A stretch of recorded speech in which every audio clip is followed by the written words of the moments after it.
Chapter 101 A Problem Amidst the Shadows Within the Celestial Plane, Hall of Greater Divinity. Since you're so cooperative, I've decided to choose missions that barely complete the punishment. Nyx smiled as she waved her hands in midair, 3 motes of light appearing in front of her body a few seconds later. She then tapped on the centermost mote of light as it burst out, sending a surge of information towards Kurohana's mind. Thankfully, Kurohana was prepared for this thing due to her being used to accepting missions this way. The first mission you shall undertake is to. Nyx opened her mouth while Kurohana was digesting the mission's information. To satiate the built-up lust accumulated by the greater god of pleasure, as well as find the crux of why it has accumulated. After hearing Nyx's words just as she finished digesting the mission information, Kurohana could not help but blush a little bit at the type of mission she just received. She looked at Nyx with a slightly embarrassed expression as she asked, "Isn't this mission a bit too vulgar?" "If it were vulgar, then I would not have picked this mission for you." Nyx slightly smiled, not feeling annoyed at the fact that this question was asked. If she were in Kurohana's place, it would be weird for her to not ask the same question as well. "Although I can solve it quickly without a problem, you know I'm quite busy, and I'm sure going to finish this mission at a rate that isn't that much slower than mine." Though Kurohana still had a few more questions to ask, Kurohana decided to keep these questions to herself, biting her lips as she nodded to Nyx's words. "I hope it is as you say, Hall Master." She then looked at Facia, who was beside her, and kneeled down as she said, "Do not worry,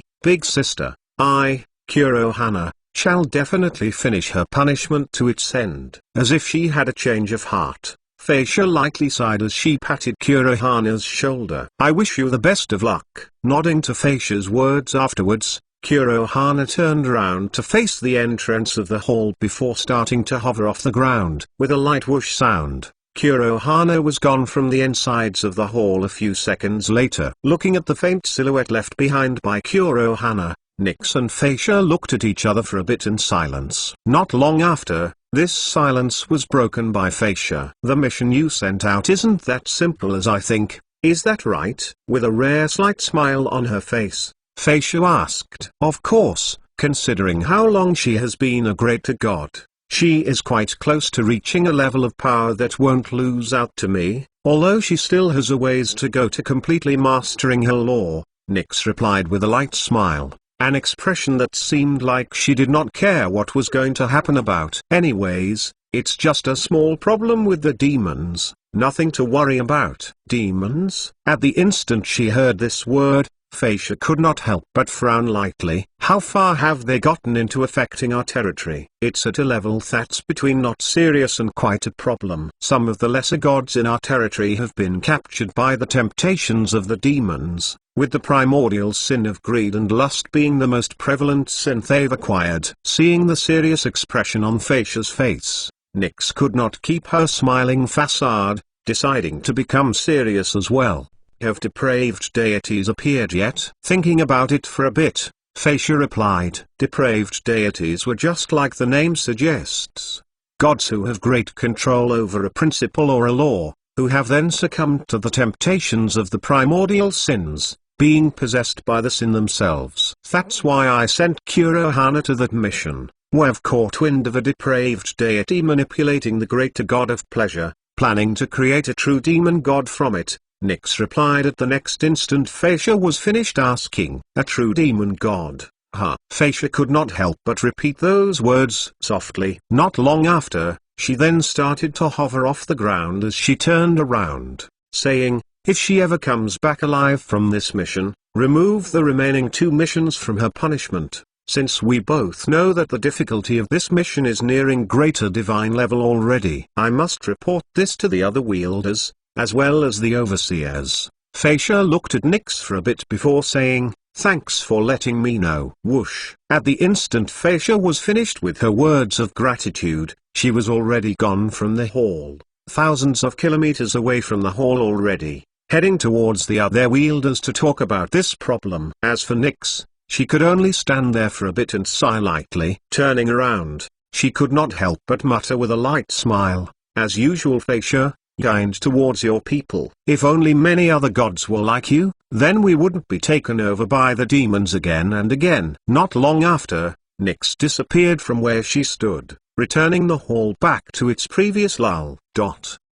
Since Kurohana was a greater god herself, she took note of the locations of the other greater gods' palaces, especially those greater gods who wield immense strength, or those who were her rivals. The greater god of pleasure, whose name is Chad, is one of those greater gods who wield immense strength, letting Kurohana commit the location of Chad's palace to memory. With her peak speed, she was able to reach Chad's palace within an hour or so, knowing fully well that it was not far away from the Hall of Greater Divinity. A few minutes later, Chad's palace was brought into Kurohana's view, letting her see a floating land filled with marble buildings, as well as statues that exuded a natural aura of joy and love. If one were to look at it from afar, one would notice that all of these buildings and statues were placed in a way that looked akin to a formation. Swish, step, step, step. Landing carefully on the island, Kurohana started to walk towards the insides of the island while shouting, "Chad, where are you?" "Chad, Chad." With the help of her own powers, Kurohana's voice was heard throughout the whole island, eliciting a soft groan that was at the same loudness as Kurohana's, yet was weaker by a soft bit, followed up with a, "I'll be there in just a bit." Finally hearing a response, Kurohana decided to stay where she was and waited for Chad to come see her. Step, step, step. Around 10 minutes later of looking at the buildings surrounding her, Kurohana could hear the sounds of faint footsteps gradually becoming louder, prompting Kurohana to look at the silhouette that appeared in front of her. This silhouette was none other than Chad, a man who wore a tuxedo at all times, somewhat contradicting when thinking about the law Chad governs over. His muscles could be seen etched under the tuxedo, albeit slightly. As for his face, due to his mastery over the law of pleasure, his face was definitely at a level of handsome worth dying for. At this moment in time, a slight grimace could be seen on Chad's face as he hunched over, covering a certain part of his body with both hands. Due to this, Kurohana could not help but look at the direction of his hands, only for her to look upwards not long after. Chad could not help but look at Kurohana for a bit, eliciting a pained expression from him not long after as he mustered a few words of greetings. "Nice to meet you. Kurohana, I apologize for coming here with this appearance, Chad." Seeing the pained expression on Chad's face, Kurohana could not help but apologize. She then snapped her fingers afterwards, turning the white dress she wore into a pristine white tuxedo, while her body changed into that of a man, thanks to her mastery over the law of reincarnation.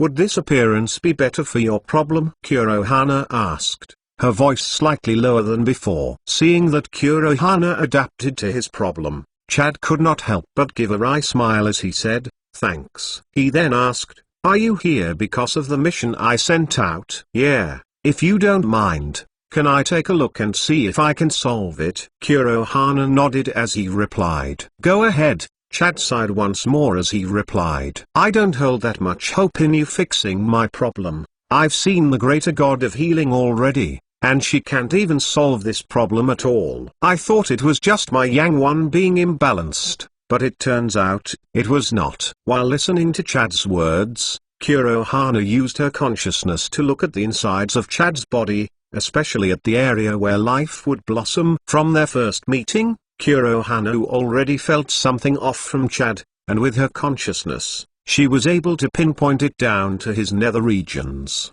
Closing her eyes, she tried to sense what the problem was with his nether regions, only for her to abruptly open her eyes afterwards as she muttered a soft "What's wrong?" Chad, of course, did not ignore this surprised expression from Kurohana, prompting him to ask this question. With a small frown on her face, Kurohana replied, "The problem is way worse than I thought. To think that you've been casted with the demonic seal." Wait. Chad took a short while to process this reply, only for him to reply afterwards with a shocked "What?" "There's no mistake, I've fought against the demons before. The way they create their seals is definitely different from ours," Kurohana replied with a serious expression. Probing a bit further, she could not help but grit her teeth. Not only that, there are 2 demonic seals casted on your body. Chad's expression became more surprised, giving way to him slumping down on the ground. Does that mean I'm going to become a true demon god? If lesser gods that have been corrupted by the primordial sin are known as depraved deities, then greater gods that have been corrupted by the primordial sin are known as true demon gods instead. Kurohana shook her head to Chad's question, assuring Chad as she replied with, "Not at all. The seals casted on you are in their beginning stages, not even enough to corrupt you. It might take some time, but your problem will be solved for sure. Anyways, the 2 seals on your body are of a sun and a moon. Do you have any idea as to which god casted this on you?" Kurohana looked at Chad's eyes, only for Chad's eyes to be filled with disbelief. "Hinari and Hodazuka? That's impossible." Chad could not help but cry out. Hearing these 2 names, Kurohana could not help but frown. The lesser goddess of the sun and the lesser god of the moon. It seems that Nyx's guess wasn't based off assumptions. This might jeopardize the safety of the whole celestial plane if I let it become more serious. One yang, known as the element that counteracts yin, is the sign of extreme masculinity. Chapter 102. Heading back extremely satisfied with Charisa's ally skill, Horus looked at Charisa, who was still kneeling down, with a non-existent smile as he said, "I hope you don't let me down, Charisa." Charisa, on the other hand, after hearing these words, stood up as her flames intensified a bit as her head flame bobbed up and down, saying, "Don't worry, Master. I'm sure that it'll be of great service to you. For now, I shall be hiding you from other inanimates. I will only reveal you once you reach grade. Is that fine with you?" Horus radiated an aura of affirmation as he asked Charisa this question. "As long as you summon me when needed, Master, then I don't mind at all. I feel like an extremely special being when I think of it from another perspective." With some weird optimism, Charisa shrugged her wooden shoulders with her head flame radiating an aura of happiness. "All right, I won't forget to summon you. Also, you can talk with me anytime." Feeling that Charisa might get lonely if she was inside the system, Horus tried to reassure her emotions, to which Charisa responded with an as her head flame intensified in luminosity. Not long after, with Horus' command towards the system, Charisa disappeared from both Horus and Fenrir's field of vision, leaving the 2 of them alone within the green jade hall. "So Fenrir." This time, Horus looked at Fenrir, who was still sitting on the ground respectfully, before asking, "Wanna go back to the Alliance now?" Fenrir, hearing his master's question, stood up and shook his body for a bit like a real wolf, before answering with a slightly happy tone, "As long as you're happy, Master." "Then, let's go back." After saying this, Horus commanded the inheritance through the system to let the 2 of them leave. A few seconds later, a soft rumbling sound resonated throughout the green jade hall they were in as they were covered in green light. Not long after, a few seconds after that,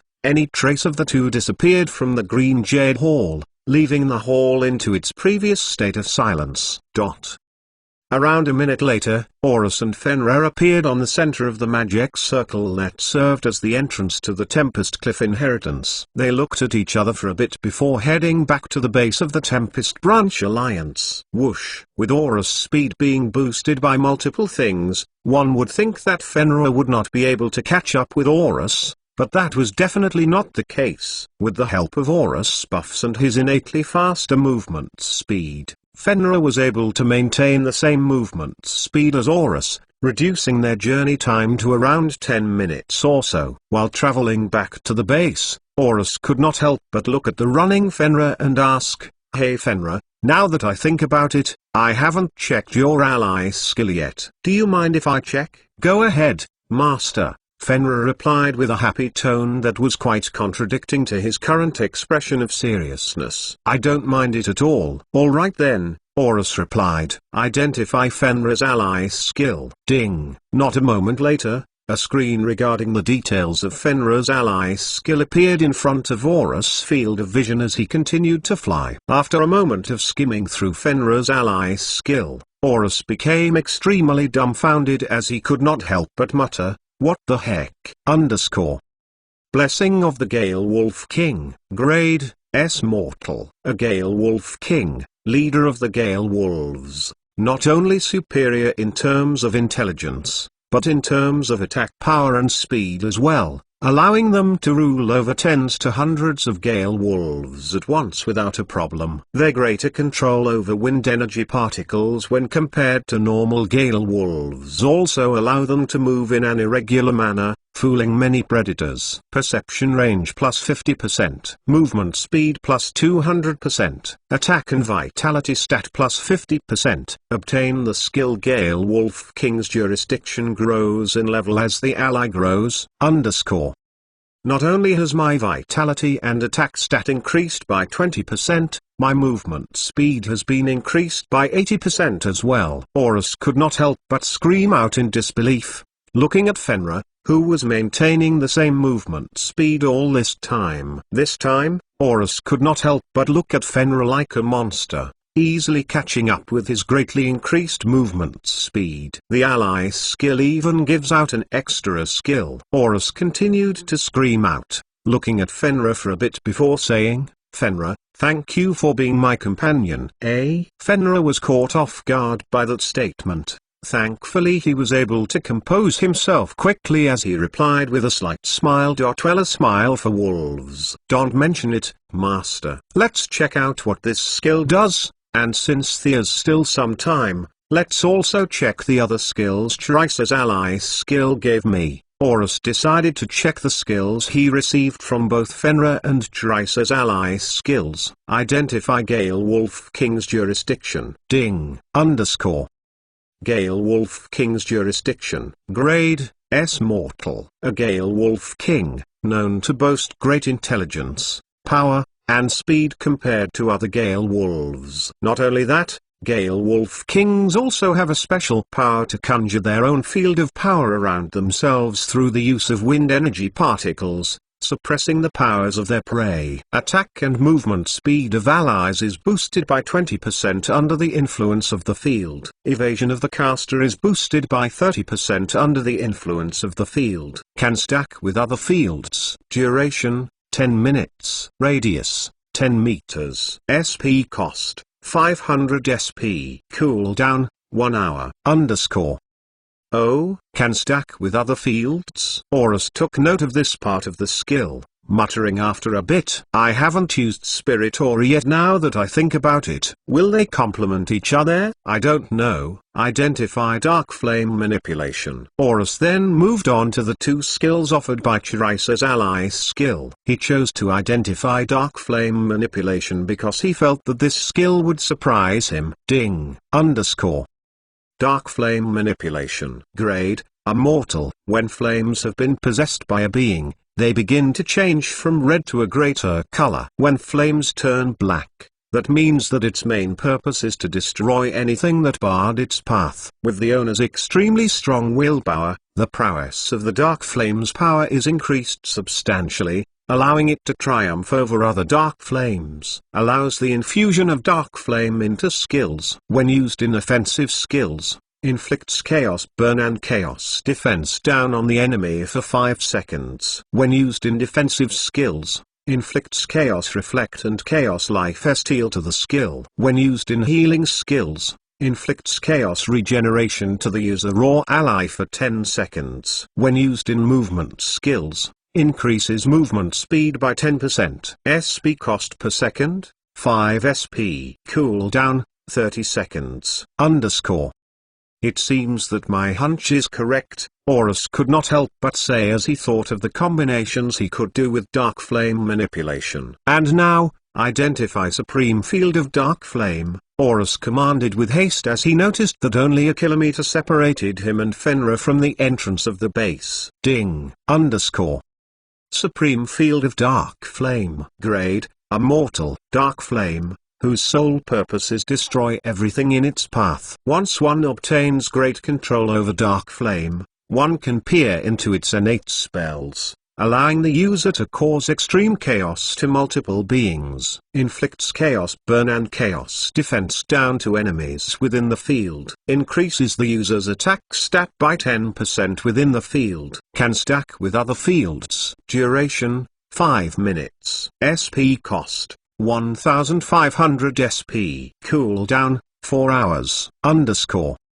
This is also a passive field skill just like Spirit Aura and Gale Wolf King's Jurisdiction, Horus said to himself. And it can stack with other fields. How great would it be if I could use all of them at once? Horus could not help but radiate an aura of excitement as he thought of the possibilities. Sadly, his happiness was cut short as he and Fenrir arrived at the entrance of the Tempest Branch Alliance's base. Swoosh. While still at the entrance of the base, Horus looked at Fenrir and decided to keep him for now, since he did not want to alert others to Fenrir's presence. Thankfully, Fenrir did not have second thoughts to this and allowed Horus to keep him in the system. After doing such did Horus finally continue traveling inside the Alliance, arriving at the large hall not long after. Hello, Horus shouted out, wanting to get the attention of his fellow Alliance members. Hey Horrell, are you there? After sensing that no one was answering his question, Horus decided to shout out Horrell's name. Only for it to not be responded. He repeated this question a few more times, only for it to end up becoming futile. That's weird, Horus said to himself. Usually, Horrell would instantly reply to my calls. Is he out right now? Whoosh. Not long after asking this question, a silhouette appeared a few meters away from Horus, eliciting a surprised response from Horus as it was not the being he expected. Herelia, where's Horrell? Rather than responding to his question, Herelia's aura that was solemn, suddenly turned into one filled with slight rage as the blood-red engravings covering his body started to come to life, transforming into a large blood tendril that extended 10 meters above her body. Seeing this, Horus felt that something off. Slowly hovering backwards, Horus asked, "What's with the tendril, Herelia? Did I do something wrong?" Of course, Herelia did not respond at all. Instead, she waved this blood-red tendril down as she muttered, "Supreme Sanguine Art, Rupture." Swoosh. At the speed the tendril was moving down, Horus had no hope of dodging it, hence he decided to defend as much as he could. Dark Flame Manipulation. Barrier of the Spiritus. Combine. Dark Flame Spirit Barrier, Maximum Defense. Whoosh. In an instant, a barrier tinged with the flickering of dark flame here and there appeared on Horus' body just before the blood-red tendril collided with Horus' body. Bang! Surprisingly, Horus' barrier, that had already been operating at maximum defense, as well as it being infused with dark flame, was broken from just the collision of the blood-red tendril and the barrier alone. Horus was then blown a few meters backward as he tried to regain his stability. This made Horus feel a small part of Herelia's true strength, which definitely outstripped her previous prowess of power towards Laran. But that did not mean that Herelia did not suffer as well. Thanks to the special effects Dark Flame brought to the barrier, a part of the damage Herelia dealt to Horus was received by her, eliciting a soft groan from her. After that, she raised her tendril upwards once more, waiting to find a possibility to attack Horus. As for Horus, he could not help but look at the current situation with confusion. Just because he left, Herelia was now attacking him? What the heck is going on? Chapter 103 Horus vs. Herelia. What the heck is going on? Although he had a lot of questions he wanted to ask Herelia at this instant, he knew what he had to do at this moment. Survive, and calm Herelia down. As dust was scattered thanks to collision of Herelia's blood-red tendril and his dark flame barrier, Horus was able to easily distance himself from Herelia, activating Zenith Spirit Transcendence, which he could not activate earlier due to suddenness of her attack. Just as Horus was about to locate Herelia's current position, his decision was cut short as he sensed Herelia's blood-red tendril moving in a sweeping manner as it got close to his body. Supreme Sanguine Art, Reap. Whoosh. Whoosh. As usual,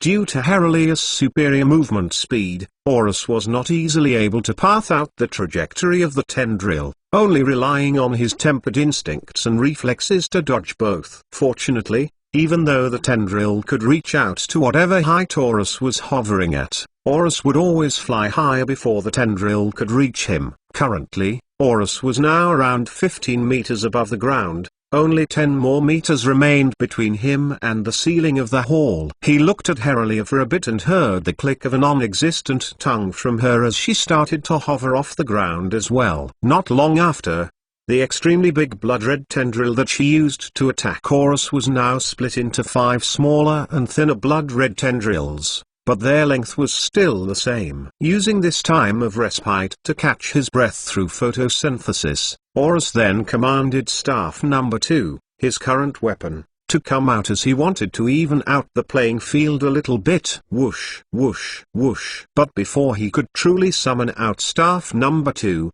Herelia took the initiative to attack, commanding the 5 tendrils to spiral into one large tendril, as if the attack looked like a large red drill aiming at Horus. Supreme Sanguine Art, Pierce, Barrier of the Spiritus, Maximum Defense. Whoosh, bang. This time, although Horus was not able to infuse dark flame into his barrier, the collision between the tendrils and the barrier did not destroy his barrier in one shot, but rather dimming the light of the barrier by a little bit, making him think that choosing this skill was truly worth it. While Herelia was retrieving her tendrils, Horus took this time to command the system through the battle module. System, formulate a plan that will incapacitate Herelia to the extent that she can't attack back. Ding. Not long after, a small screen on the left side of his field of vision appeared, giving Horus the skills he needs to use to do just that. Spirit Sword of 7 Hells. Whoosh. In an instant, Horus conjured a blade from the anima making up his body, infusing with SP not long after as it radiated a pure white glow. Dark flame manipulation. Swish, swish, swish. This pure white glow was then accompanied by multiple embers of dark flame that wrapped around the blade, giving the blade Horus created a holy yet demonic type of feel. Then again, who would care about a fight between two inanimates? Feeling the powerful aura radiating from the blade, Herelia could not help but intensify the aura radiating from her body as the 5 tendrils split up into 25 thinner tendrils. Without hesitation, she shot those 25 tendrils towards where Horus was in a flower formation. Supreme Sanguine Art, Bloom. Take this. Dark Flame Sword of Pride. Whoosh. As the blade and the tendrils got closer to one another, their auras started to emanate from the surroundings. At first, the two of them were neck and neck in terms of intensity, but not long after, some of the tendrils making up the flower formation started to shrivel up, letting Horus know that his conjured blade was stronger than the tendrils. More and more of the tendrils started to shrivel up, only leaving a single one behind as the blade zoomed towards Herelia, slashing horizontally on her body, breaking the circuit of her blood-red engravings as she was flung towards the walls of the hall with a bang, bang. Due to the power stored inside the blade, Herelia was not only flung into the wall, she also made a decent dent into it, around 5 centimeters or so. Looking at the screen on his left side and seeing that there were no more moves for him to do, Horus let out a light sigh as he came closer to Herelia. Rumble. Rumble. Of course, Herelia thought that it was not over, trying to budge her way out of the wall as she wanted to attack Horus once more. Must.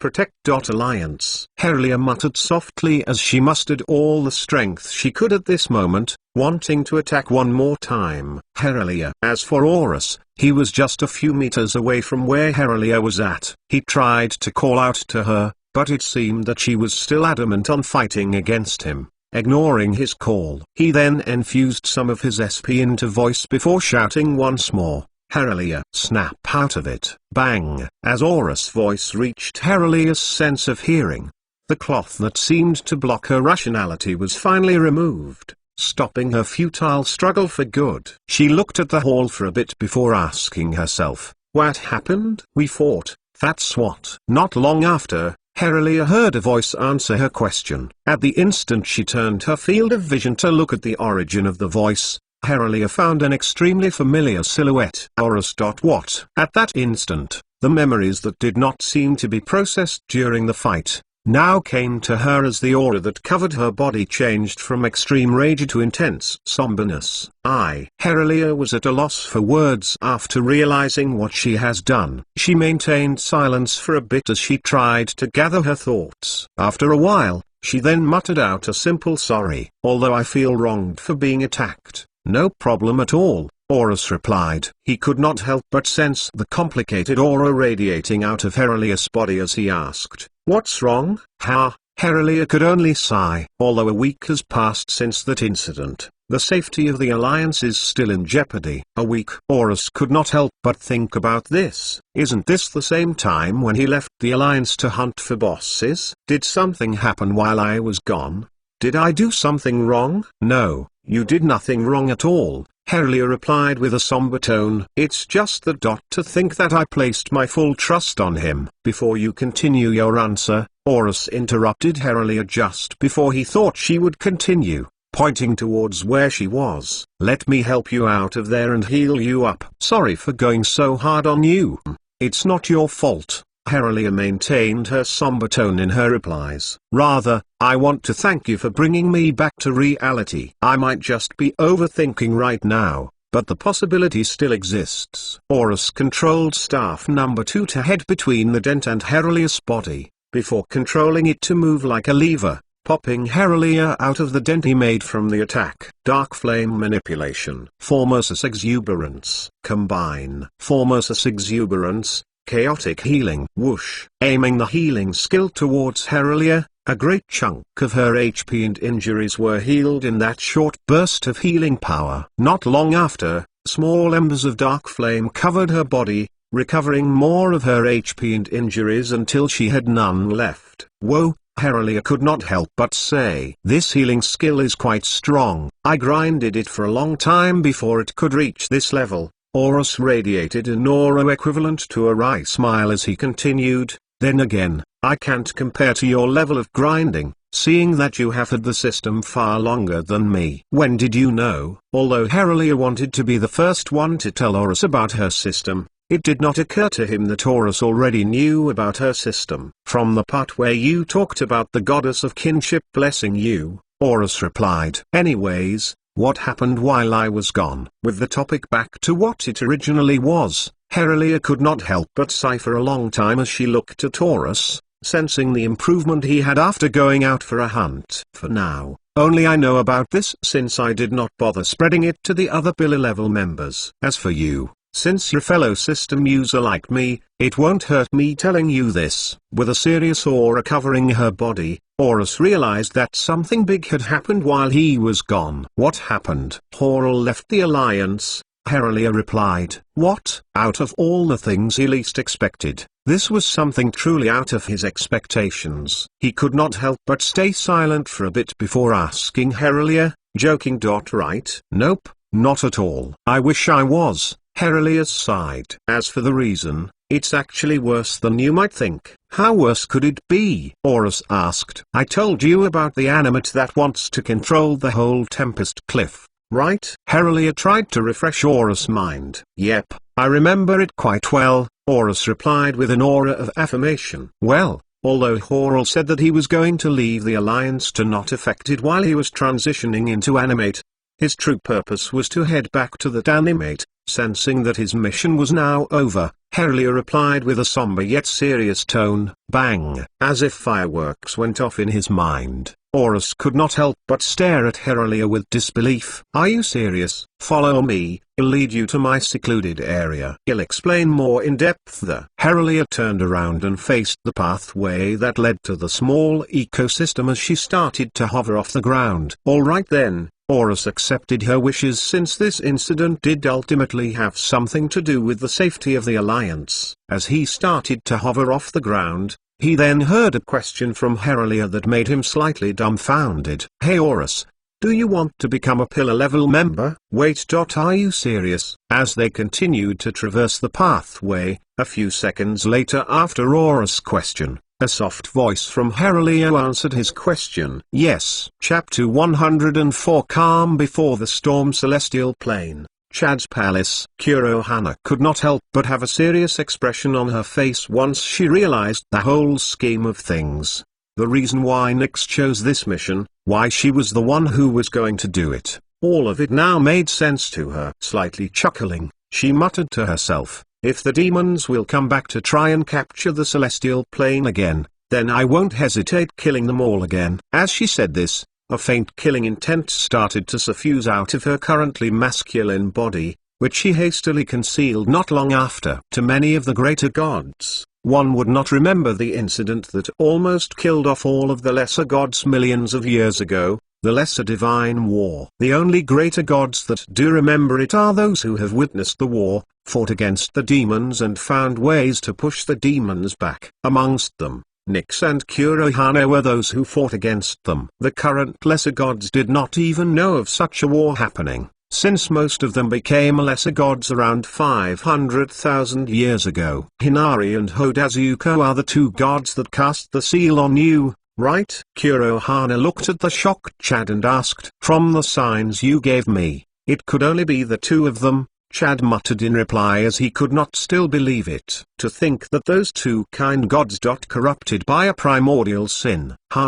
Hearing these words come out of Chad's mouth, Kurohana could not help but sigh. Let me remove the seals on you first before we do anything else later. Let us ease your pain for a bit, Kurohana said as she asked Chad to lie down on the ground, to which Chad had no qualms. Looking down at Chad's body that lied flat on the ground, Kurohana started to mutter a few incantations as she raised both hands towards the sky, absorbing the mana in the surroundings as a magic circle the size of half of Chad's island appeared tens of meters above Kurohana's palms. The magic circle she was conjuring was an unsealing spell crafted by the lesser gods back then to combat against the demonic seals casted by the demons. As for its name and level of magic, 7th Divine Circle, Infiniaris Monstratus Eradici, Unshackled Nihility. Whoosh! After finishing the spell, multiple motes of black light started to form around the boundaries of the magic circle before coalescing into a spear that seemed to destroy the skies and the earth with one blow. Sensing the power that the spear emanated, Chad could not help but break out into a cold sweat as he looked at Kurohana, asking, is this safe? Definitely safe. Kurohana looked at Chad and smiled. This is just an incorporeal spear, aimed to destroy the demonic seals inside your body through the help of a small part of the transcendent canon of nihility. The transcendent canons. Chad could not help but gulp his saliva after hearing the utterance of this phrase. To him, transcendent canons were the laws that truly governed the universe, even stronger than the immortal verdicts. Since you say so,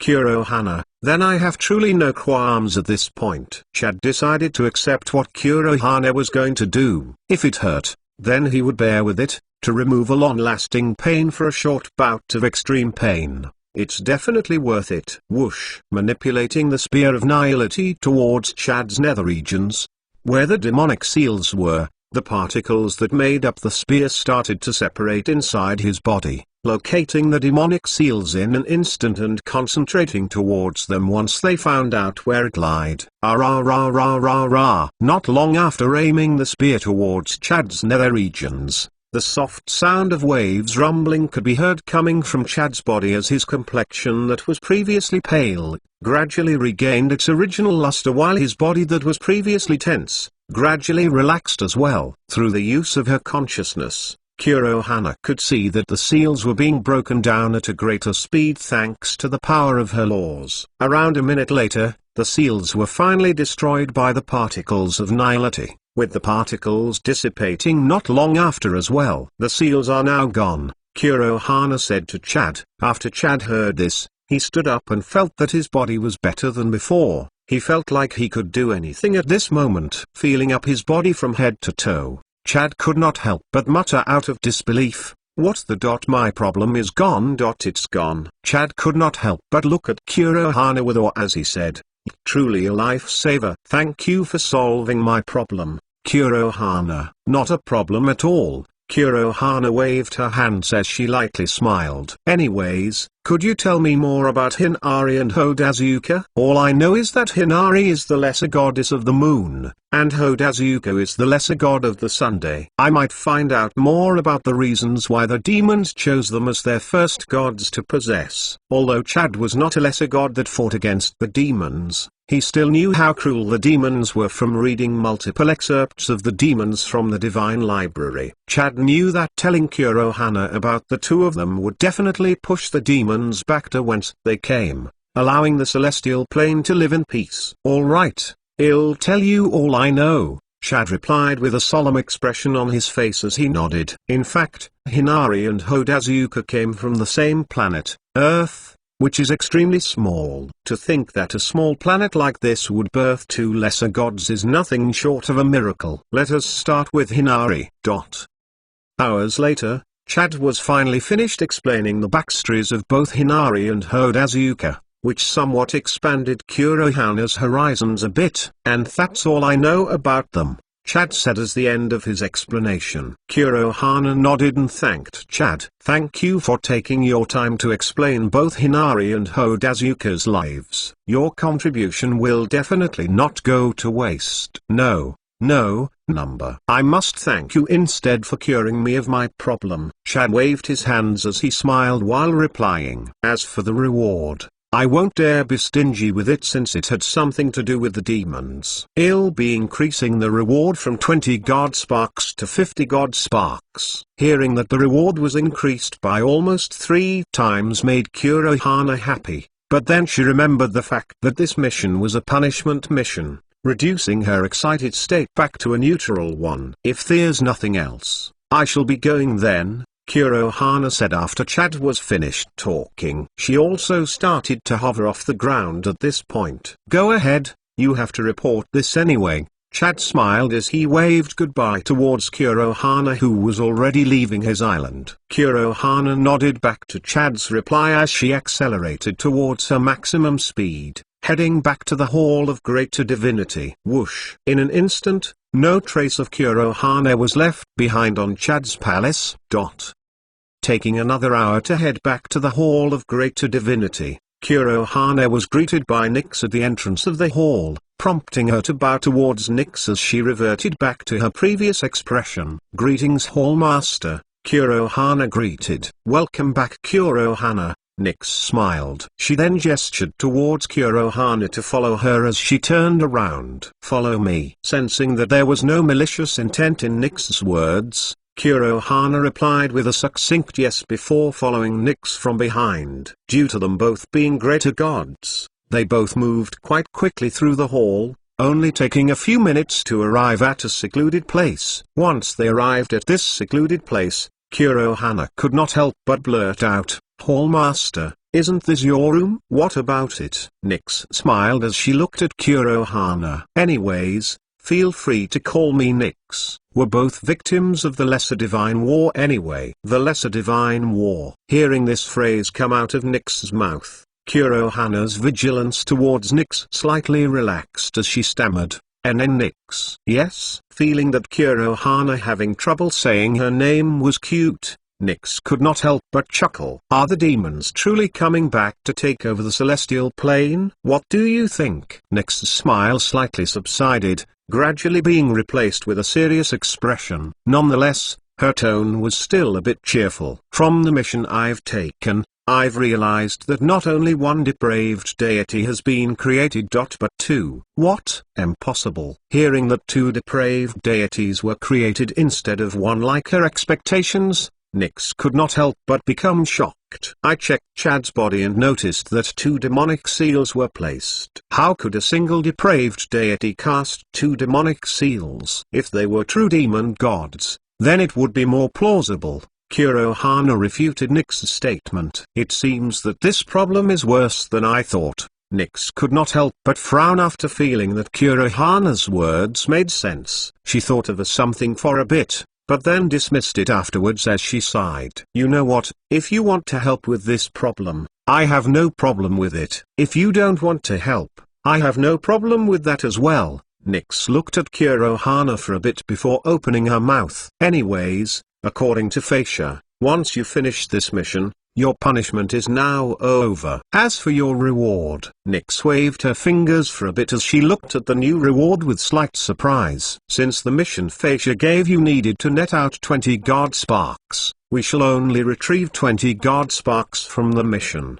The extra God Sparks shall be yours. With a snap of her fingers, 30 motes of purple light appeared in front of Kurohana's field of vision, which then surged towards her brain, increasing the amount of God Sparks she held by 30.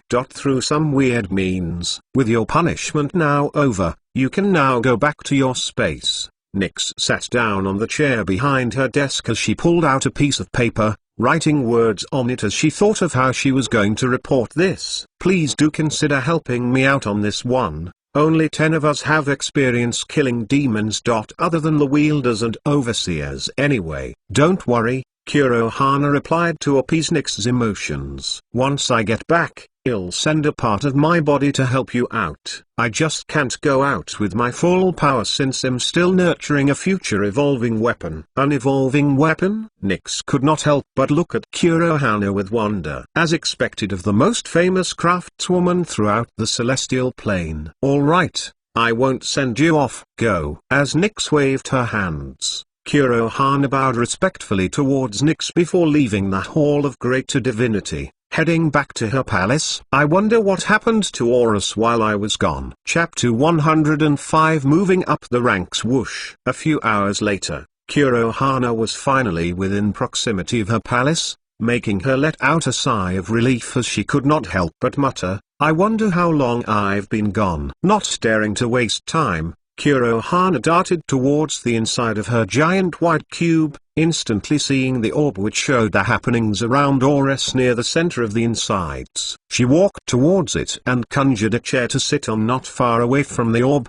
sitting on it at the instant it was done. She then waved her hands for a bit as she tried to call for the things that happened to Horus while she was gone, easily finding out that he had suffered through a bout of bad luck, though that was somewhat mitigated with the summoning of Unscrayed Ally. I should have created a clone while I was gone. Kurohana could not help but sigh as she looked at the current Horus who was traveling through the pathway with Herelia. If it weren't for me being gone, then Horus would not have any bad luck at all. Thanks to me being gone, my plans of Horus being used as a weapon material in that world have been delayed slightly. Staring a short bit at the two through the orb, Kurohana got a spark of inspiration, to which she could not help but lightly chuckle at the thought of it. Familiar, I hope you don't mind me using your material. But before I do just that, I should really ask for permission. Tempest Cliff, Tempest Branch Alliance Base. At the current speed of the two, it did not take them long to head towards the Alliance lobby of the base situated within the small ecosystem of the base. Thud, thud. Looking at the insides of the Alliance lobby that did not go under any significant change at all, Horus could not help but look at Herelia and ask, so why'd you bring me here?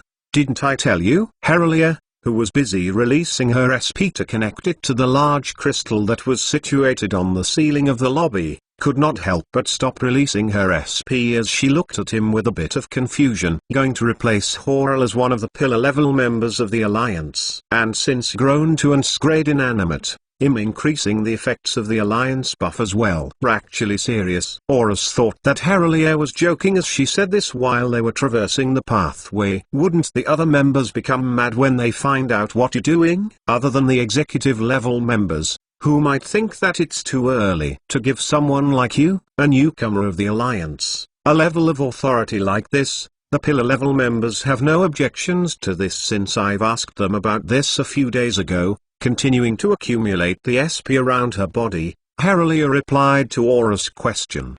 But what if I betray you?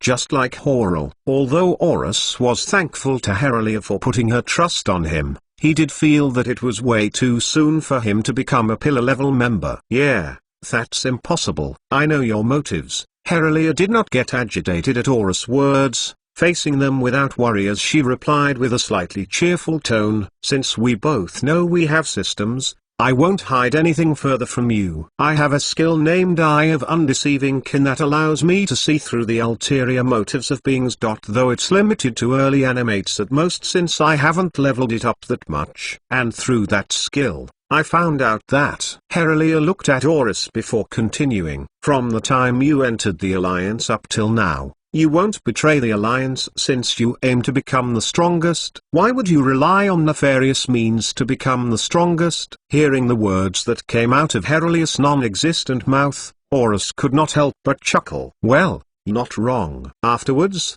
he then placed himself at the center of the magic circle under the crystal that hung on the ceiling of the lobby, remembering the first time he went through this process. Take your time, I don't mind waiting for a bit. I'm actually done preparing, Herelia said as all of the accumulated SP that circled around her body started to coalesce into a ball before heading towards the crystal. Whoosh! Not long after absorbing the SP, the crystal shot out a beam of light as the runes surrounding the magic circle where Horus stood started to light up one by one, covering Horus' body with a white shroud of light that made him look like some sort of stick deity. As for Herelia, she could not look at Horus' current appearance at all as she was focused on the crystal, muttering before her voice got louder and louder until it could deafen a person's ears. As the leader of the Tempest Branch Alliance, I beseech the gods to heed my call. With the power vested in me and the power given to me by the deity crystal,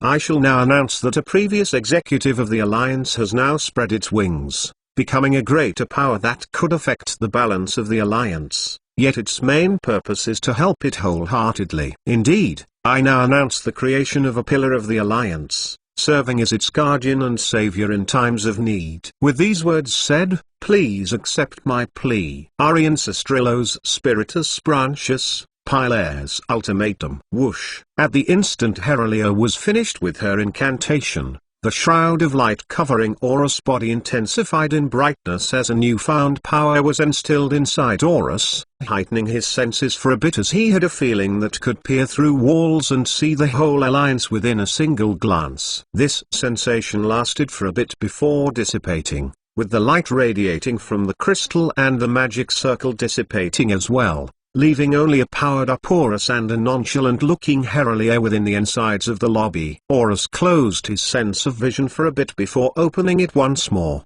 trying to get accustomed to his newfound powers. It was a rare occurrence for him to obtain a great spike in his stats, hence the need to become accustomed. It took him a few seconds to get accustomed before he hovered towards Herelia and got near her as he said, I feel stronger. Well, of course you do. Herelia could not help but sense the majestic aura surrounding Horus and chuckle for a bit. With your new standing, I'm quite sure that you can defeat the other pillar level members, and also fight me to a standstill if push comes to shove. Well, we can't say that for sure, since I still have to use a lot of skills to even out the playing field. Horus thought that it was laughable for Herelia to tell him that he could evenly fight against her. Unlike you, you only need to use the better version of your originally strong sanguine art to toy around with me. Who says I'm not relying on skills as well? Herelia could not help but have the urge to tell Horus her skills. Since you're still grade,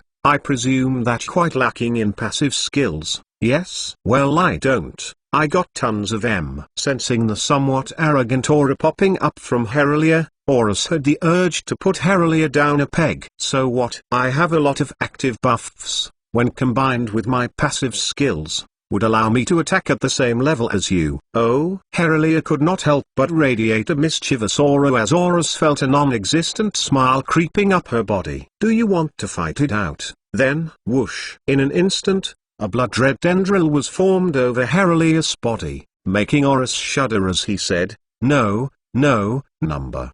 There must be another way to measure this. Right? Without giving any time for Horus to breathe, Herelia chuckled as she waved down her tendril. Nope. Bang. A few minutes later, the one-sided fight between Herelia and Horus finally came to end, with Horus being beaten to a near pulp. Thankfully, Horus had his own healing skill that allowed him to have no injuries at the end of the fight. He also took this time to talk about their respective systems since they both knew the existence of both anyway. Fortunately, Heraclea was not privy to this, since this was the first time she had someone to share her system with others not even knowing the existence of the system she and Horus had. After a hearty talk that lasted around half an hour, Horus and Heraclea were finished talking about their systems, leaving them dumbfounded by the other's system. "Man, I can't help but feel jealous when I think of your system." Heraclea could not help but look at Horus as they stood by the entrance of the Alliance lobby. "Not only do you have the most basic form of the system, you also have other systems to help boost your power more. Ally system, weapon system, artificial intelligence system. If I had that, then I would have been inanimate by now. It's not like your system ain't overpowered as well." Horus could not help but refute Heraclea's words. "Sure, we both have the most basic form of the system, but you can nurture a weapon through your body and create blood contracts that's basically akin to my ally system. Not only that, you can learn skills extremely quickly." After their long talk, the one that Horus found out from Heraclea was that she could easily max out the skills she learned within minutes, the longer only taking hours at most. As for Horus, although he had still not peered into the full capabilities of the learning module, it would take him days or even weeks of grinding to raise his skills to max level. "Don't you have the learning module to solve that problem?" Heraclea could not help but recall this portion of Horus' system. "Although it's quite useful, it could only nurture one skill at most. That would just leave me one less skill to grind." Horus could not help but sigh at this thought. He could not help but think at this time as to why he got addicted to a game such as Infinite Stick Evolution. "You do know there's a way to reduce the grind. Right?" Deciding that it was for the better for the Alliance, Heraclea finally talked about what was on her mind after a moment of silence.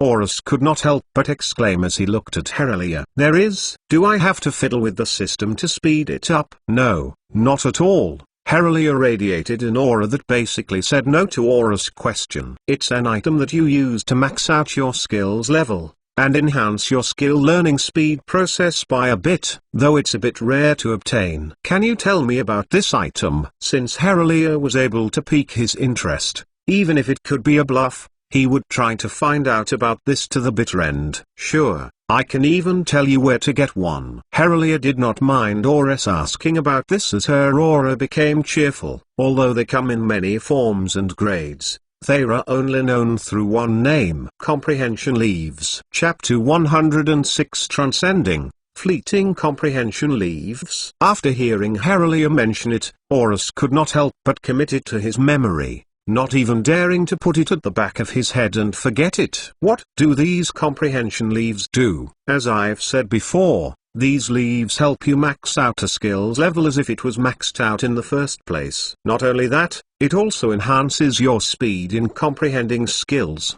basically giving you the feeling of learning skills at half the effort, but twice the result, Heraclea explained to Horus without holding anything back.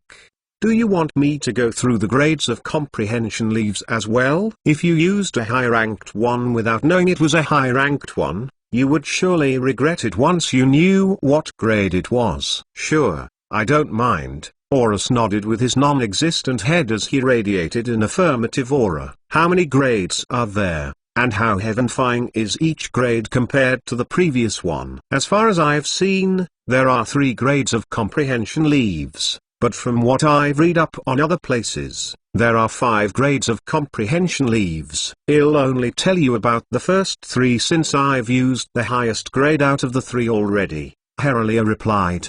The first grade of comprehension leaf is called the Soaring Comprehension Leaf. Once you use it, it will give you the temporary feeling of flying along the clouds, as if you could see the whole world with just a single glance. Once you use this leaf, other than the fact that it maxes out a single skill, it increases your comprehension speed by 2-fold, basically making your comprehension speed thrice as fast than before. The second grade of comprehension leaf is called the Unshrouding Comprehension Leaf. From the name itself, once you use it, you get the temporary feeling as if you could peer through everything, to its smallest particle, as if everything was laid upon your bare eyes to see, hence the word unshrouding. Compared to the soaring leaf, it maxes out 5 skills, and increases your comprehension by 7-fold, allowing you to max out a skill 8 times as fast than before. While listening to the details of the second comprehension leaf, Horus could not help but ask, do the comprehension speed buffs stack on top of each other? Yes. And no. Herelia had a conflicting aura about her body. I'm only telling you about the effects of the first consumption of a comprehension leaf. Once you consume 2 or more leaves, the effect they give out in terms of enhancing your comprehension speed would probably not even reach an 1/10 of the first leaf. I see. Horus radiated an affirmative aura to show that he understood Herelia's words. What about the last one?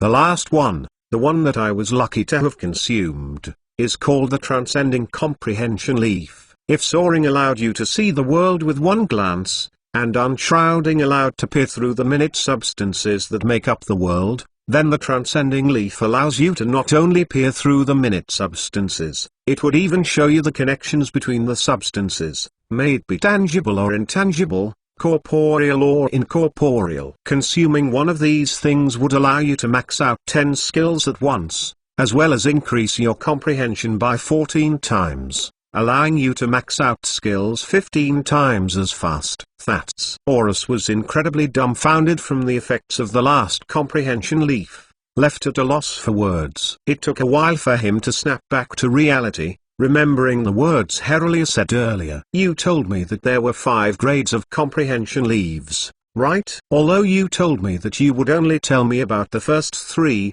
with the 3rd grade already being that powerful, I can't help but ask about the last 2 grades. I wish I could tell you about these last 2 grades, Herelia could not sigh after seeing the eagerness radiating from Horus. But these 2 leaves are so rare that even I do not know about their effects. All I can say is they are bound to be many times better than the Transcending Leaf. Seeing that Herelia did not really know about the effects of the 4th and 5th comprehension leaves, Horus decided to leave it at that, committing the first 3 grades to memory before asking, if I remember correctly, you also told me about the place where we could obtain comprehension leaves, right? Yep, and it's an incredibly dangerous place for a normal grade. Herelia could not help but look at Horus with a serious aura, only for it to be replaced with a cheerful aura as she chuckled. Then again, no normal grade. Do you really want to obtain a comprehension leaf, as long as it allows me to reach the level of animate faster? Then of course, Horus replied without hesitation. Although this reply might seem normal from the surface, Horus replied this with the idea of hastily evolving to become an animate before his current body would befall the danger. Like what Kevin told him, he would only use Spirit Clone if he was left with no other choice, though he knew that with the help of his Spirit Aura skill, he could already cast the skill without a problem. He did not know why, but he did not want to cast this skill at this moment. He had the feeling that he was better off living as a stick rather than a human, just like his previous life. Taking the chance to contact the other pillar level members while Horus was engrossed in his thought, Herelia then said to Horus, snapping him back to reality, "All right, I've contacted the other pillar level members about us leaving the Alliance in their hands for a bit, so we now have time to head towards that place." At first, Horus heard Herelia's words as if they were an incoherent mix of words. It took him a while to fully understand Herelia's statement before saying, "Well, that's fast. As a leader of a big alliance, you need to take the initiative." Leaving them no choice but to agree, Herelia could not help but chuckle. After a while, Herelia started to hover off the ground, to which Horus started to hover off the ground as well. Whoosh! A couple of minutes later, the two of them were already near the pathway that connected the small ecosystem to the large hall of the Alliance, leaving no trace of their presence on the Alliance lobby. Since they were inanimates that did not have presence in the first place. Whoosh, whoosh. With the wind blowing against their bodies, Horus and Herelia were now outside the Tempest Cliff, taking only around 5 minutes to leave the boundaries. heading towards a certain direction where Horus had no choice but to follow Heraclea from behind. "Where are we going?" Horus could not help but ask as he felt a bit of anxiety creeping up his mind. Heraclea dispelled this anxiety in an instant as this feeling was instead replaced by intense shock as she said, "To an inheritance." "It's not just any inheritance, but it's an inheritance found within the civilizations of the Animates." Animates? Horus was left at a loss for words. So this was why Heraclea said that it was dangerous for normal Scrades to obtain this thing. "You mean humans?" "Although not all Animates are humans, the civilization we're entering does indeed have a lot of humans." Heraclea radiated an aura of affirmation towards Horus as she decided to explain the place they were entering. "This civilization is small to the humans, since according to their level of civilizations, it is only a town, the second smallest unit of civilization, only being bigger than a village, the smallest unit of civilization to them. This inheritance is located at the outskirts of the town, near the walls that protect the town from the other Animates, the beasts." Heraclea continued. Although Horus could not help but laugh at Heraclea's words since he knew what villages and towns were like, and he told Heraclea about him being a human before his current form, it did make sense to other inanimates. Perhaps Heraclea was just being careful at all instances, not wanting to leak out any information about Horus being a human in his past life. "Is the inheritance hard to complete?" Since he now had an idea as to where they were going, Horus decided to ask about the difficulty of the inheritance. "Nope, not at all. But if you excel at each part of the inheritance, there's a higher chance of obtaining a one-shrouding or a transcending leaf from the inheritance, with the soaring leaf being a given even if you do it half-heartedly." Heraclea radiated an aura of disagreement, giving Horus the sign that it was not that hard at all. "The only hard part of it is the risk going to take to reach the inheritance. Many incidents of inanimates being taken by animates as materials have occurred multiple times already. Even some of our alliance members have been discovered by the animates, their fates unknown." Heraclea could not help but sigh after saying this. It could be said that it was unavoidable for them to escape this fate if it was their destinies to be captured by the Animates. "I see." Horus could not help but feel somewhat disheartened as well after sensing the melancholic aura around Heraclea as she remembered the members that were captured by the Animates.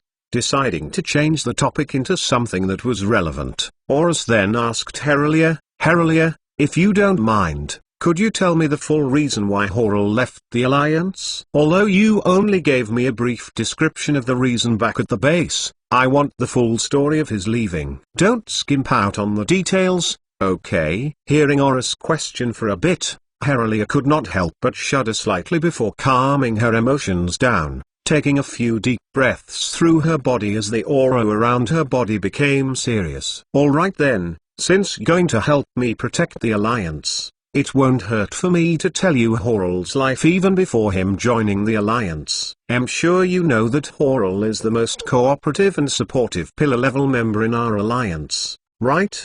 But what if I told you I already had doubts of his superficiality from the start?" One clap clap clap for those who haven't watched Dora the Explorer, the show that has been a big part of my childhood. You won't get this reference. Chapter 107, A Life of Falsehood. I'm sure you know that Horal is the most cooperative and supportive pillar-level member in our Alliance, right? Heraclea looked at Horus, who was floating beside her, and asked this question. "Of course.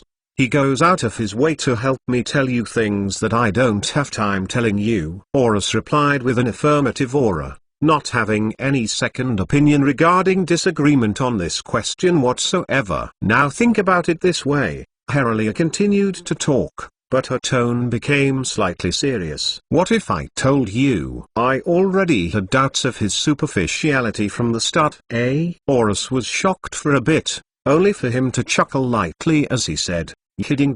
Right? If you listen to my story of how I discovered Horal, then you might think otherwise." This time, Heraclea's tone was now extremely serious, giving Horus no choice but to acquiesce to her wishes, which was to listen to her story. Seeing that Horus was somewhat eager to listen to her story, Heraclea did not dare to delay the story further. Starting off with, this story around 1.5 years ago, a time when I was still halfway from maxing out my level as an X-grade inanimate. The Alliance was still in its early stages at that time, yet most of the pillar level members had already been in the Alliance by then. We were a tight-knit alliance of X-grade beings, united when standing, divided when falling. One day, while I was talking with the other members at that time about the future of the Alliance, we simultaneously heard a loud explosion not that far away from the base. Of course, you could guess what happens next, with me telling the other members to come check out what caused that loud explosion. We only left around 3 Alliance members to guard the Alliance since only 10 of us were in the Alliance at that time,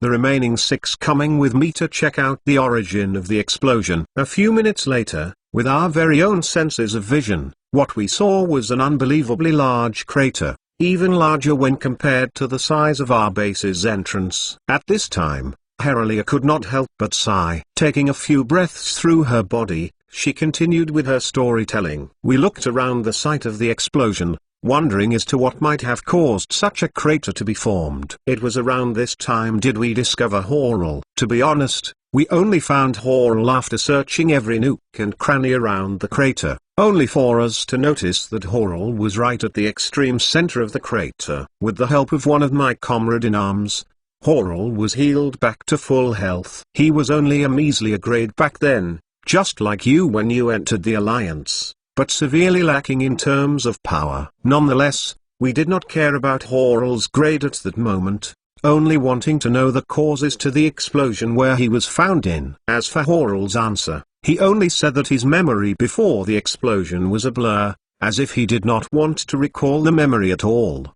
At that time, a howl resounded throughout the whole Tempest Cliff. Its origin you know very well as the animate that the 3 alliances are fighting against. As we looked at Horrell, it seemed that he shivered at the sound of such a howl, leading us to the conclusion that the crater might have been done by the animate as Horrell fought against it, with no chance of fighting back. Since we pitied Horrell at that time, we decided to take him back to the Alliance and make him a member of the Alliance since we were only around 10 at that time. Now, thinking that way is the evidence that made me doubt Horrell. Herelia took a deep breath before continuing, her aura slightly seething with rage.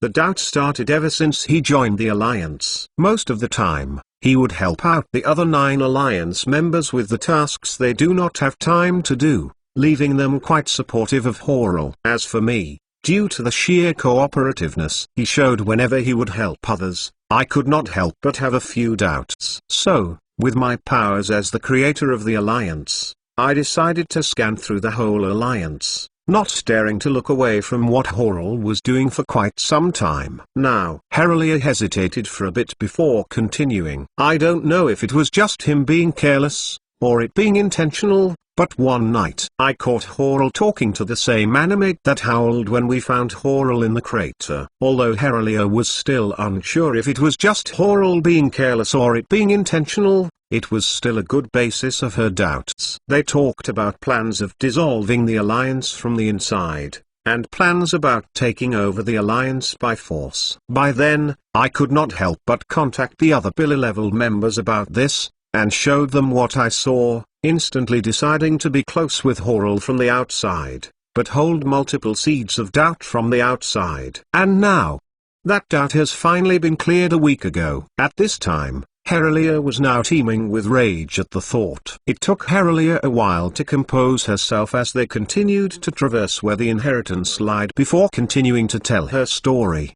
At that time, Horrell decided to tell me about him leaving the Alliance. Of course, at first, due to me being caught off guard, I was dumbfounded. But then I remembered that he had connections with that animate, prompting to use the skill I used on you back then to see through ulterior motives. It seemed that the truth was now solidified as my skill would never lie. After that, Herelia could not help but sigh. With Horus radiating an aura filled with slight melancholy. He had a feeling that it had something to do with his bad luck, but at the same time, he could not point it to his bad luck since he was not in the Alliance at that time. In the end, Horus could only say, "Let us move on from this. Herelia. The past is in the past. Let's just find a way to fight against the inevitable battle that I presume will happen in the near future. Alright. After letting out a long sigh, Herelia agreed with Aura's words. Let us make haste. There's a certain time for us to enter the town with higher chances of entering the inheritance unscathed. Whoosh, whoosh. And with that, their movement speed was boosted by a considerable amount, allowing them to reach the unnamed town within a few hours. With the sun at its peak, Horus and Herelia landed on the ground around a half kilometers away from the wall of the town the inheritance was situated. Not wanting to attract the animates' attention, they gradually rolled their way towards the gates, making sure that their movement seemed natural to the animates. This ordeal was somewhat hard for them since it took them around 30 minutes to traverse such a distance. Finally, the two were now at the gates of the town, only needing to head a few hundred meters along the perimeters of the wall before reaching the inheritance according to what Herelia told Horus after talking about Horal's life. Whoosh! Before the both of them started rolling, Herelia abruptly transformed her body into a small pebble that seemed inconspicuous, slightly shocking Horus for a bit. You have a morphing skill. Yeah, Herelia replied. Don't you have a morphing skill as well? As a reply, Horus also morphed his body, compacting his size into that of a grey pebble that was around the same size as Herelia in her pebble form. Slightly chuckling,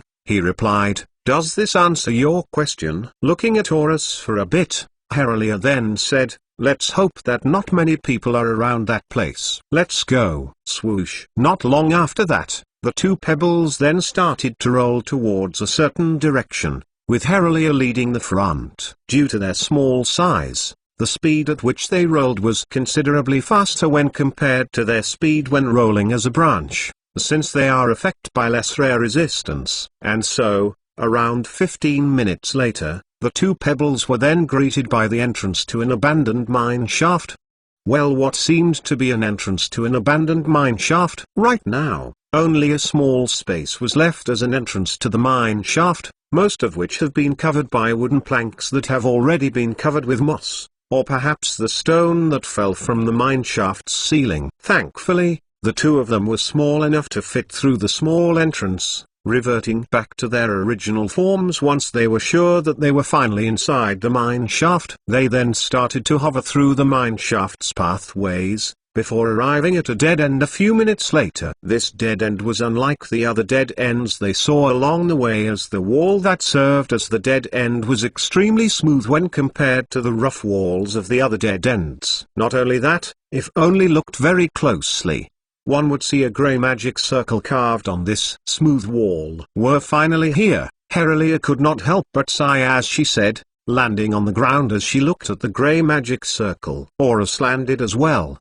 looking at the direction where Herelia was looking. So how do we enter the inheritance? Horus could not help but ask. Although he knew a lot of places that held inheritances, he only remembered the methods of entering a scant few inheritances. You just have to reply to the words that we will hear not long after, Herelia replied before asking Horus to remain silent, to which Horus became silent not long after, waiting for Herelia's words to come true. And only a few minutes later did the two faintly hear a single word resound throughout the dead end they were in. Creeper. This was the word they heard. At that instant, as if it was an impulse brought by his memories, Horus replied with, "Oh man." Whoosh. Not long after his reply, the grey magic circle started to glow a very faint light as the two of them were transported to another space, not leaving a single trace of them being in the mine shaft in the first place. Chapter 108 A Devious Scheme Celestial Plane.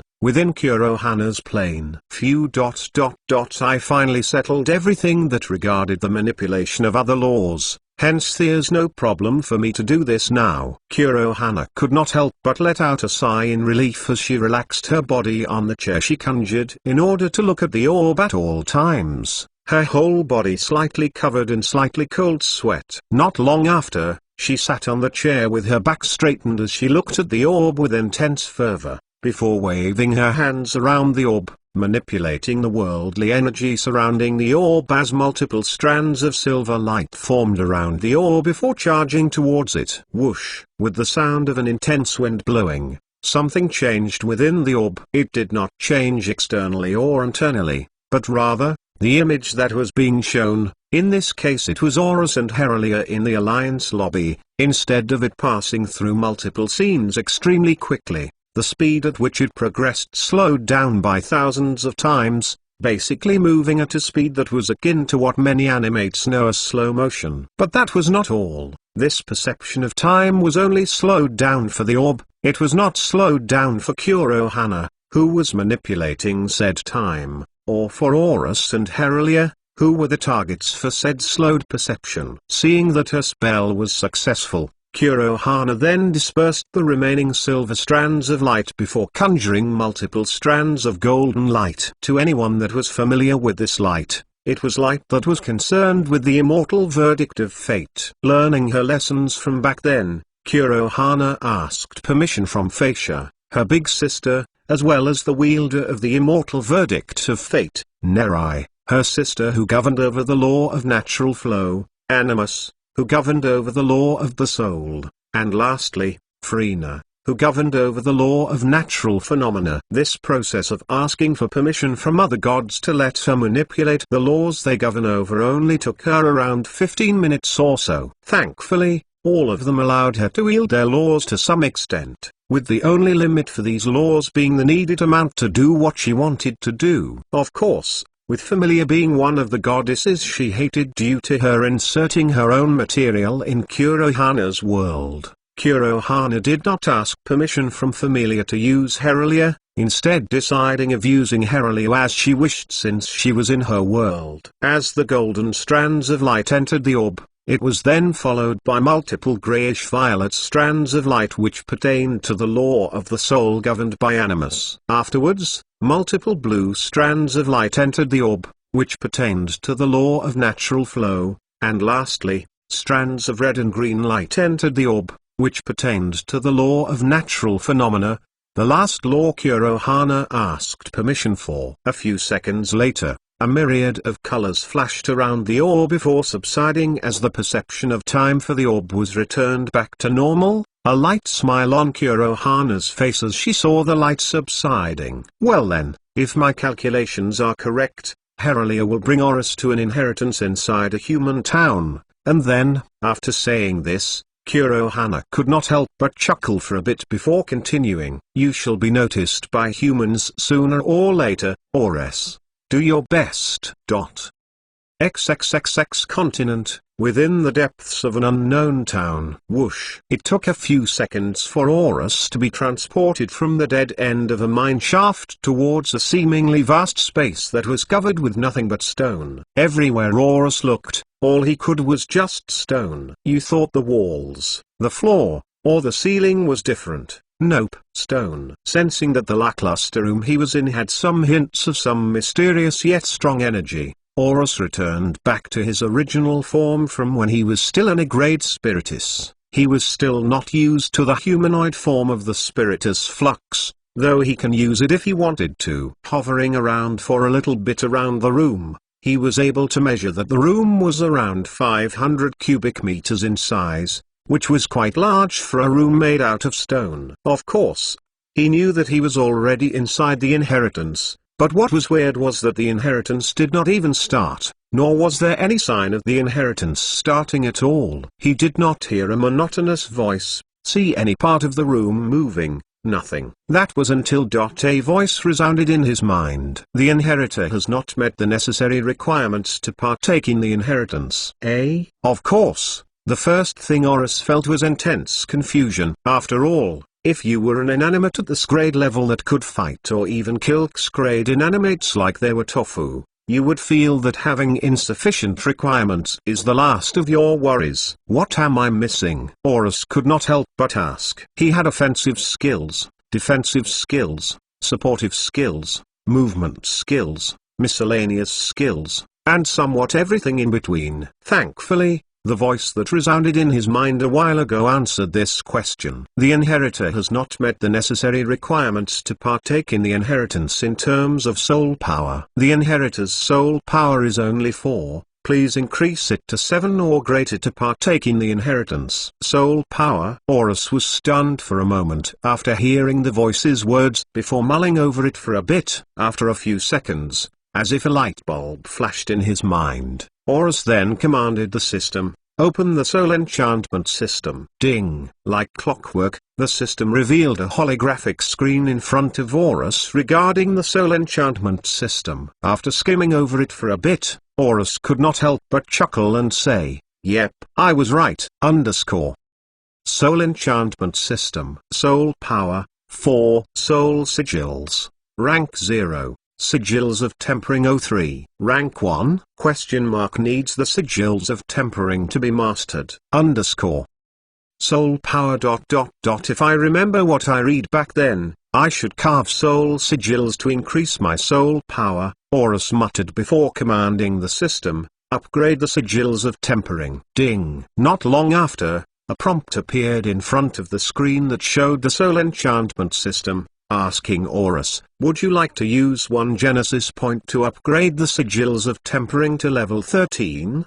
The system uses Genesis points to carve soul sigils? Horus was slightly surprised to find this out. "I guess I have to fight more bosses since I also have to use Genesis points for the Genesis tree." Although Horus had more than enough points to tinker with the Genesis tree he was talking about, he made a promise in his mind to only tinker with the tree once he had over 100 Genesis points. And thanks to the soul enchantment system also using Genesis points, it would take him a bit longer to save up 100 Genesis points. Unless he went on a boss killing spree after clearing the inheritance. Also, who knew whether or not the inheritance would give out Genesis points for him? Ding! Sigils of tempering has been upgraded to 13. Whoosh! As the notification popped up in front of Horus' field of vision, Horus' consciousness was frozen to a still as he heard a gust of wind blow through his mind, a surge of intangible energy entering his soul in an instant before forming a rune in his mind. And just like that,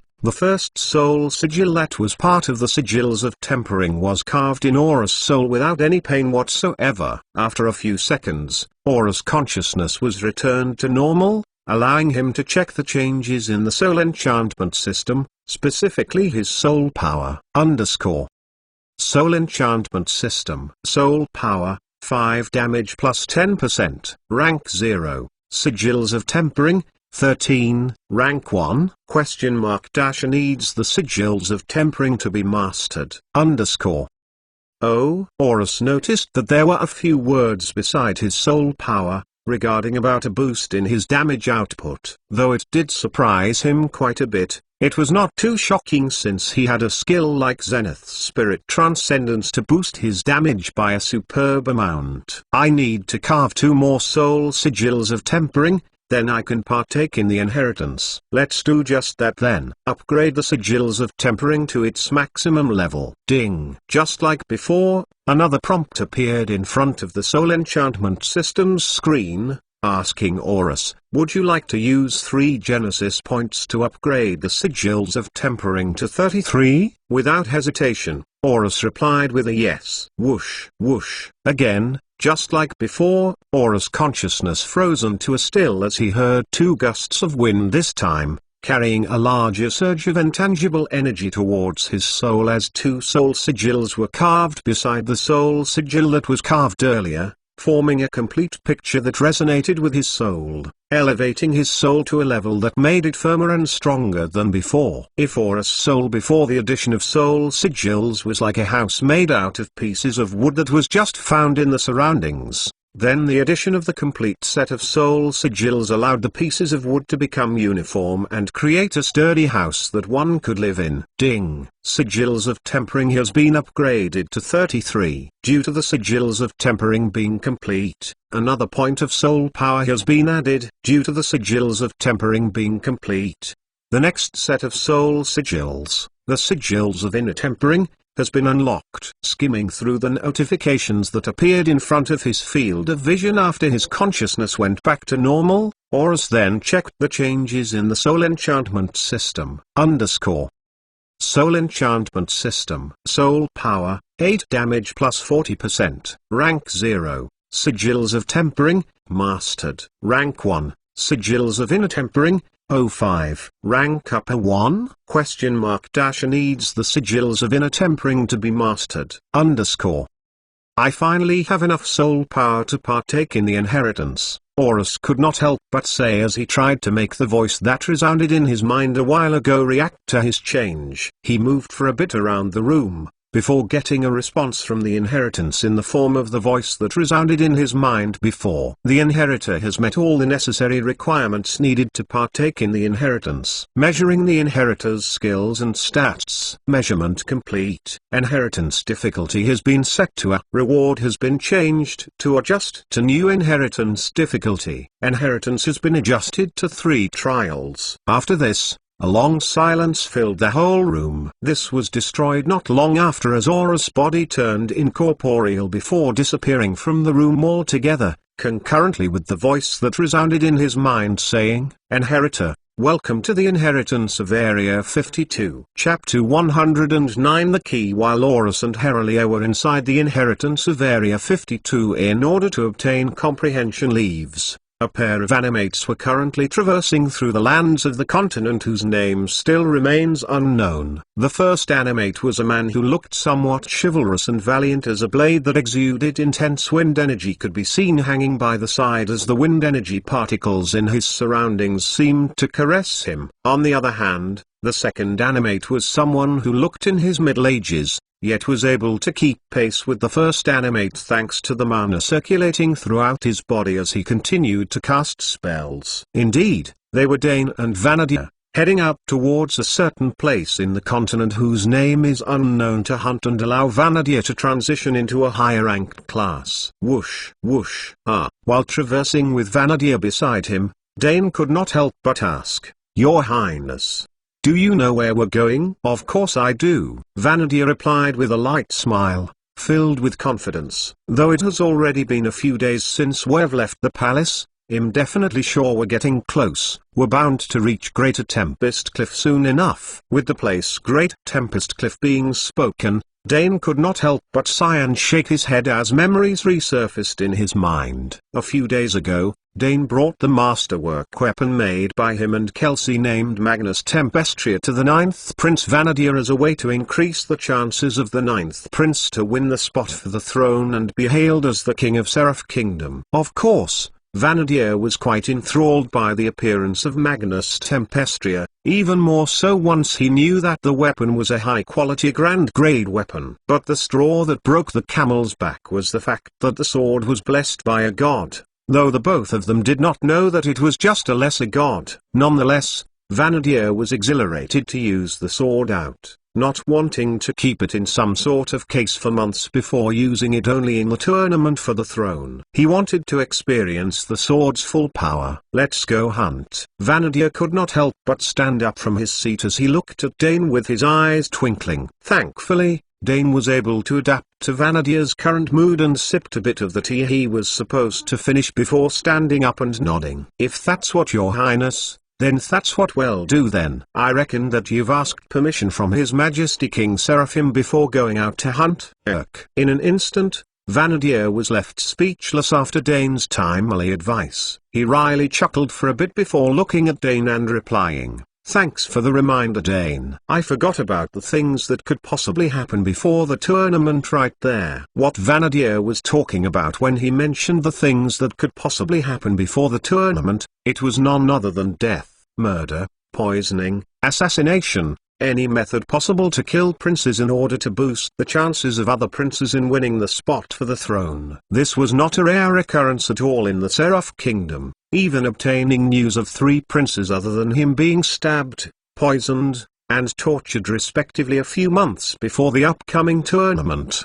Placing Magnus Tempestria on the table, Vanadia willed a part of his mana outside his body as it formed a talisman that went towards a certain direction not long after. A few seconds later, a talisman came back and halted in front of Dane's body, covering his body in a mysterious aura before dissipating. Seeing that he was covered in a mysterious aura that was the aura of Seraph royalty to be exact, Vanadier looked at the patient Dane before grabbing the sword once more and saying with a smile, "Okay, I've received permission to go out hunting as long as I bring a trusted person of the royal family with me to act as my bodyguard." And that would be Dane. Then followed up with this question, pointing the sword's tip towards Dane. Vanadier chuckled lightly and replied, "Who else would it be other than you, Dane?" Dane heard Vanadier's reply and lightly smiled as he replied, "I thank the prince's generosity." "So, where are we heading off, your highness?" After pondering for a bit,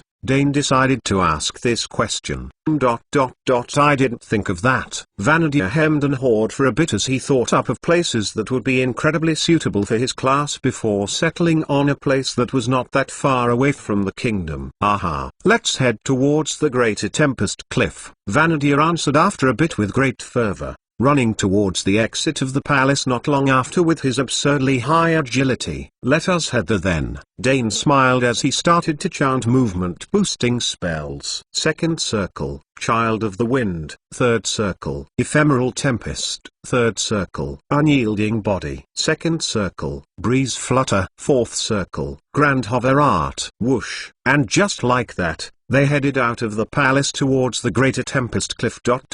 Ending up where they were at the moment. "Your Highness, you can confess that you have a poor sense of direction?"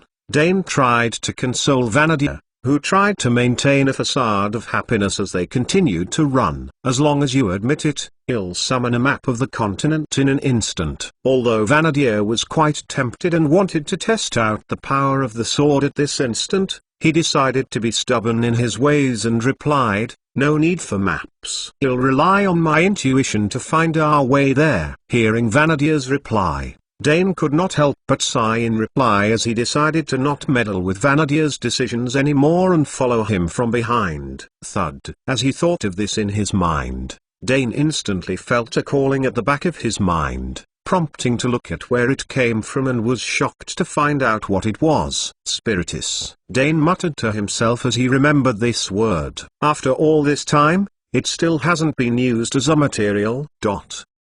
Within the inheritance of Area 52, in a boring and cube-shaped room of stone. "Inheritor, welcome to the inheritance of Area 52, the voice that resounded in Horus' mind stated. Hearing the name Area 52, Horus could not help but ask himself, to think that there's such an area like this in this world. Is this a joke or is it actually true? Anyways, I just came here for comprehension leaves. I have no need to know the history of the inheritance." Deciding that it would be futile for him to think about the origin of the name any further, Horus placed this thought at the back of his head. Due to the increased difficulty of the inheritance, the amount of trials the inheritor has to clear has been increased as well. Not long after, the voice continued to talk. The inheritor now has to face 3 trials, these trials being comprehension, logic, and soul strength in that order. The voice added on comprehension, logic, and soul strength. Horus muttered to himself. They definitely have something to do with comprehension leaves. In 10 minutes, the inheritor shall face the trial of comprehension. Failure to clear this trial shall mean forfeiting the chance of gaining the rewards from the inheritance, as well as the key of the inheritance. So if I lose, I get kicked out with no rewards whatsoever and no key. Horus thought of this and nodded inwardly as if it was a matter of fact. Wait a second. Key? What type of key? In an instant, Horus' interest and motivation shot up to its peak, changing Horus' indifferent attitude to that of an extremely motivated and goal-oriented one. Guess he'll have to take this inheritance seriously. Who knows what this key to the inheritance may bring. Oh, and the comprehension leaf. Chapter 110. Comprehension. With his motivation rekindled to an unbelievable height akin to an incredibly ardent flame that could swallow mountains and seas thanks to the unexpected key of the inheritance, Horus decided to take things more seriously, unlike what he did before in the Tempest Cliff inheritance. Though he became the owner of said inheritance in the end, the previous owner of the inheritance gave him this position without his own volition. basically attributing it to his own luck. This time, he did not want to rely on his own luck, although he knew that after he was reincarnated into a stick. Well, we can call him a spiritus flux now, that his luck had turned for the better, allowing him to achieve great things and gain multiple rewards unlike other inanimates out there. He wanted to see how far he could push his rationality and logicality in order to achieve the same effects of his stupidly good luck. As to why he decided to do this, it was because of the fact that this inheritance he was currently going to attempt revolved around the comprehension leaf. Hence it would make sense if the inheritor had to use their brain's power to the limit, right? And so, Horus decided to think up of a plan as to how he was going to clear the inheritance without any problem. The only obstacle blocking his way from this happening was the fact that he had no clue whatsoever as to what mechanics these trials had.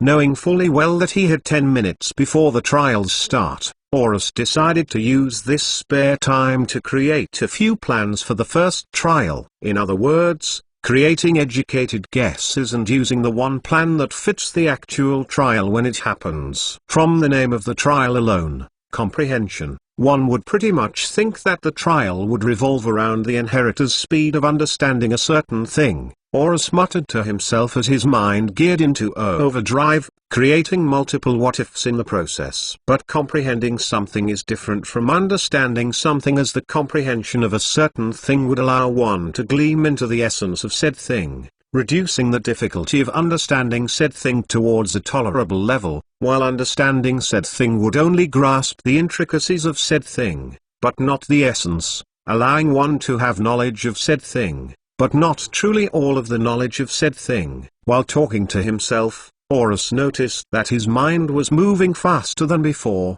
even allowing him to think of concepts that were not even there in the first place. Slightly surprised, he could not help but ask himself, is this the effect of increasing one's soul power? Since he had no basis as to whether increasing soul power would do just that, Horus placed this question at the back of his mind and continued to mull over the mechanics of the trial, finally arriving to a few conclusions almost 2 minutes before the start of the first trial. Finally, I've come up with 3 possible mechanics for the first trial. Horus let out a sigh of relief as he looked at the 3 motes of light that intangibly existed in his head, containing the 3 possible mechanics he had come up with. The first mechanic for the first trial would probably be a trial where the inheritance would give me some sort of text, and from there I would have to try and grasp the essence of the text as fast as possible. The second mechanic would probably be a trial where the inheritance would give me a skill for me to read over, and from there I would have to grasp the essence of the skill and improve it to a great degree, basically creating my own skill from a derived skill. And lastly, the third mechanic would probably be a trial where the inheritance would give me a certain item which I would have to examine, delve deeper, and grasp the essence of, creating some sort of output from this bout of comprehension. And with that, Horus' 3 conclusions were stated by him as the few remaining seconds left before the start of the trial ticked away into nothingness,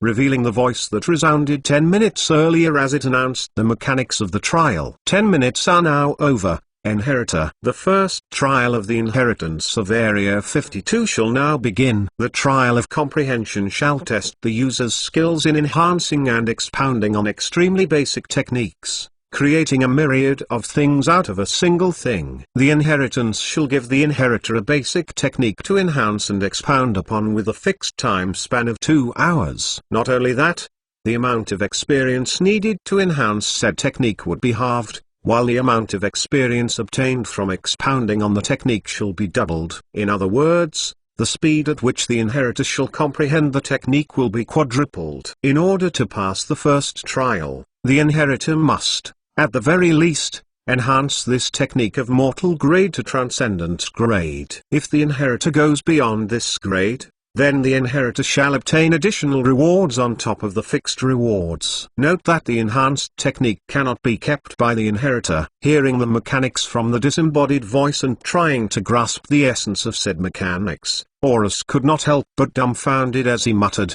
my 3 conclusions are useless in the end. That was the right the three conclusions he created were in fact not even close to the mechanics of the actual trial. Well, the second one was incredibly close, but it veered off along the way. In simple terms, the mechanics of the first trial were like this. 1. The inheritance would give Horus an incredibly basic technique. Second, Horus would have to enhance and expound upon the technique, increasing its intricacies and complexities along the way. In simpler terms, Horus would have to enhance and evolve the technique he would obtain from the inheritance. Now, as the creator of the celestial plane, the wielder of the one and only primordial decree. What has Horus been doing all this time? Right. He has been enhancing and evolving techniques from the start. In other words, Horus would be able to clear this trial without a problem. If one thinks about it deeper, he would even go beyond. Why? Because of a certain passive skill that allowed him to be where he was now. That's right. Blessing of the reincarnation goddess. It effectively increases his experience acquisition rate by 50%, which would mean that he would not obtain 4 times the amount of experience needed to level a skill but rather 6 times the experience. Coming to this conclusion, Horus could not help but chuckle softly. After a bit, it turned into raucous laughter. Not long after, it turned into a cackle that greatly resounded throughout the large yet plain stone room of the inheritance. It took him around a minute or so to finally regain his composure and notice that the first trial had already started. Realizing this, his mood had turned serious as he noticed an incredibly bright mote of light at the center of the large room, easily deducing that this mote of light held the technique he had to enhance and evolve. With a cheerful aura covering his body, he activated Tempest Levitation in order to drastically enhance his movement speed, reaching the mote of light in what seemed to be an instant for inanimates. As his body touched the mote of light burst out into a myriad of colors, covering Horus' body with various colors as he shouted with glee, "It's time to grind." While Horus was teeming with happiness as he started his first trial from the inheritance of Area 52, in another boring yet large stone room that spanned at least twice the area than Horus' room, Herilius stood. Stood at a certain place within the room that was nowhere near the center, calmly assessing her surroundings as she waited for the inheritance to make its move. And make its move it did. While Herilia was looking at her surroundings, a voice resounded throughout her mind, stating, "Inheritor, welcome to the inheritance of Area 52. Through a thorough scan, the inheritance has deemed the inheritor not an inheritor, but rather, a candidate for the position of ruler, as the ruler candidate has the bronze key of Area 52. Unfortunately, this bronze key would only allow the ruler candidate to obtain a position of Marquis at most. Would the ruler candidate like to go through the trials of the ruler to enhance the bronze key to a silver key? As Herilia heard these statements and questions come from the inheritance, Herilia could not help but ask herself why she entered the inheritance again. To be honest, Herilia was only introduced to the bronze key once she cleared the inheritance, only aiming for the comprehension leaf at most. But when she found out about the effects of the bronze key, Herilia could not help but ponder as to what effects the keys of higher quality would have. Unfortunately, Herilia did not have another chance to enter the inheritance, as she had to manage the alliance. That was until Horus came. Under the guise of protecting Horus along the way, Herilia was now attempting the inheritance one more time, wanting to seek the limits of this inheritance's key. Without hesitation, Herilia responded, "I would like to go through the trials of the ruler." A few seconds of silence passed by before the voice could respond. Not only that, this voice was now different from before, as it contained a small hint of vitality in it. "Ruler candidate, from the power you exude, I see that you are deemed fit for a path that would combine speed and blood. Not only that, you also exude great strength beneath that speed, allowing me to ask you the question. As the supreme ruler, would you like to tread the trials of the sanguine ruler, becoming a sanguine ruler yourself?" At first, Herilia was dumbfounded, as she did not really expect that her powers would be taken into consideration as she pursued a key of higher quality. But since she pursued great strength, This coincidence was definitely great timing. I shall tread the trials. Bang. So be it. We shall now witness the birth of a new sanguine ruler. Let the trials of the sanguine ruler begin. Chapter 111 Skill Mutation. Whoosh. As the rays of light started to cover Horus' body, an influx of information entered his mind as Horus obtained information on a new skill which was given to him by the inheritance. It only took Horus a few seconds to digest this surge, the rays of light disappearing not long after. After that, he decided to land on the spot where the mote of light he absorbed originally resided, knowing fully well that it was just a waste of time for him to move through the room in order to find a good spot. He was not some sort of animate that did not feel comfortable at one spot, deciding to move to another. Well, he previously was one. Well then, let's see what I obtained. As Horus said this to himself, he brought up the notification log of the system, allowing him to glean upon the name of the new skill. Ding! Horus has obtained Spirit Tempering. Spirit Tempering. From the name alone, does this have something to do with soul power? Horus could not help but ask himself this question as he opened up the detailed information of this skill. It was not wrong for Horus to come to this conclusion, as the word spirit would always be associated with the soul or energy related to soul. Not only that, even though he only had a rough grasp as to what soul power could do, he knew very well that this would allow him to grow stronger much quicker. Ding! Once the skill detail screen popped up in front of the notification log, Horus skimmed through the description in an instant, with his aura changing into that of excitement and disappointment. Spirit Tempering. Level, 1303. Grade, C Mortal. The spirit, also known as the soul, is the most important of any being, as it allows the being to do things unimaginable for those who don't have consciousness. Through tempering the spirit, the vessel's connection with the spirit becomes strengthened, allowing the vessel to emit greater power at the same level of power the spirit emits or even less. Note that the increase in power only works with the being's original form. Any other form is considered a false vessel by the spirit. Stat boost, 0.5%. Do I really have to? Horus could not help but ask himself as he read the skill's description multiple times. Seeing that there was no other choice, Horus could not help but sigh as he dispelled his morphing skill, reverting back to his wooden sculpture appearance. Although this appearance does allow me to wear armor, I am still not used to it, Horus could not help but say as he instantly felt a small surge of power spreading throughout his current form. Oh, is this the boost given by the skill? Although it was just a minute difference, Horus had a feeling that this minute difference would allow the current Horus to triumph over the Horus who did not revert to his original form. Ding! Just as he was trying to get a feel for the surge of power, an notification sounded in his mind, disrupting his flow as his aura turned into that of slight anger. Composing himself, he then looked at the notification that popped up and was baffled at the sight. Barrier of the Spiritus has long reached the max level. Using the prolonged exposure to skill experience, it has broken through its peak and reached a new level. Thanks to the prolonged exposure to skill experience at its current grade, once it evolves, there's a guaranteed chance that the skill will mutate into special grade A. Why haven't I seen this notification before? Horus was befuddled at the sight as he knew that Barrier of the Spiritus was only a grade mortal skill. He decided to open up his notification log all the way, making him dumbfounded and leaving him at a loss for words. Barrier of the Spiritus has leveled up. Barrier of the Spiritus has leveled up. Barrier of the Spiritus has reached the max level. Barrier of the Spiritus has met the necessary requirements and is ready to evolve. Barrier of the Spiritus has noticed the user's neglect towards it, deciding to use the system's experience for its own improvement.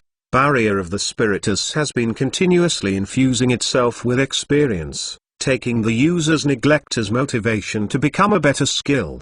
Barrier of the Spiritus has greatly improved from its previous version, but is saddened by the fact that the user still neglects it. Nonetheless, it continues to infuse itself with experience. Barrier of the Spiritus has reached the point where it could improve itself no further, feeling that it has possibly reached its peak. It is still saddened by the fact that it is neglected. Reading through the notifications left by the skill, Horus could not help but feel bad as he neglected the skill. He felt as if the skill was a child that was not being given attention, though that was not really the case. Nonetheless, he calmed his emotions once more and looked at this from another perspective, coming to the question: so the learning module of the system's AI actually allows the skill to mutate to a greater grade once it's evolved. With this thought, he tried to remember whether he had OS points saved from his boss killing spree, remembering that he had around 2 points left as he felt that maxing out the battle module was not necessary at his current level. Removing Barrier of the Spiritus from the learning module, he then used the 2 remaining OS points to increase the learning module's level to 3,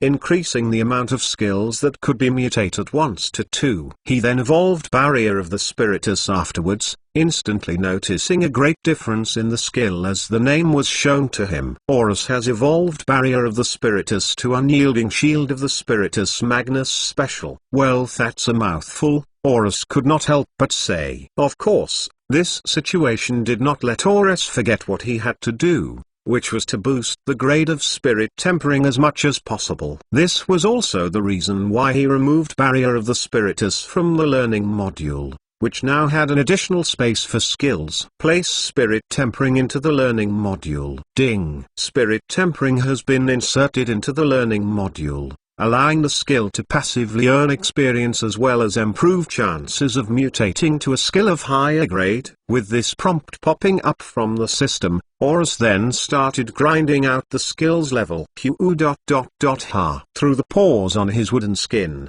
he absorbed the energy particles surrounding his body as it rushed towards the spirit located in his mind, gradually being tempered as the spirit gradually became thicker. Within seconds, multiple notifications sounded from the system, prompting Horus to inwardly command, "Evolve Spirit Tempering." Ding! In an instant, the spirit that had slightly thickened from before, had condensed itself into a smaller size. Nonetheless, the thickness remained, though it seemed that the spirit could still grow stronger unlike before. Spirit Tempering has been evolved to Enhanced Spirit Tempering. Well, that was fast. Let's continue.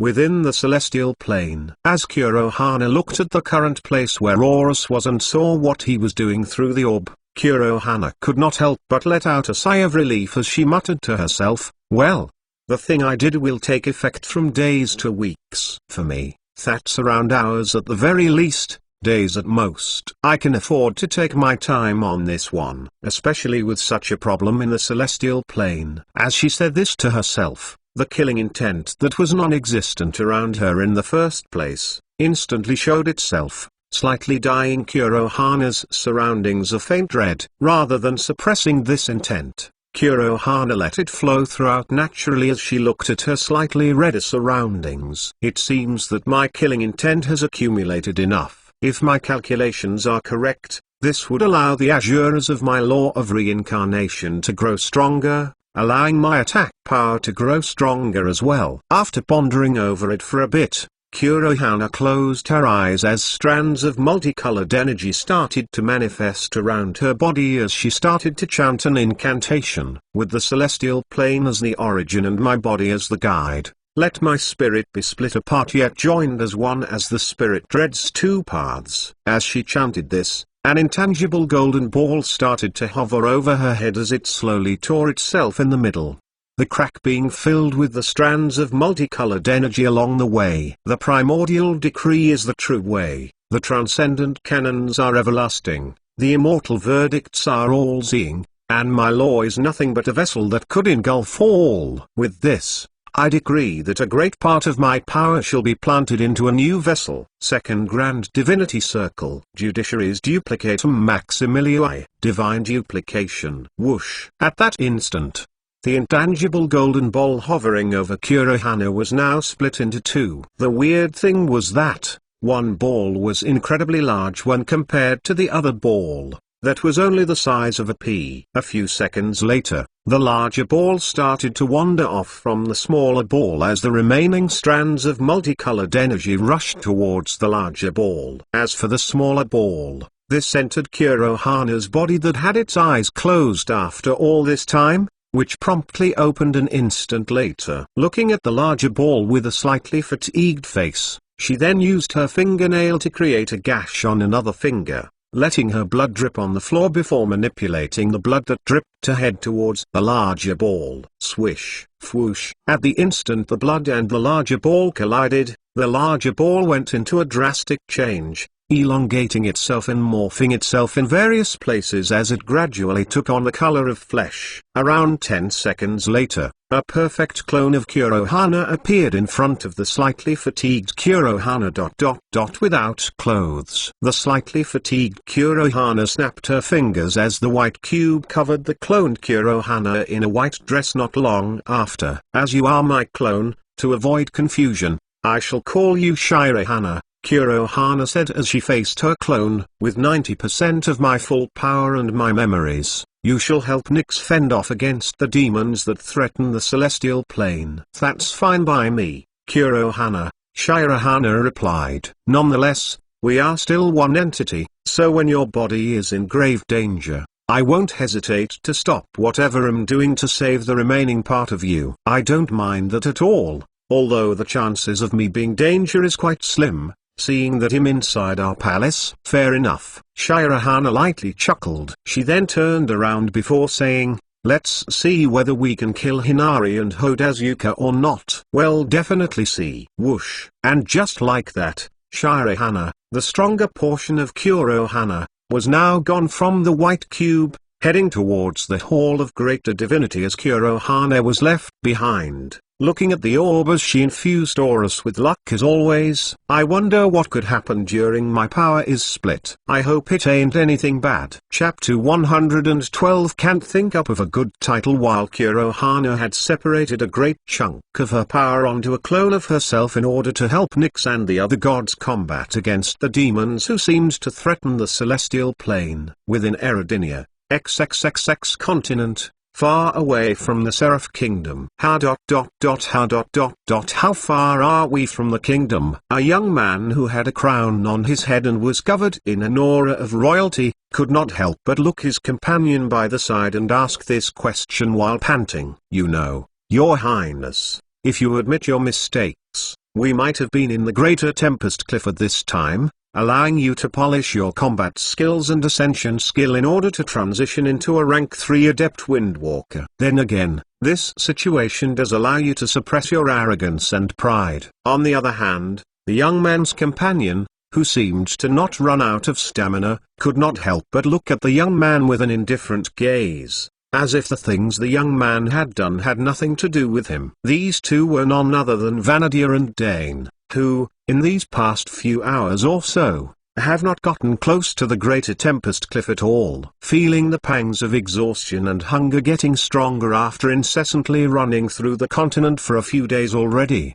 Vanadia decided to strip off his pride and arrogance and hurriedly sat down as he gasped for air. After getting enough oxygen from the surroundings and drinking a sip of water from a pouch he prepared, Vanadia looked at the standing Dane beside him and let out a sigh. Fine, I admit my mistakes. Please use your powers to lead us to the Greater Tempest Cliff, O Great Dane, Vanadia said as he put on a false air of worship and reverence. I don't really like being worshipped, plus that sounded sarcastic. So, listening to Vanadia's words, Dane could not help but mull over his decision. After a short bit, he then said, you know what, because of that, I'll just sit down and wait for you to be sincere with your words. Just as Dane was about to sit down beside Vanadia, Vanadia hurriedly stood up and waved his hands erratically as he exclaimed, no, no, no. I apologize. I sincerely apologize. Dane, please take us to the Greater Tempest Cliff. I'm sorry for doing that. Halfway through his process of sitting down,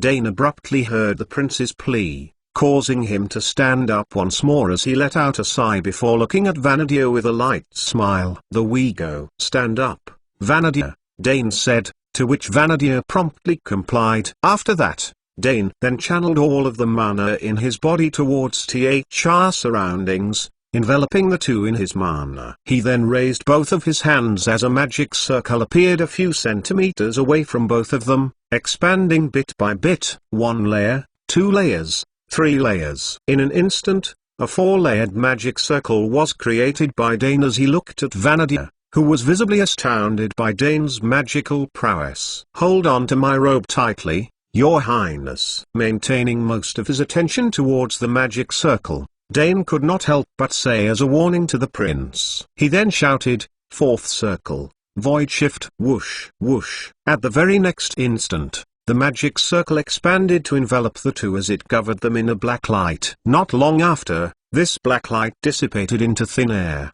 leaving no trace of the two being there in the first place. It was only a matter of time until the two reached the Greater Tempest Cliff. But that's another tale saved for later. In another part of XXXX continent, specifically within the boundaries of Tempest Cliff, Horrell was currently circulating all of the SP in his body as it grew more viscous and purer in terms of quality. Kaka, kaka. A few minutes later, cracking sounds could be heard coming from his body as his body glowed a faint blue, only for the glow to be suppressed by his will not a moment later. Horrell could not help but let out a satisfied sigh as he opened his sense of vision, looking at the changes the thing he did brought to his body. Finally, after multiple months of arduous effort, I've finally achieved an X-grade Transcendent SP vessel. Not only that, my spell core has even reached S-grade Transcendent level. As he muttered these words to himself, Horrell then started to chant an incantations as his spell core glowed a faint blue. Self-appraisal. Whoosh. As he casted this spell, multiple strands of blue energy from the surroundings started to coalesce in front of Horrell's field of vision, creating a screen that was akin to Horus and Heralia's system screens. Nonetheless, this screen had information that was more basic when compared to theirs. Horrell. Level, max. Species, Mana Forminosus Energistus disguised as Branch Grandius Formosus. High Energistis. Heavenfying SP vessel has been evolved to Sky Sundering SP vessel. I wonder what would happen if I evolved with a skill at the divine level. Knowing very well that his SP vessel was now at the X-grade Transcendent level, he could delay his evolution further and allow him to evolve into inanimate with a divine level skill. Nonetheless, the question, will the trial of transition become harder, lingered in his mind. In the end, he decided to just go with the flow and see what happens along the way. By now, I'm pretty sure Master has solidified his grasp over his newfound powers as a rank 1 animate. Eventually, he'll become an animate as well. Just like Master. I will never let you down.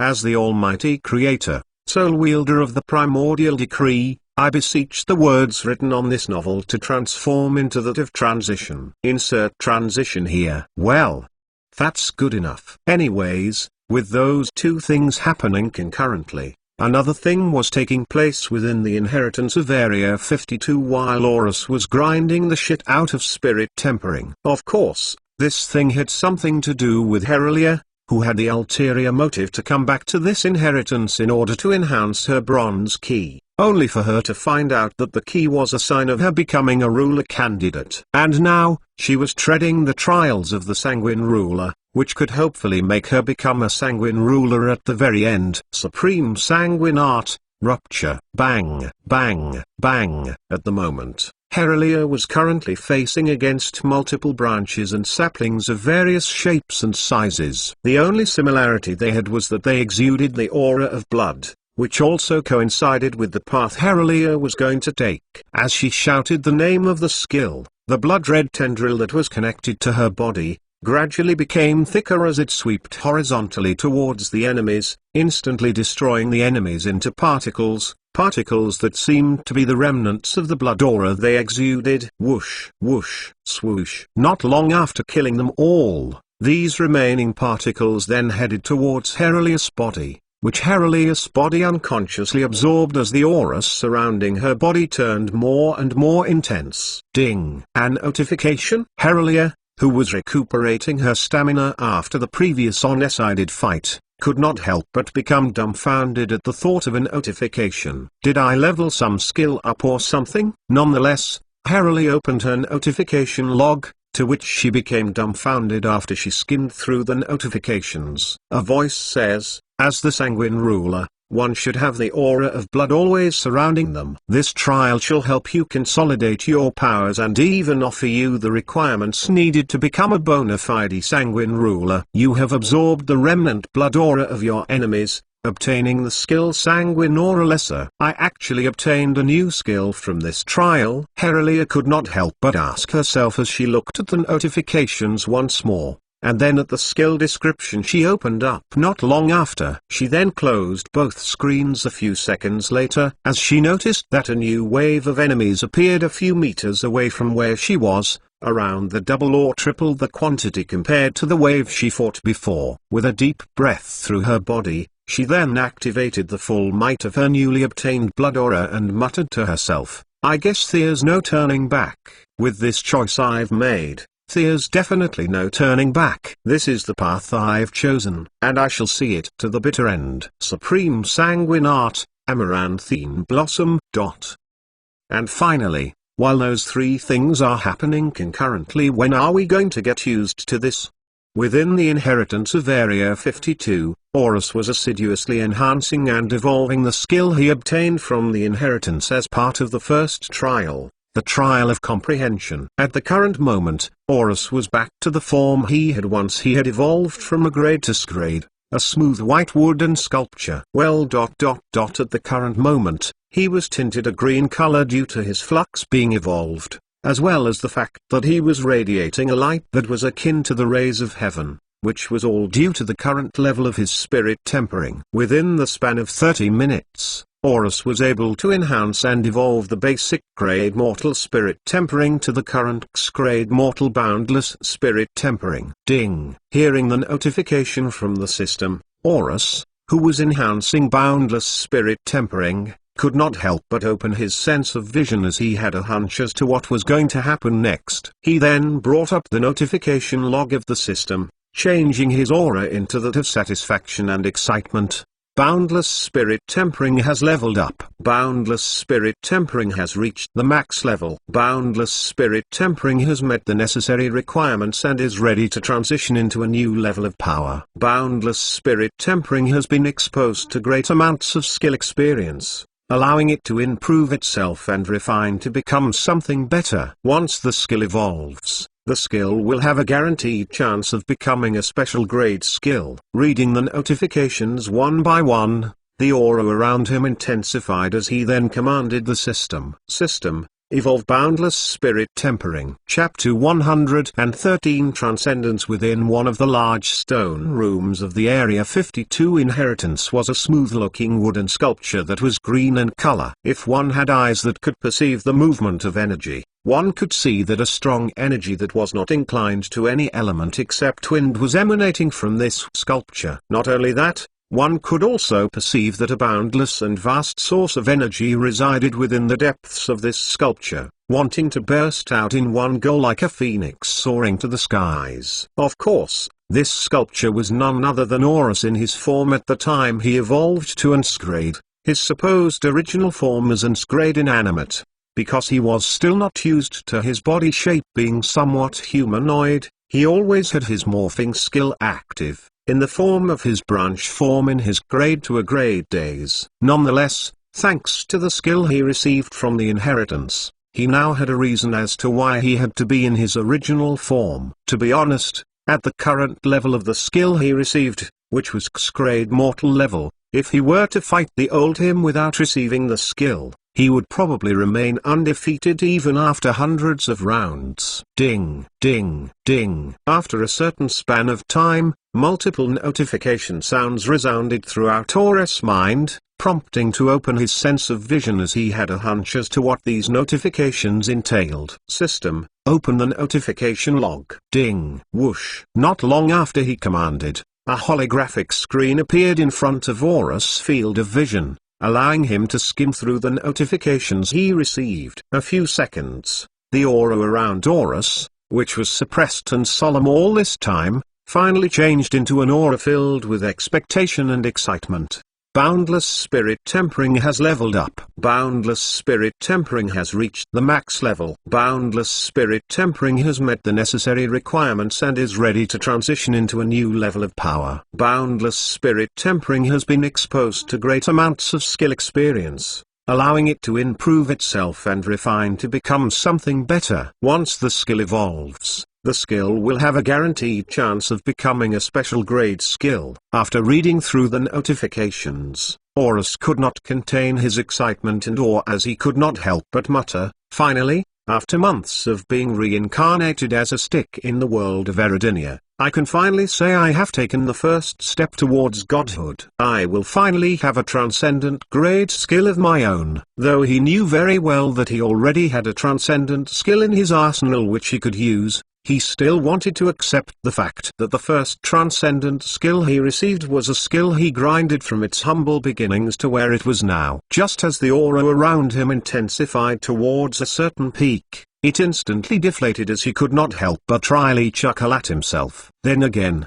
this is just a skill given to me by the inheritance. I'm pretty sure my progress is going to be taken away once the first trial is over. Letting out a sigh and clearing his mind afterwards, the aura around him returned to its previous state of expectation and excitement as he could not help but say, "Then again, when's the last time I've evolved a skill to the transcendent grade in eyes?" Evolve Boundless Spirit Tempering. Whoosh, whoosh. At the very instant Horus was finished commanding, something magical happened. Out of thin air, a mote of light gradually manifested on top of Horus' body, a mote of light that, if one looked at it closely, it looked quite similar to the shape of Horus' body but shrunken to an extremely minuscule size. This mote of light then started to hover higher and higher as a thin strand of light could be seen connecting the mote of light to Horus' body. It flew upwards until it reached the ceiling of the stone room, and there it stayed for a bit, before exploding into a great ray of colors that enveloped the whole stone room. At first, Horus was shocked as to what was happening since this was not the situation he would encounter when he would evolve a skill to transcendent grade. But then, as he continued to think, Eridinia was not like Isis' Eridinia in the first place. One was made out of zeros and ones, but one was made by a god that gave life and realism into it. Not only that, he did not even feel the skill dissipating from his memory or something as he could still see that the strand of light connecting him to the mote of light was not severed at all. A few seconds later, he would find out the strand's purpose. At the time when the stone room was completely covered with a myriad amount of colors, the origin of these colors, the mote of light, started to absorb these colors through the strand of light that connected it to Horus, creating a sort of tempest that originated from Horus as the colors were gradually being absorbed by the mote of light. As time passed, Horus could gradually see the improvement the mote of light was getting from the colors. The first improvement was that its size was bigger, multiple times bigger when compared to its previous state. The second improvement to it was that the mote of light felt more lifelike in terms of its outer appearance. If one were to think that the previous mote of light had 80% of Horus' features down, this current mote had 90% of it. And last but not the least, the third improvement the mote of light had was that, at the instant the mote of light absorbed all of the colors, Horus felt that his senses were clearer and sharper when compared to before. Not only that, he also had a feeling that he was stronger than before, though he could not find out the reason why. It took a couple of minutes for the mote of light to absorb every color from the stone room before returning back into nothingness as Horus heard the ever-familiar notification sound from the system. Ding! Boundless Spirit Tempering has been evolved to Essence Refinement of the Heavens Spirit Special. As he read the name of the skill, he now had an idea as to why the skill went through such lengths to show its improvement. Maybe it wanted to show Horus that the skill was connecting to the heavens as a way to show its power over mortal grade skills. Anyway, with Horus evolving Boundless Spirit Tempering to its special grade transcendent form, Horus took the skill out of the learning module before placing two skills he rarely used into the module. Ding, ding. Flux Armor Creation has been placed into the module. Flux Enchantment has been placed into the module. Seeing that he chose the two skills he wanted to raise, Horus said to himself, With me evolving the skill given by the inheritance to special grade, it would be overkill to mutate it into a higher grade. That's only suitable for skills I can keep. As for the reason why Horus chose these two low-leveled skills to be raised in the learning module, it was because Horus realized that he did not grind out the levels and grades of his skills anymore. Though he was able to get a few levels for some of his skills here and there, it was unlike before where he spent around 2 weeks to raise multiple skills into a high grade. Before I evolve to X grade, I hope I can raise all of my skills to the limit of mortal grade. While committing this goal into memory, Horus commanded the system to identify the newly evolved skill he received, wanting to know effects of a transcendent grade skill. Ding _ Essence Refinement of the Heavens Spirit Level 15, Grade, C Transcendent. When one peers beyond the spirit, one eventually finds out the existence of essence, the intangible yet tangible energy that makes us, us. If one strengthens their spirit, then one strengthens their connection to the body, making the body exert more power. Therefore, if one strengthens their essence, which makes up the spirit, one strengthens the foundations of the spirit, which increases the limit as to how much power the body can exert depending on one specific value of the spirit. With this skill, one can refine one's essence through the help of the mysterious energy of the heavens, allowing one to be a cut above the rest. Note that only one's original form can handle this enhancement. Any other form or morphed form will let the skill be forcefully disabled in order to not damage the form the being is currently under. Increases the efficacy of so-based techniques by 50%. Increases the base stats of the user by 50%. Within the XXXX continent, slightly far away from the Seraph Kingdom. Whoosh! Just like creating something out of nothing, two men appeared near the boundaries of a place that seemed to exude extremely strong energy of the wind element. Although they stood near the boundaries of this place, their clothes still flailed around as if there was a storm happening nearby. Of course, these two men were none other than Dane and Vanadia, with Dane finally letting out a sigh of relief as he could not help but mutter, "We're finally here." As for Vanadia, at the very instant he was able to gaze upon the place in front of him, he could not help but tighten his grip on Magnus Tempestrio as he said, "We're finally at the Greater Tempest Cliff." With his eyes lighting up akin to a flame that soared above the skies, Vanadia looked at Dane and said, "Hey Dane, let's enter. I want to try out the skills of this new sword. Not only that, I also want to enhance my combat power." As for Dane, who heard the prince's words, he could not help but lightly smile as he snapped his fingers, creating a barrier that covered the both of them as he said, "If that's what the Highness wishes, then let us head on our merry way." "Ha ha, that's what I'm talking about." Vanadia could not help but visibly shake with excitement as the two of them entered the Greater Tempest Cliff, finding a beast to test Magnus Tempestria on. While heading deeper into the cliff, Dane could not help but feel that the pulling feeling on the back of his head grew stronger. As a serious expression creeped up on his face, he asked himself, did the spiritus just ... transition into an animate that quick? I hope it's that and it's not the spiritus going through a fortuitous encounter, because no inanimate can possibly have a soul that strong. One's vessel cannot handle it. But if there was the slightest chance that the spiritus could handle such soul strength, then I have no possible excuse to shirk away from this desire. I must definitely get my hands on that spiritus. Chapter 114, Unforeseen. Within one of the stone rooms of the Area 52 inheritance. Well then, this is definitely leagues beyond the previous version of the skill. If this was an extremely rare skill, then the difference might be more obvious. After skimming through the description of the newly evolved skill, Horus could not help but mutter and sigh in amazement as to how much the skill has improved.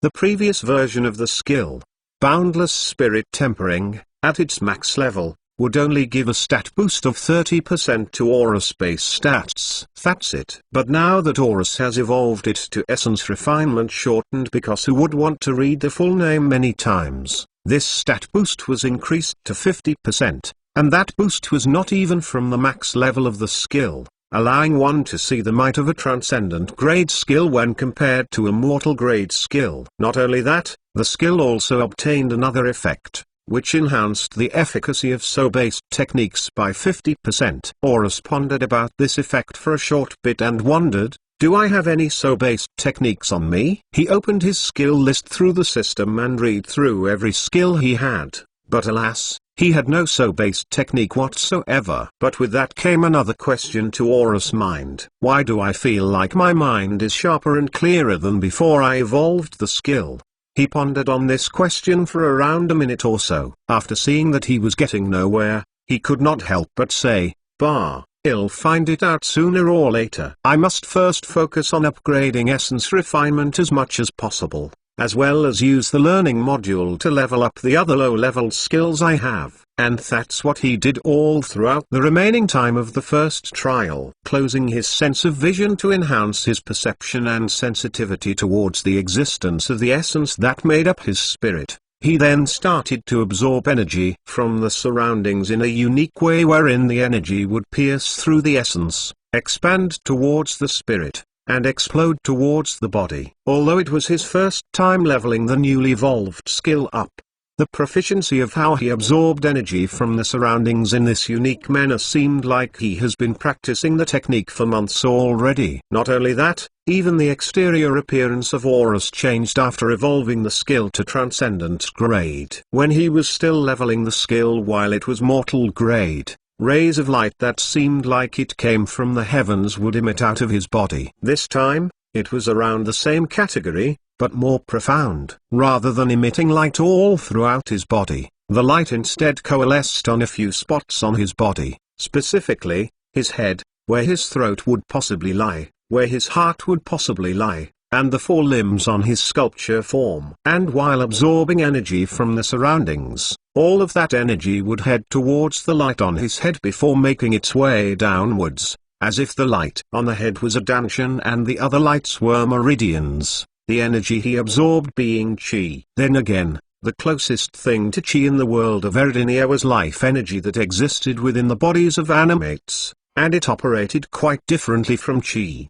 Doesn't say it's impossible though.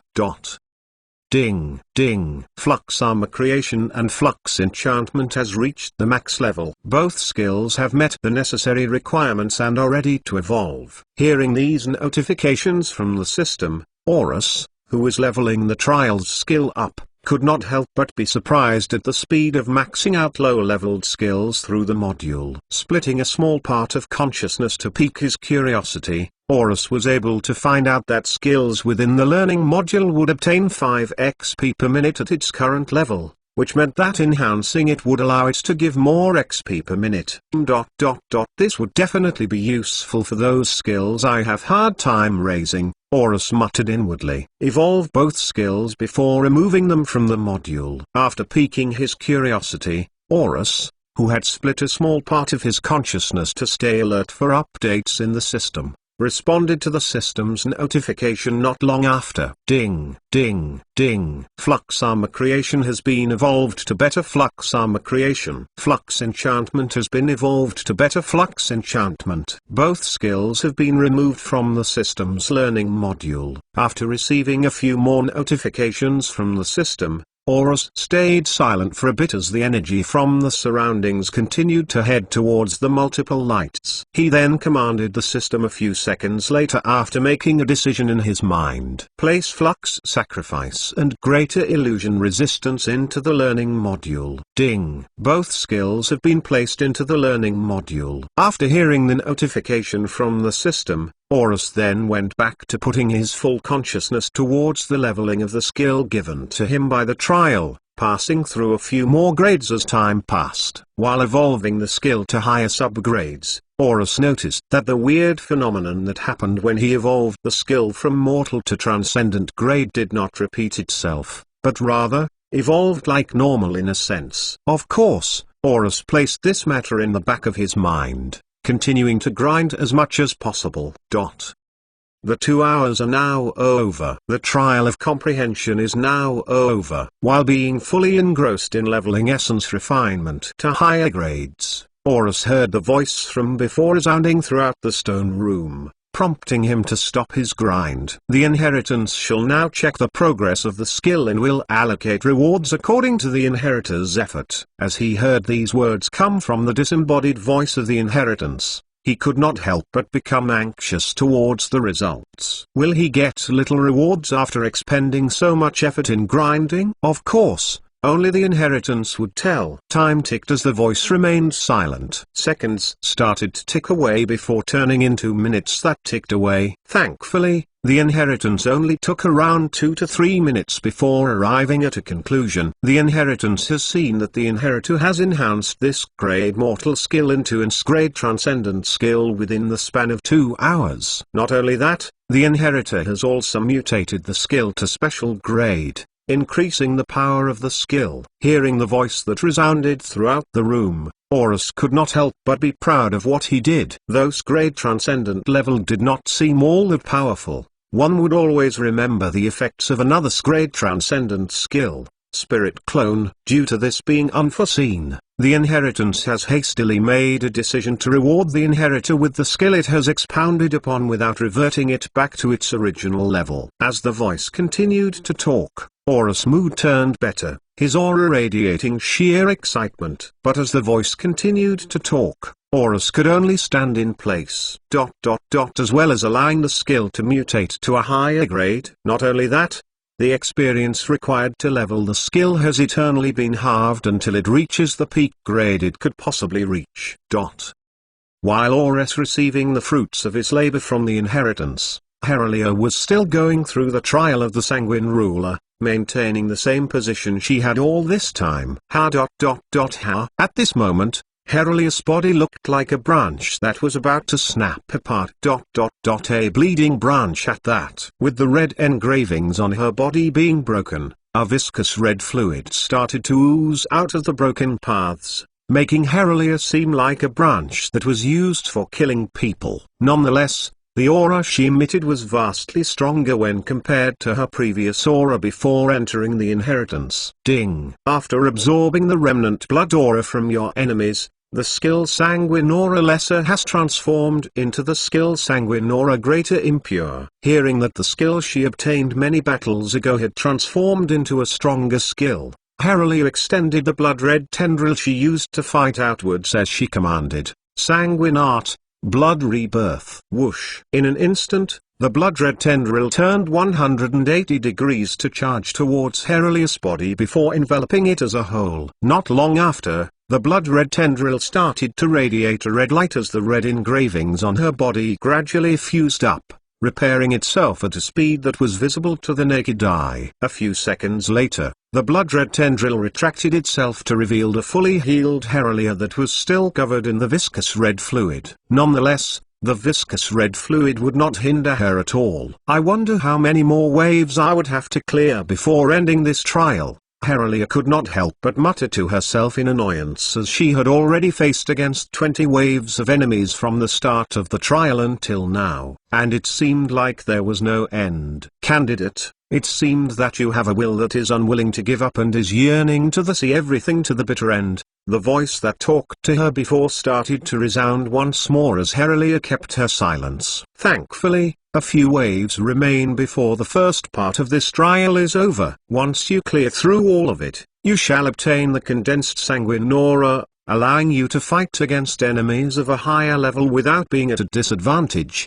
That is not to say that you're not already strong. Making it this far is already a sign of your strength. I wish you the best of luck and may the blood rain down from above. After that, the voice did not resound anymore, leaving Herelia all alone as she waited for the enemies to manifest. It was at this time that a certain being popped up in her mind, the one being that allowed her to have the chance to go through this trial. If he was not used as an excuse, she would have not been able to enter the trial in the first place. Chuckling in a mocking manner, Herelia could not help but say, I feel like I've done something wrong. But I can't turn back, now can I? I wonder how Horus is doing. Knowing him very well, I'm sure he's blazing through the inheritance. As for me though I just might die from this. Chapter 115. An attempt within one of the stone rooms of the Area 52 inheritance. Horus was listening to the disembodied voice of the inheritance as it announced Horus rewards after clearing the first trial. I hope I get to keep the skill I grinded. Horus could not help but think to himself. Of course, who would have no thoughts of keeping a skill they grinded so hard for? And so, Horus listened to the first statement of the disembodied voice, changing the anxious and hopeful aura around him into that of happiness and excitement. Due to the extent of the skill's level of expounding being unforeseen, the inheritance has hastily made a decision to reward the inheritor with the skill it has expounded upon without reverting it back to its original level. The disembodied voice stated, "Let's go ooh ooh ooh ooh." Horus screamed in an ecstatic manner as energy seemed to fill his body, prompting him to fly around for a bit before hearing the disembodied voice once more. Hearing the disembodied voice speak again, Horus stopped flying and waited for the voice to say its words, only to be shocked by the next statement. As well as allowing the skill to mutate to a higher grade. Not only that, the experience required to level the skill has eternally been halved until it reaches the peak grade it could possibly reach. The disembodied voice talked once more. It took Horus half a minute to come back to his senses from the intense shock he got from the voice's statement. The first few words that came out of his mouth were, "eternally halved." Did the inheritance just say the experience needed to level the skill I grinded is ... eternally halved? He could not help but repeat the question to himself as he opened up the skill's details. Ding, _ 9th Purity Heaven Binding Essence Transformation Level 140. Grade, S Transcendent. When one peers beyond the spirit, one eventually finds out the existence of essence, the intangible yet tangible energy that makes us. If one strengthens their spirit, then one strengthens their connection to the body, making the body exert more power. Therefore, if one strengthens their essence, which makes up the spirit, one strengthens the foundations of the spirit, which increases the limit as to how much power the body can exert depending on one specific value of the spirit. With the essence of the user of the skill being incredibly pure and calm, the user can use the power from the 9th heaven to bind and purify the essence into a more condensed and cleansed form that would allow a small smidget of the user's spirit to control a great amount of external power. Thanks to heavenly methods, the needed time to connect with and comprehend the 9th heaven's energy has been halved. Increases the efficacy of So-based techniques by 150%. Increases the base stats of the user by 120%. Experience needed to level the skill up has been halved. Seeing the words on the description screen of the skill, Horus' shock was gradually replaced with sheer happiness as he flew erratically once more with glee. Ha ha ha ha. I'm going to easily obtain a divine level skill before reaching the peak of inanimate. To a normal being, may it be animate or inanimate, a peak mortal skill is enough to make them believe that the user is a god in a mortal's body. Once the user uses a transcendent skill, it's enough to instill fear and worship into those who see it. As for divine level skills, the sheer power and range of such a skill would basically make them vegetables from the immense shock, horror, fear and reverence they felt from the skill alone. Before they get wiped into ashes. Of course, just as he was about to fly a bit more, an immense pressure seemed to pull him down towards the ground as the disembodied voice resounded once more throughout the room. Inheritor, you have 10 minutes to prepare before the second trial. The trial of logic. Please prepare extremely well as it is easy to fail this trial from the first move alone. Hearing these words of caution from the inheritance, Horus could not help but subconsciously change his aura as he muttered in a serious tone, well then. The inheritance has already given me a hint from those words of caution alone. I wonder if the hypothesis I make would turn out correct before the trial starts.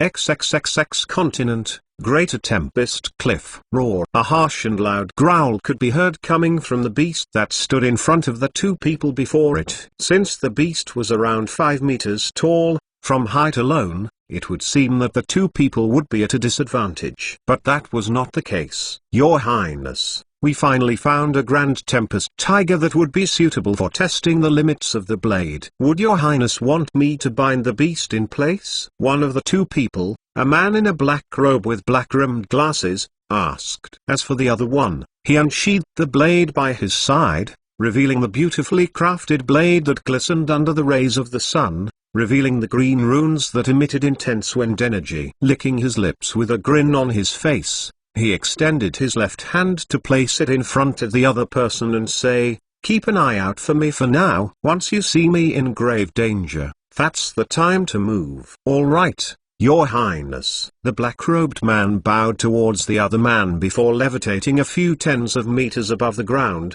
allowing him to look out for the other man without worry. Of course, if one did not know them by now, these two are Dane and Vanadier. Roar! The beast could not help but roar once again as it noticed that the two people in front of it did not seem to fear it at all. It seemed like ... to them. It was not even something unbeatable. Coming to this conclusion, the beast became filled with rage as a red wind started to circle around its body, giving off a pressure that was equivalent to a small-scale typhoon.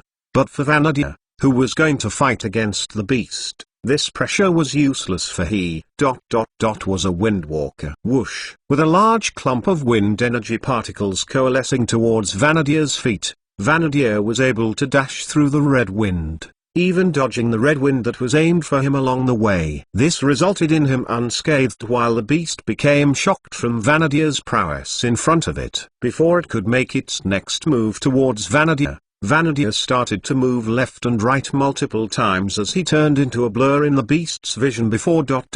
disappearing from the beast's sight completely. Surprised, the beast started looking at all directions before hearing a whistle from up above its own head. Without hesitation, the beast looked up, revealing a gradually descending Vanadier with a grin on its face, holding Magnus Tempestria with two hands, aiming to stab the beast in one go. Hee, I knew you were going to look up, Vanadier muttered to himself. In an instant, the blade started to glow a bright green as a great amount of wind energy particles started to circle around the blade before turning into two claws that resembled that of a wind dragon. Wind dragon's four forms. As he was midway into casting his spell, his speed of descent accelerated by a great margin as a few meters was crossed in a matter of an instant, reducing the gap between the tip of the blade and the beast's head to a few decimeters. Wind Dragon's Fury. Whoosh, whoosh. At the instant the tip of the blade pierced through the epidermal layer of the beast's skin,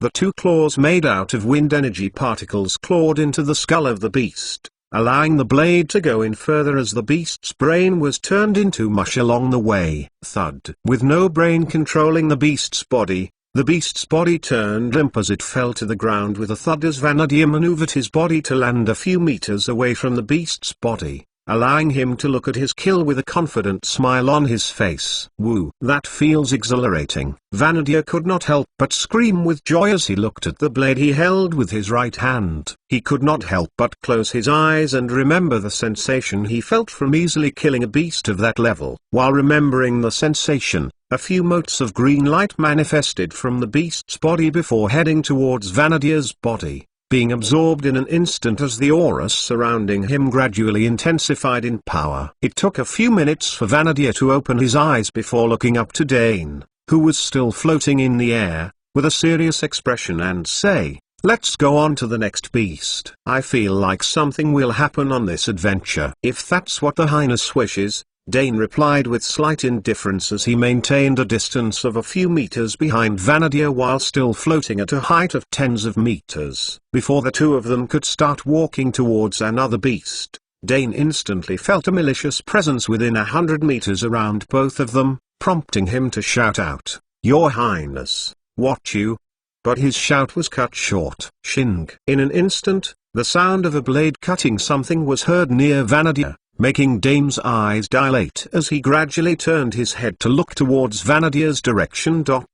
Only to sigh with relief not long after. With a single glance, Dane was able to see that two blades collided with one another in a perpendicular manner, with one blade trembling quite a bit. This blade was Magnus Tempestria, Vanadier's blade. Maintaining his composure after the shock that was the blade aimed to end his life, Vanadier looked at the man covered in black who wielded the blade colliding against his. It seems an assassin has been caught. A rank 5 void assassin at that. Not long after, The assassin slightly chuckled at Vanadia's words as it replied with a hoarse tone. "It seems I have failed my mission." Whoosh! In an instant, the weight behind the assassin's blade was gone, making Vanadia lean a bit as he regained his balance not long after, making sure to grip onto his blade tightly. Looking around for a bit, Vanadia let out a sigh afterwards before tensing up once more as he heard the hoarse voice of the assassin resound from afar. "Mark my words, Ninth Prince,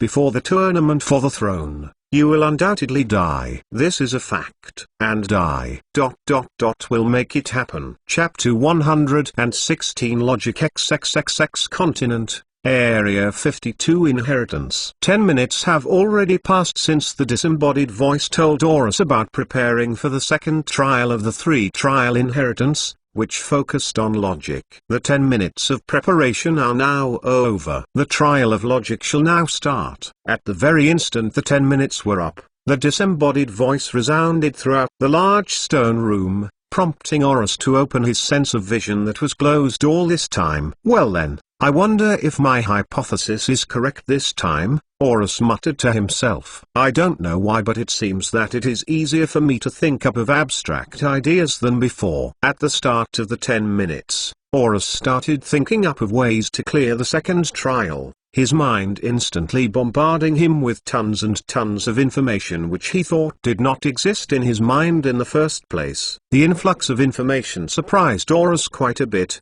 but he was able to remain calm and use it to his advantage, creating multiple conclusions around halfway before deducing all of it into one conclusion. Now this influx of information was brought about by the enhancement in his soul through the soul sigils, which was boosted once more by the essence refinement skill, which is now at the transcendent grade. Of course, Horus did not know this as he did not expect the skill to enhance the effects of the soul sigils. He instead took this influx of information as a sort of temporary gift from the inheritance as he cleared the trials. If only he knew. As he opened his sense of vision, the large stone room, whose walls were visible to Horus all this time, started to dim and become pitch black, as if his sense of vision was being limited. This black fog also started to expand towards Horus, limiting his vision even more. Yet rather than panicking, Horus maintained his calm as he commanded the system,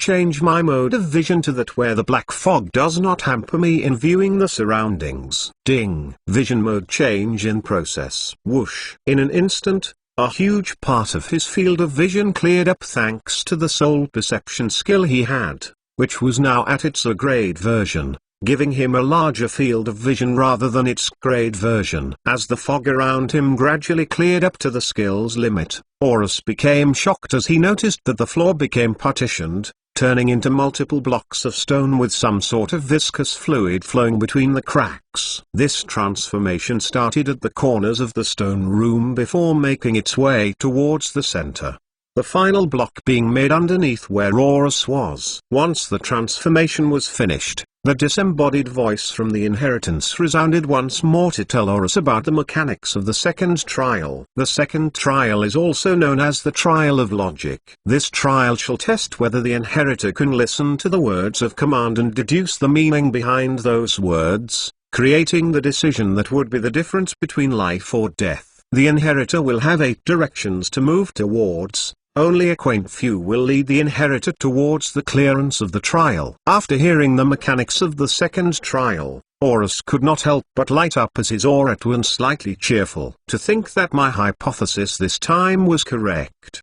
Somewhat, my hypothesis was something along the lines of being a piece on a chessboard, where one decision of mine will be the difference between life or death. I guess this is close. Horus could not help but chuckle as the disembodied voice resounded once more. Now let the trial of logic begin. Whoosh! In an instant, the 8 blocks surrounding the block where he was standing in glowed a faint red as a voice resounded from the inheritance, exuding off a hint of vitality and wisdom as it said, "The first move in this trial shall decide whether you can continue to traverse the trial, or leave without any reward." Listen to my words, as he'll only say it once, the voice stated, giving Horus no time to voice out his opinion. Well, it's not like he could voice it anyway. "You are the commander of a centurion, and your centurion is a troop hidden by your army from its intelligence to change the tides to your army's advantage. You received a report from your army's intelligence that the enemy army will attack you from the front,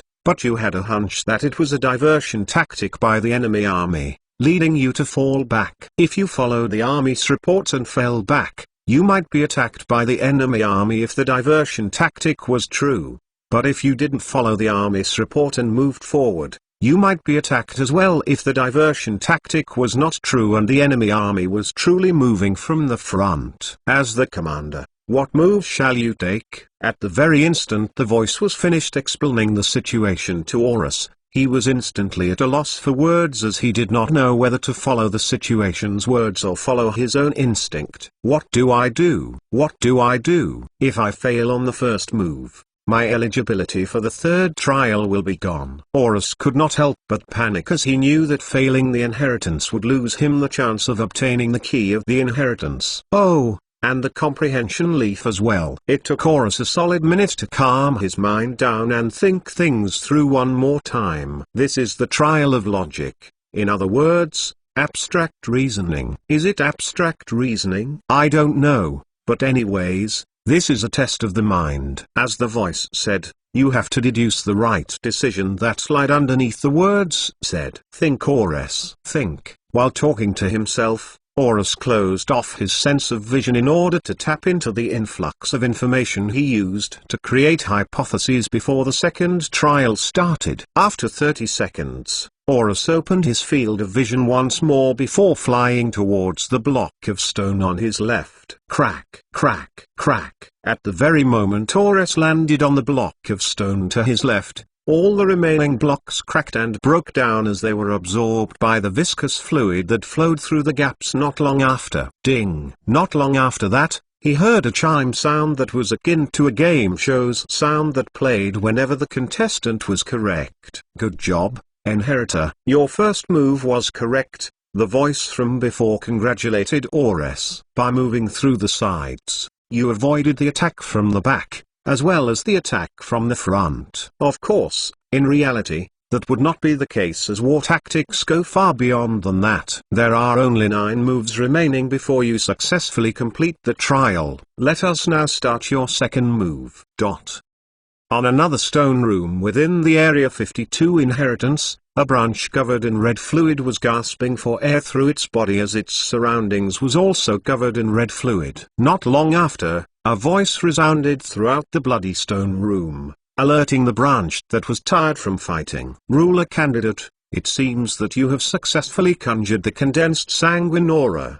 Good job on that, I truly mean it. But for now, your trial ends here. The branch, who was still gasping for air, could not help but become shocked as it screamed out, "What? Why? Is this truly the end of the trial? Have I reached a dead end? This is unfair." The branch could not help but snap and complain as the memories of clearing 25 waves of enemies in order to enhance a single skill surfaced in its mind. Of course, this branch was none other than Heralia. As if the trial was talking to her, it replied, "Of course, that does not mean that your trial is over. To be honest, it is far from over. Obtaining the condensed sanguine aura is only enough for you to be considered a sanguine ruler candidate. There are still many ranks before becoming a true sanguine ruler. Sanguine being, sanguine elite, sanguine count, sanguine duke, sanguine marquis, sanguine prince, sanguine lord, then sanguine ruler. Those are the remaining ranks you have to trek before becoming a bona fide sanguine ruler. Don't think that I am barring you from continuing the trial, as your body would not handle the next trials at that state. As if the trial could see Heralia's current state,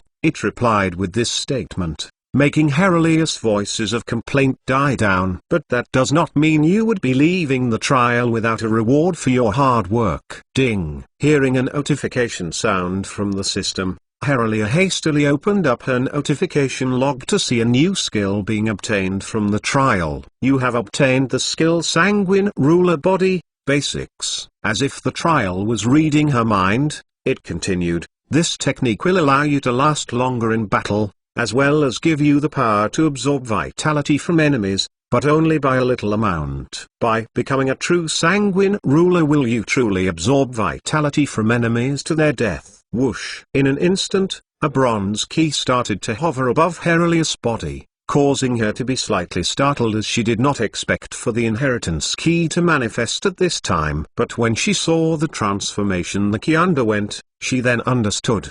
The inheritance key, which was bronze, instantly turned into a crimson color as the head became more intricate, revealing a design that was similar to design from the Gothic era. The tooths of the key also changed a bit, becoming more blade-like rather than key-like. The inheritance key then disappeared afterwards as the voice resounded again. I have changed your inheritance key to that of the Blood Ruler key. If you come back here, you will instantly come back to this trial. I hope you master the skill I gave you to at least the adept level. For now, this is farewell. Strive hard, future Blood Ruler. Whoosh! And just like that, Herilia, who had joined Horus in entering the inheritance, was finally out. Chapter 117 Preparation. Just as Horus was embarking on the second trial of his inheritance, a white silhouette could be seen zooming through the vast and dark space known as the Celestial Plane. This white silhouette had features that could easily attribute it,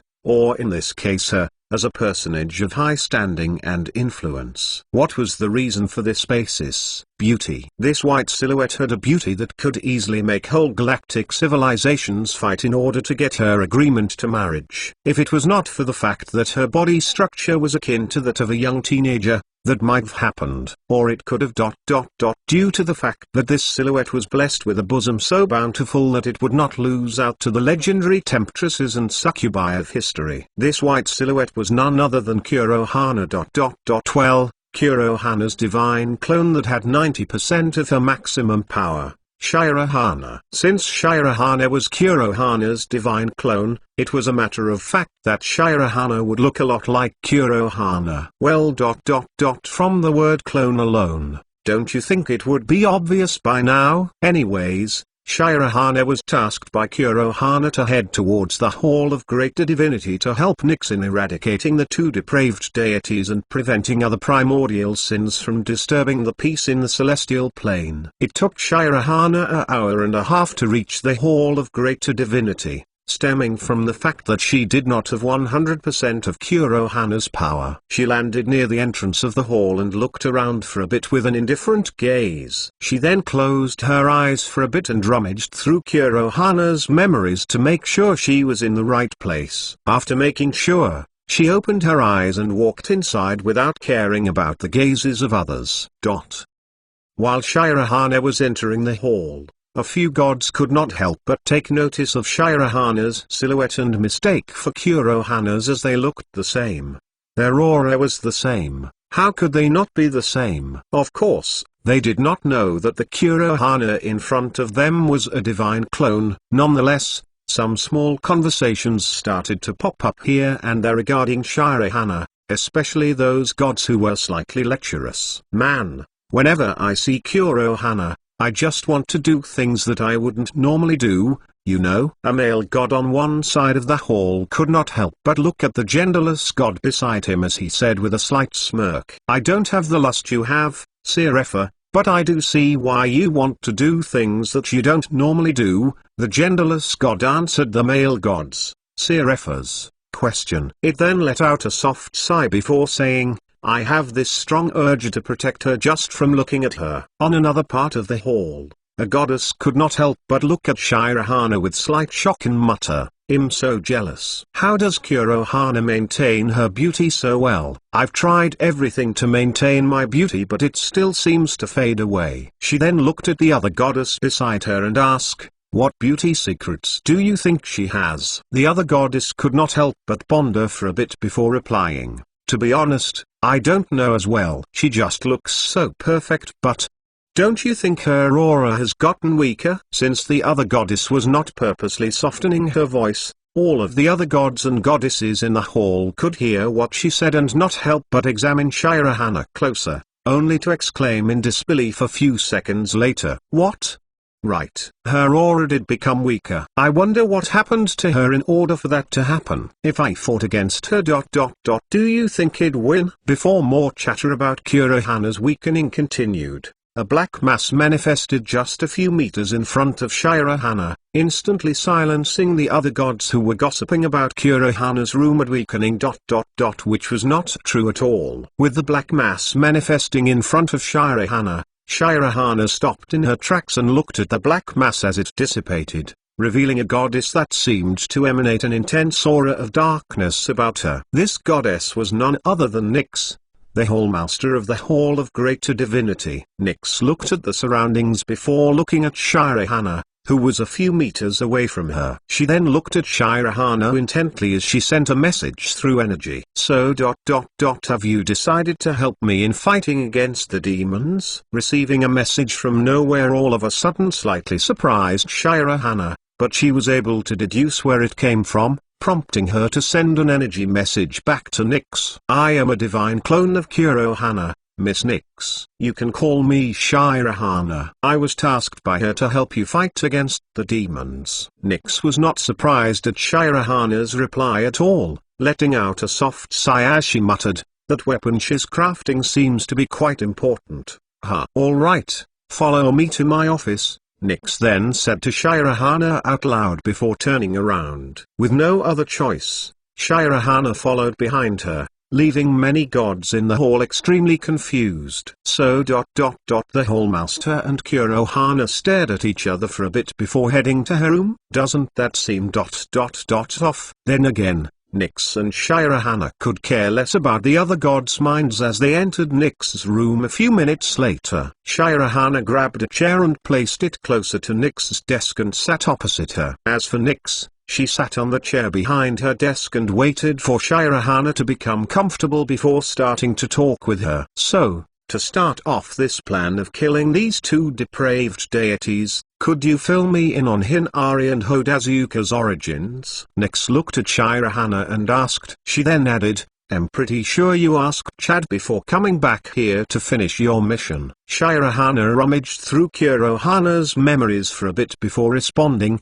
according to Chad, Miss Nyx. While Shirahana was talking, Nyx interrupted with just Nyx is fine with me, causing Shirahana to stop in her tracks and start all over again. So according to Chad, Nyx, Hinari and Hodazuka were both intelligent beings born in the planet named Earth. Hodazuka was born without power while Hinari was born as a weather maiden, giving her slight control over the weather. They grew up to become best friends and eventually grew to become inseparable from one another. One day, a typhoon that could wipe out their whole civilization was coming close, prompting many people to find Hinari and ask her to sacrifice her body for the greater good of their civilization. She then took a deep breath before continuing. Of course, Hodazuka was infuriated at the sheer fact that the people thought of her as a tool and out of nowhere, just like some sort of miracle. At that bout of anger, Hodazuka was able to comprehend the theory of intense flames,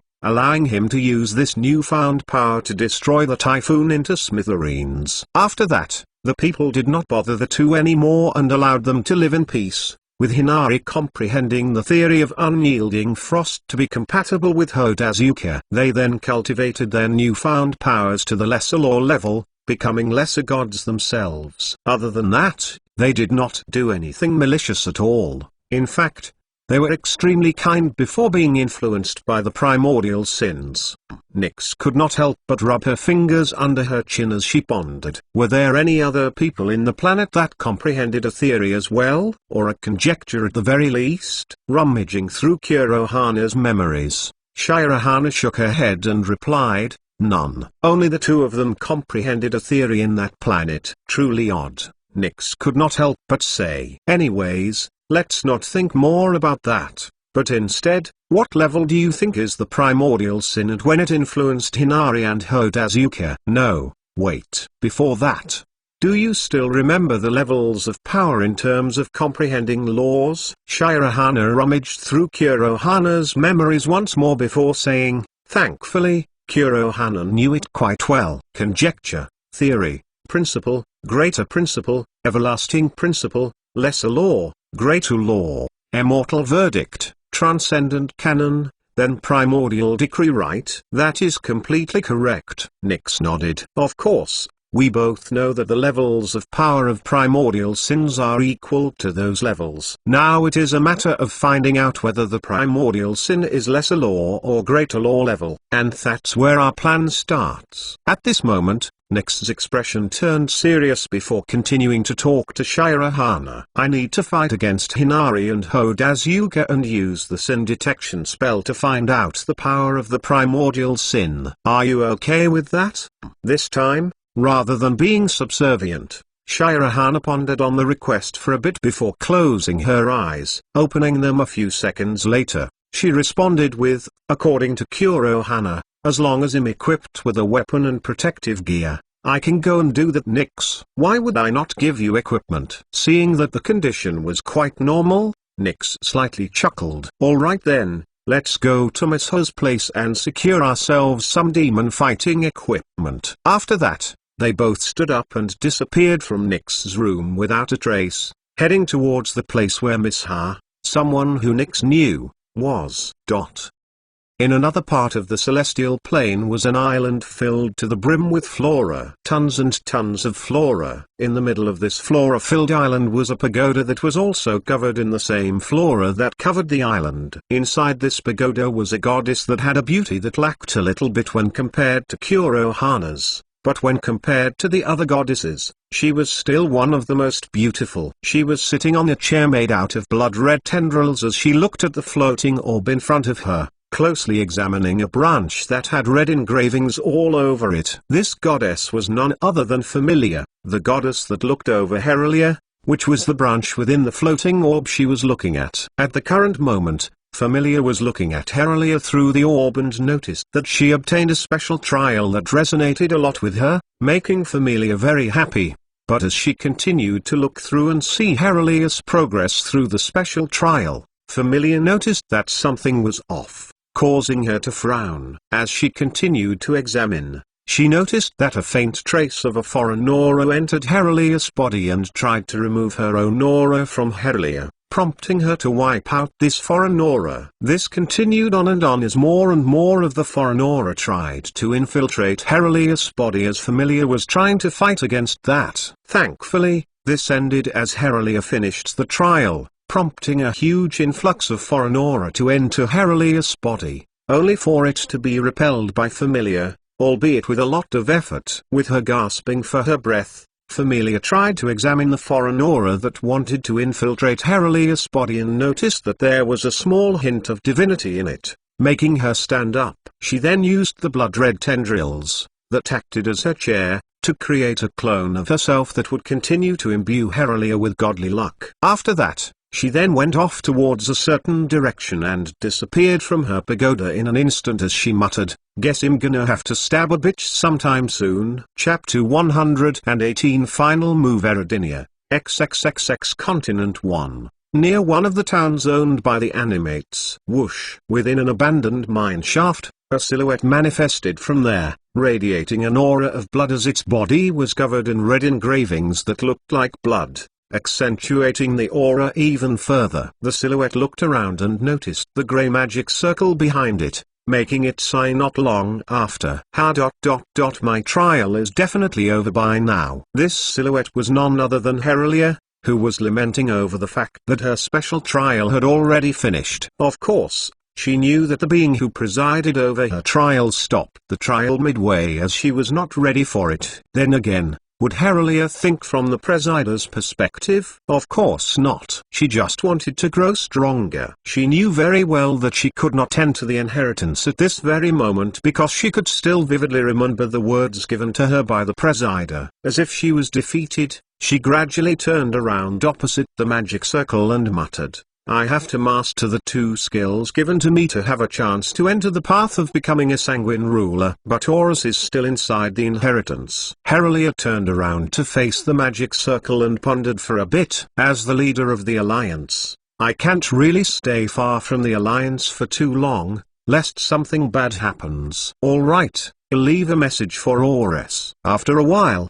Herelia made up her mind as SP started to circulate through her red engravings, creating a magic circle in her mind that could store her messages. After a few seconds, a red magic circle out of her SP gradually started to take shape, radiating an aura that could easily catch the attention of any inanimate even when they were not looking at it. Making a few tweaks here and there, Herelia then placed the magic circle on the ground near the grey magic circle that served as the entrance, before putting her messages on it. After putting her messages into it, she casted a barrier spell around the circle, giving it the ability to withstand attacks at a power level of an X-grade inanimate. Of course, it would be extremely rare for such a being to enter an abandoned mine shaft, hence Herelia did not have to worry. Well then, Horus, it seems I have to leave first. After muttering that in her mind, Herelia started to hover off the ground, morphing her body into an inconspicuous pebble in the process. She then zoomed out of the abandoned mine shaft, heading back to the Tempest Branch Alliance with the resolve to master both skills, as well as the feeling of something being off.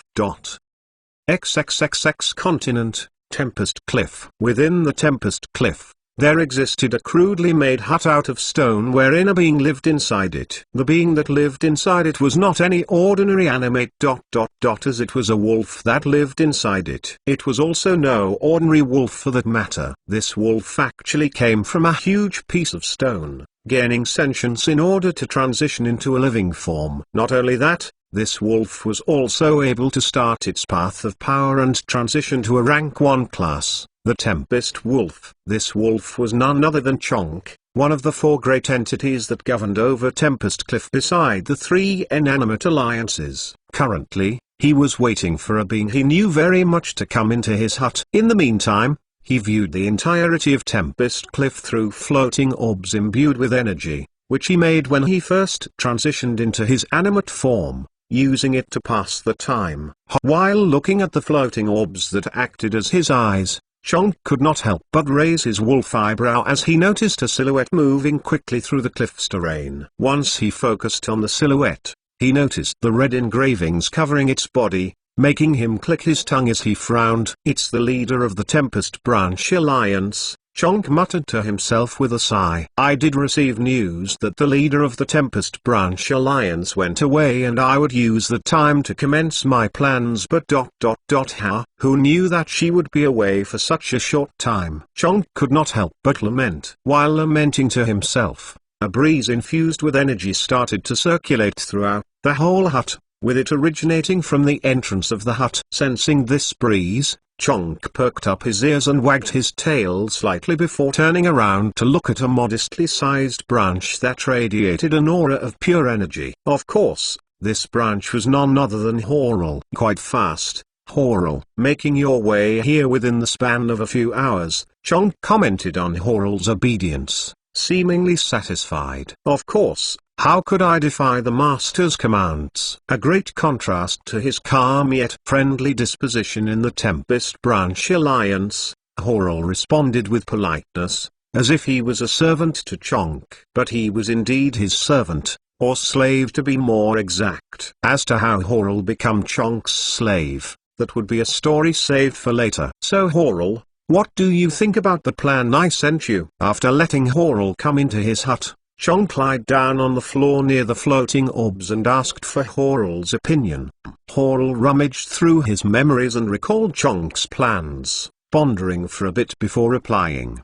Do you really want to target the Tempest Branch Alliance first, Master? You do know how strong they are, right? Of course I know, Chonk replied. I was actually going to attack them while the leader of their alliance was away. Too bad she came back early. Well, change our target to another alliance. Who do you think we should target, Blossom Breeze or Verdant Nut? Although Horul was somewhat shocked to hear Herelia leaving the alliance for a bit, he could not show this emotion at all as he pondered on which one of the 2 alliances they should target first. To be honest, Horul was feeling conflicted as he had heartfelt feelings for the Tempest Branch Alliance, but had to leave due to Chonk's commands. The only compromise in his mind he could make was just to delay the Tempest Branch's demise, allowing them to hopefully fight back against Chonk. I think Verdant Nut Alliance would be a suitable first target. Blossom Breeze specializes in illusions, which we are not prepared for as of yet. After a minute or so, Horrell finally replied to Chonk's question. Verdant Nut Alliance it is then. Seeing that Horrell could actually make a decision based on their current power, Chonk could not help but feel proud for the guy. He then started to circulate mana all over his body before releasing it towards the floating orbs. Go and wait around the area for a bit, Horrell. I'll just call the others before commencing the plan. As you wish, Master. Horrell respectfully replied to Chonk's orders, heading out of the hut to grind some of his miscellaneous skills. While grinding said skills, Horrell could not help but sigh and look up at the sky, muttering, I really hope Herelia and the others can fight against Chonk, especially Horus. I'm sure he'll be able to do that in a matter of time. If I was not saved by Chonk, I wonder how my life would be. Will I be truly happy? Within the same continent, inside the inheritance of Area 52, Horus could not help but breathe heavily through his body as his mental energy was sapped dry by the instruction given to him by the inheritance. Nonetheless, he was able to look around and see how far he had come from the start of the trial. Behind him were 8 large blocks of stone, each showing the choices he made in order to move forward and hopefully finish the trial. Surrounding it was viscous fluid that easily dissolved the other blocks of stone surrounding his choices. To those that have an acute sense of his progress, Horus was already finished with his 9th choice. 1 choice left before finishing the trial. As for those who don't have that acute sense, please read the previous sentence. Only 1 block separates me from finishing this fucking trial. Horus could not help but let out a sigh as he tried to regain his mental energy, preparing for the final instruction. Inheritor, here is your 10th and final instruction. After a few minutes of total silence after Horus' 9th move, the voice from the inheritance resounded once more. This time, you will have to choose 10 blocks out of 440 total blocks to pass the trial.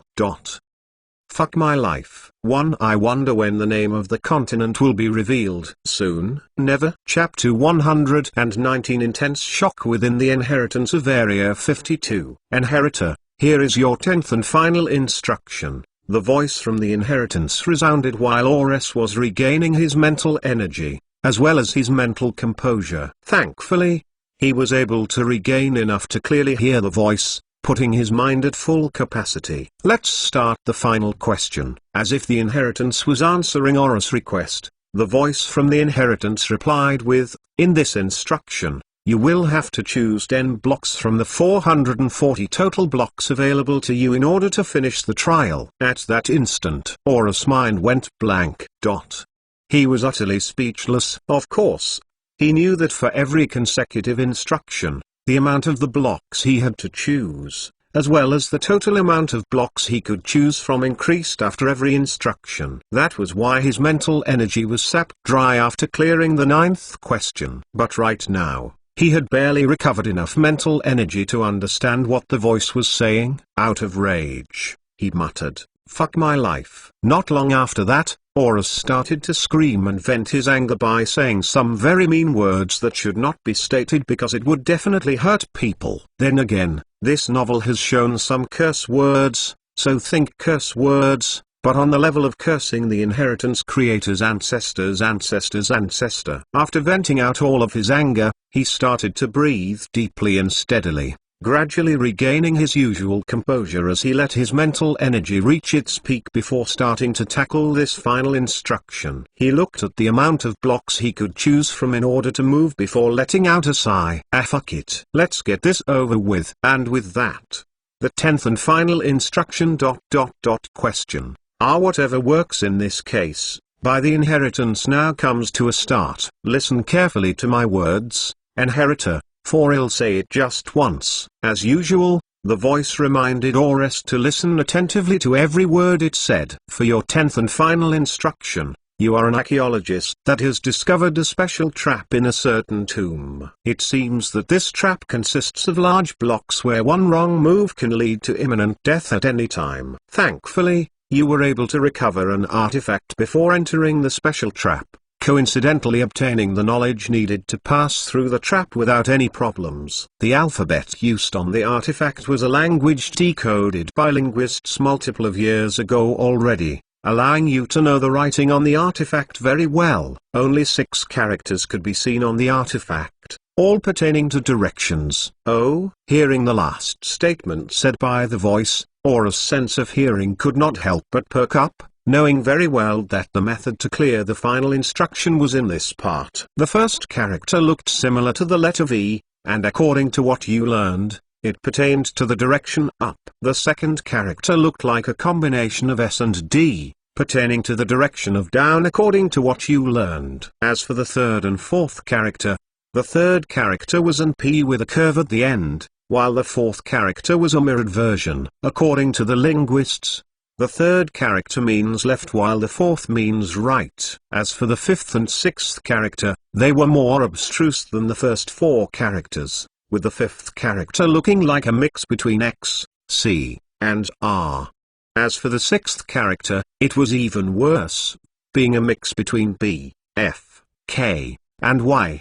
As for their meanings, it was just the secondary directions northwest and northeast respectively. The pattern on the artifact was written from top to bottom, using the pattern 5, 6, 4, 3, 4, 3, 2, 2, 1, 1. Of course, changing it for the characters. While looking at it, you know for a fact that your translation was correct as you've learned the alphabet on the artifact for many years. But there was a nagging feeling in your mind that something was off. You had a feeling that the artifact was misleading you to follow the pattern on the special trap in order to trap you forever. After pondering over it for a bit, you decided to follow your gut feeling and look at the pattern from another angle. You flipped the artifact, giving you the pattern 1, 1, 2, 2, 3, 4, 3, 4, 6, 5. You think about the pattern for a bit and have doubts as to whether this pattern would allow you to cross the special trap safely as well. In the end, you have 2 patterns to choose from. Which one will you choose? After the voice was finished explaining the situation, Horus started to ponder on the 2 patterns given to him. The first pattern is 5, 6, 4, 3, 4, 3, 2, 2, 1, 1, while the other one is the reversed version of it. Horus muttered as his brain started turning its gears, working on making a solution to this 10th question. Substituting the numbers with directions, the first pattern gives me the following order of northwest, northeast, right, left, down, up, and up. Wait a minute. After hearing himself talk about the directions, a memory so vague to him surfaced in his mind. A memory that contained a special code in multiple games in his previous life that it was considered an Easter egg. Ain't this there? Gradually clearing the memory that surfaced in his mind, Horus gradually realized the pattern that was given to him by the inheritance. The Konami code. The Konami code was a famous Easter egg in his previous life. It could even be considered as a legend due to how popular it was. It went along the lines of up, down, left, right, B, A, then start. Of course, Horus noticed that the pattern on the artifact was the reversed version of the Konami code, with B and A being swapped for northeast and northwest respectively. Without hesitation, he discarded the first pattern in his mind, following the second pattern that coincided with the memory that surfaced in his mind. Whoosh! Hovering off of the ground, Horus moved 2 blocks forward, then the same amount in reverse. He then moved to the block to his left, and then to his right, twice. At this point, a great majority of the stone blocks had fallen into the viscous fluid and dissolved, leaving only a handful for Horus to choose from. Of course, Horus did not have to think hard on what blocks he should choose, moving to the block in his front, leaning towards the right, before moving forwards one more time, leaning towards the left this time. All of a sudden, after finishing the 10 moves, as if Horus achieved something special, all of the remaining blocks instantly sunk down and dissolved from the viscous fluid, leaving the sole block of stone where Horus hovered off of. Seeing that the block of stone he was hovering off of was not dissolved by the viscous fluid, Horus could not help but let out a sigh of relief and say, "Ha!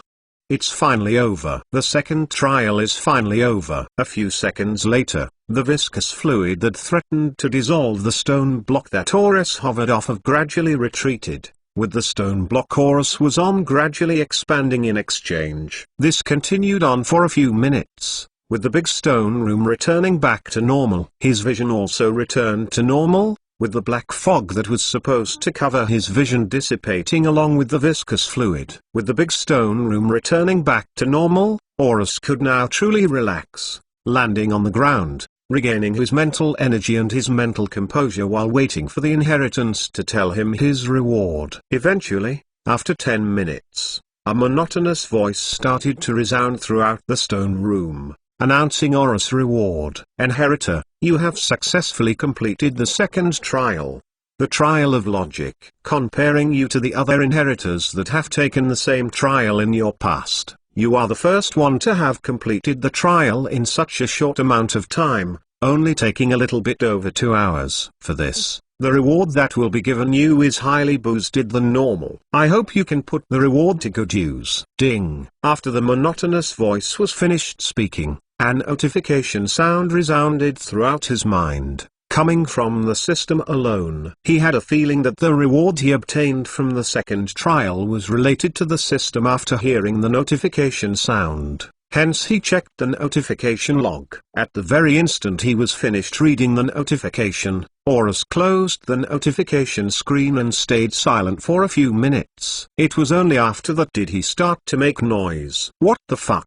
Unbelievable. What the fuck? Now what did Horus obtain, you may ask? That would be 300 Genesis points. Enough for him to temper his soul and start investing into the Genesis tree. What in the ever-loving fuck? Chapter 120. Deception and Courage within the XXXX continent. The Lider Kingdom, named the Seraph Kingdom, a kingdom that has been standing for over 500 years already due to its first and current king, King Seraphim. King Seraphim was a valiant warrior in his early days, creating a new path of ascension for himself, allowing him to establish a kingdom like Seraph Kingdom. Within this kingdom were 15 princes, with 3 of them dying due to the conflicts that arose before the competition for the throne started. To be honest, there was really no need for the competition for the throne. King Seraphim was someone who had already ascended to a rank 8 class, 1 step left before becoming a rank 9 class wielder, and 2 steps left before transcending to a new realm. Of course,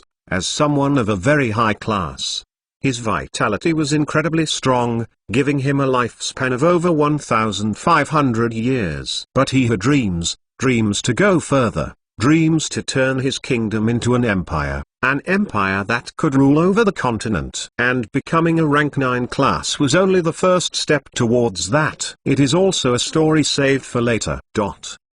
Within the Seraph Kingdom, specifically the castle in the very middle of the Seraph Kingdom, lied a very large and sturdy tower that looked like it could withstand the test of time. This larger tower consisted of 5 floors, and only one being could be seen looking out of the window of the 5th floor. This being wore a crown on his head, signifying that he was a prince of the Seraph Kingdom.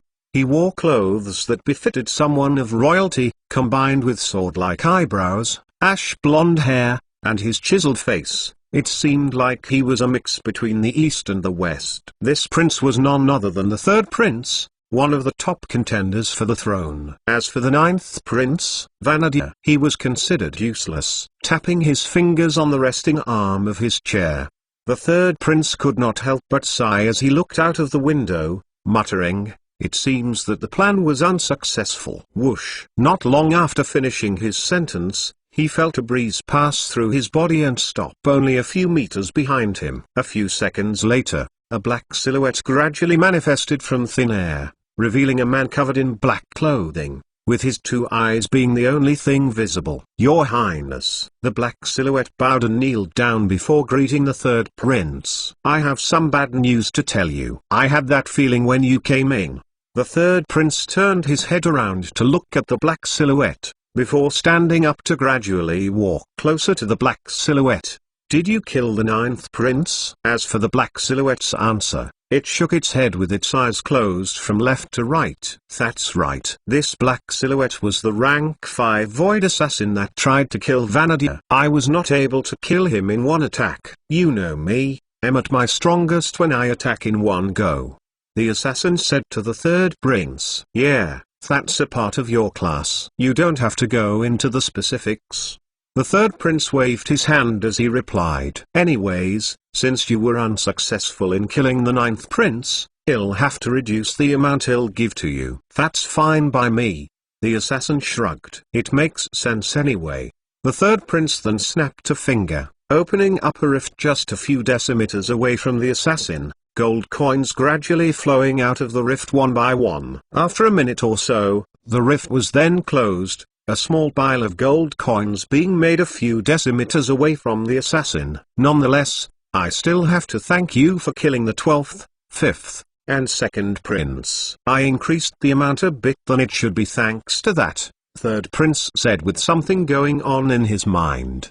The assassin hastily and efficiently grabbed every gold coin from the floor, leaving no gold coin behind. Nodding in response, the assassin then said, "Thank you for your generosity, third prince. If you need my services next time, then you know what to do." Whoosh! And with the breeze of the wind, the black silhouette of the assassin in front of the third prince's eyes, leaving him to himself once more. Closing her eyes for a bit, he gradually made his way towards his chair, sitting back down. After a while, he opened his eyes with a sense of clarity within them, muttering, "It seems that the 9th prince's protector is quite strong to fend off against a rank 5 class wielder's attacks. An offensive rank 5 class wielder at that. I'm going to have to change my sights on to the 7th prince. If I successfully kill him, that would be great." At that instant, a malicious grin crept up his face. Only if he knew what was coming for him. Within XXXX continent, Greater Tempest Cliff. Whoosh! Crash! Within the inner parts of the forest, a man and a large beast was fighting against one another. Against ordinary expectations, the beast was being beaten up badly. Extremely badly. Crash! Crash! Crash! From the strength hidden beneath the attack from the man, the large beast was sent crashing through multiple thick trees in a row, only stopping at around the 15th tree. Thud. The large beast landed on the ground face first, with wounds and bruises all over its body. Not only that, it had also accumulated multiple internal injuries from the fight. It struggled to stand upright, but eventually it was able to stand up. While doing so, it asked itself, "Why the fuck did I provoke such a monster?" Indeed, the beast thought that the human was a monster. Rustle, rustle. As the beast heard rustling sounds coming nearer and nearer, the beast stood frozen in place, fear taking over its body. It wanted to run away from it, but it knew very well that it was inevitable. Eventually, the human got past through the bushes, revealing its unscathed figure once more to the beast. This human was none other than Vanadia, fighting against beasts at a level equal or higher than him in order to gain inspiration and combat experience. Inspiration for what, you may ask? Inspiration to ascend to a higher class. Although there have been multiple paths of ascension created throughout the continent's history, to truly ascend to a higher class would need comprehension, perseverance and inspiration. Be grateful being killed for my improvement, beast. Vanadia could not help but say as wind energy particles started to coalesce around the blade of his sword, Magnus Tempestoria. Whoosh! Without the beast being aware, Vanadia dashed towards the beast and started slashing erratically yet accurately, as if it was a fight between beasts. Tempest frenzy. Slash, slash, slash, slash. The sound of metal cutting through flesh could be heard multiple times as the beast's cries resonated through the forest. Gradually,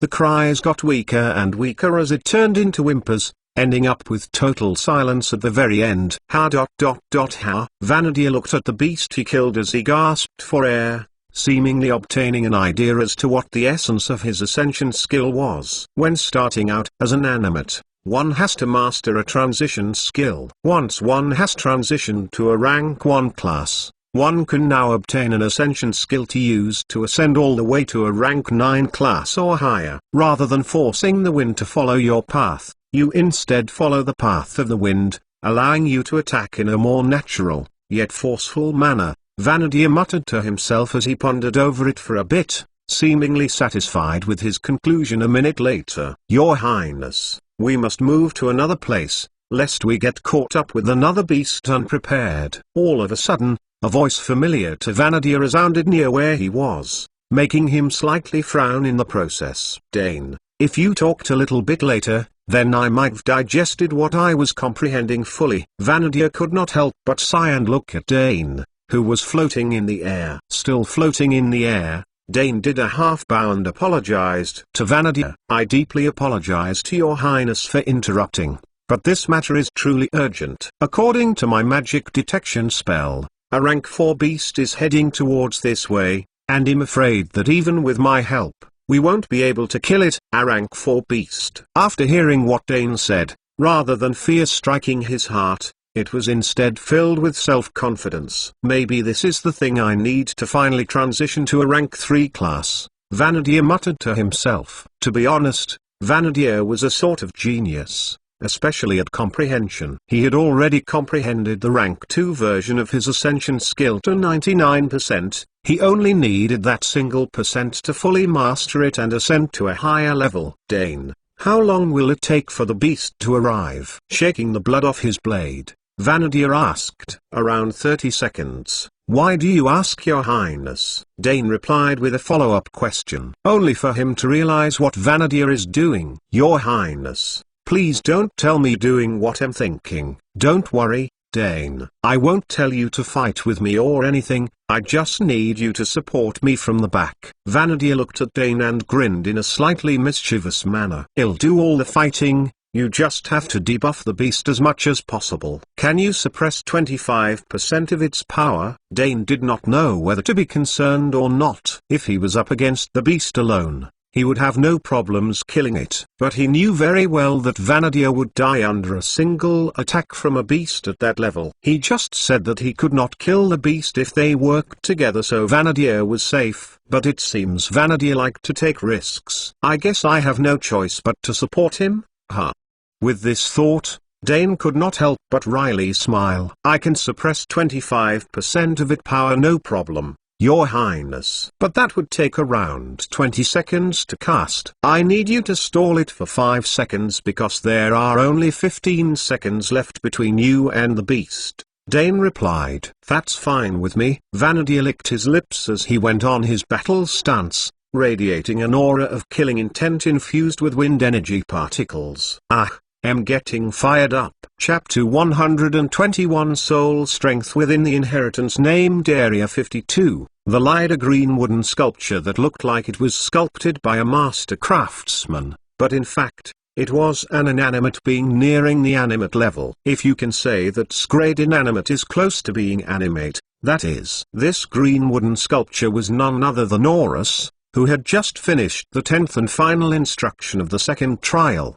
The trial of logic. At this current moment, the monotonous voice was finished announcing to him how he had surpassed all the other previous inheritors in terms of the trial, getting a boosted reward thanks to it. Ding. As usual, when obtaining a reward from an inheritance, Horus' system would notify him of such a thing.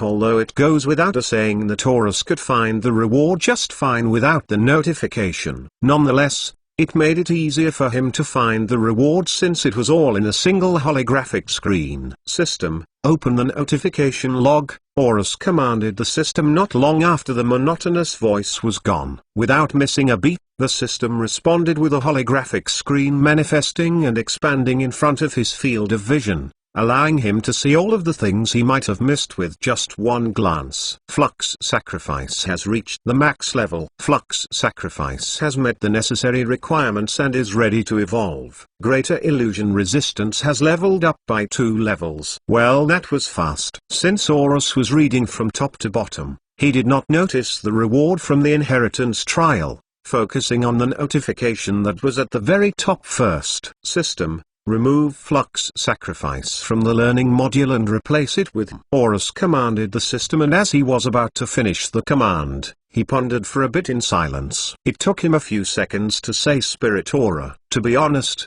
it was a logical thought. Ever since he obtained the skill from the Alliance Market, he had never used it even once. Now that he had placed it in the learning module, even though he did not use it, by the time he did, it would be better than ever. Flux sacrifice has been removed from the module, replaced with Spirit Aura. Another screen popped up in front of Horus' field of vision, notifying him that it was a success. After seeing another screen pop up in front of his field of vision, he then said, Evolve Flux Sacrifice. Ding. It only took an instant for the skill to be evolved as the system notified him of the skill's new name, Better Flux Sacrifice. Definitely great naming sense coming from the system. After he was finished evolving the skill, Horus continued to read the notification log, and eventually, he found the reward the inheritance gave him. The user has obtained 300 Genesis points from the Area 52 inheritance, Trial of Logic. After he was finished reading the notification, Horus was left at a loss for words. He closed and opened his sense of vision multiple times as he could not believe the number that was plastered beside the words Genesis points. It only took him around 20 times of closing and opening his sense of vision, in other words blinking, to fully accept the reward the inheritance gave him. The first word that came out of his non-existent mouth was, "Whoa." It was truly unbelievable. He had grinded for so long, only to get around 40 Genesis points. But now, he had only cleared a trial, but it gave him 300 Genesis points. Horus shook his head to remove all the random thoughts in his mind. Oh wait. He doesn't have one. Wait. Does he? Anyways, Horus shook away the random thoughts in his mind and thought about the 300 Genesis points seriously. How should I allocate it? Horus questioned himself, only for his thought process to be interrupted by the monotonous voice from the inheritance. Inheritor, you have 30 minutes to prepare before the third trial. The trial of soul strength starts. It is highly suggested that the inheritor should have incredibly high soul strength, or else the inheritor would not be able to pass this trial, the monotonous voice stated, slightly surprising Horus as he had 3 times the amount of time to prepare. Now, was Horus going to use the whole 30 minutes to create hypotheses as to how the third trial worked? Of course not. He was going to use the 300 Genesis points given to him within these 30 minutes. First off, I'm going to use a portion of my points on the soul enchantment system. Horus made up his mind as he commanded the system to open the soul enchantment system. Then again, it was pretty much a given that he would have to dabble in the feature once again, since the name of the trial he was up against was soul strength. Ding. In an instant, a holographic screen appeared in front of Horus, revealing the soul enchantment system to him. As he skimmed through the information on the screen, Horus could not help but skim over the screen a few more times as he asked himself, why is my soul power so high? Soul enchantment system. Soul power, 20. Damage plus 100% capped. Rank 0. Sigils of tempering mastered. Rank 1. Sigils of inner tempering 05. Rank upper 1? Needs the sigils of inner tempering to be mastered. He pondered over the reason as to why his soul power was insanely high. It took him a few minutes to find out the reason, which was all because of the skill given to him by the inheritance at the first trial. To think that the soul enchantment system is considered as a soul-based technique. Horus could not help but sigh as he felt some stress creeping in his mind. Of course, he did not mind high soul power, since it brought him benefits. But from his memories, those with high soul power in the early inanimate stages were most likely to be used as a catalyst for the weapons of animates. That also meant that players at the animate stage could basically create weapons out of inanimate players. Although there were no other player of eyes other than himself in this world, he still wanted to be safe from animates, or at least less detectable than now. He was very sure that those animates with high perception could easily sense his strong soul. He'll have to check the Tempest Cliff Inheritance or the Alliance Market if they have soul-sealing skills at hand later, Horus said to himself as he commanded the system to max out the rank 1 sigils. Ding! 10 Genesis points have been consumed to upgrade rank 1. Sigils of Inner Tempering to its maximum level. Your soul power has increased by 5 points, 13 points total due to a special skill. Thanks to the user mastering the rank 1 sigils, an additional 2 points of soul power has been added, 5 points total due to a special skill. Thanks to the user mastering the rank 1 sigils, the rank upper 1 sigils, the sigils of external tempering, have been unlocked. Reading through the consecutive notifications brought by upgrading the rank 1 sigils to the maximum level, Horus could not help but shiver at the fact that this was going to make him more detectable. I now have a soul power of 38. This is too much, even for a decently ranked animate. Horus could not help but complain in his heart. Contrary to his complaints though, he continued to invest Genesis points into the soul enchantment system, maxing out the rank upper 1 sigils, which consisted of 8 sigils in total. Ding! 25 Genesis points have been consumed to upgrade rank upper 1 sigils of external tempering to maximum level. Your soul power has increased by 12 points, 30 points total due to a special skill. Thanks to the user mastering the rank upper 1 sigils, an additional 4 points of soul power have been added, 10 points total due to a special skill. Thanks to the user mastering the rank upper 1 sigils, the rank inferior 2 sigils, the sigils of inner-outer unification, have been unlocked. This set consists of 12 sigils. Horus could not help but calculate his current soul power after seeing the notifications from the system one more time. In the end, he could not help but curse out, "Now this is just fucking overkill at this point." As he said this to himself, he decided that he was going to stop.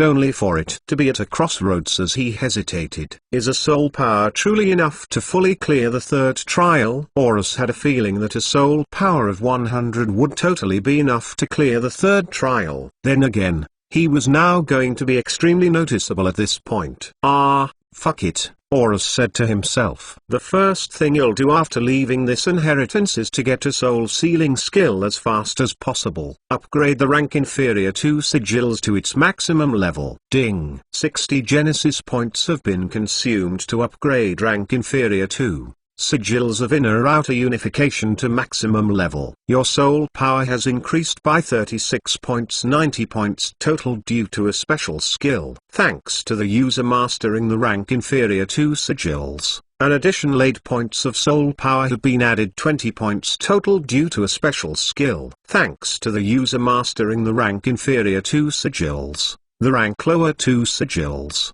the sigils of foundation establishment, have been unlocked. This set consists of 15 sigils. Due to the user having a soul power of over 150, the rare grade skill Soul Transcendence has been created, allowing the user's stats and senses to be highly boosted for a certain amount of time. Due to the user having a high soul power, the system shall warn the user to suppress the soul power, lest the user wants to be caught by external entities. After upgrading the soul sigils once more, Horus decided that now was a good time to stop. He calculated the total amount of soul power he had and could not help but curse afterwards. Fuck. A soul power of 188. Ain't this overkill? I'm just fucking target practice for the animates at this point. Chapter 122 Genesis Seed. Horus was at a loss for words. He truly could not believe nor fathom how easily his soul power had increased. Sure, he did obtain a new skill from having insanely high soul power. Not only that, with insanely high soul power, he had an easy time recalling and deducing certain things than before. But what Horus was worried about was that this would basically make him visible to the strong animates. Fuck. Horus could not help but curse out. Why the fuck did I go overboard with this soul power thing? How did I even get to the conclusion that a soul power of 100 would guarantee me fully clearing the third trial? It could be 30 for all I care. If he knew that an external entity affected his thinking in terms of the conditions to fully clear the third trial,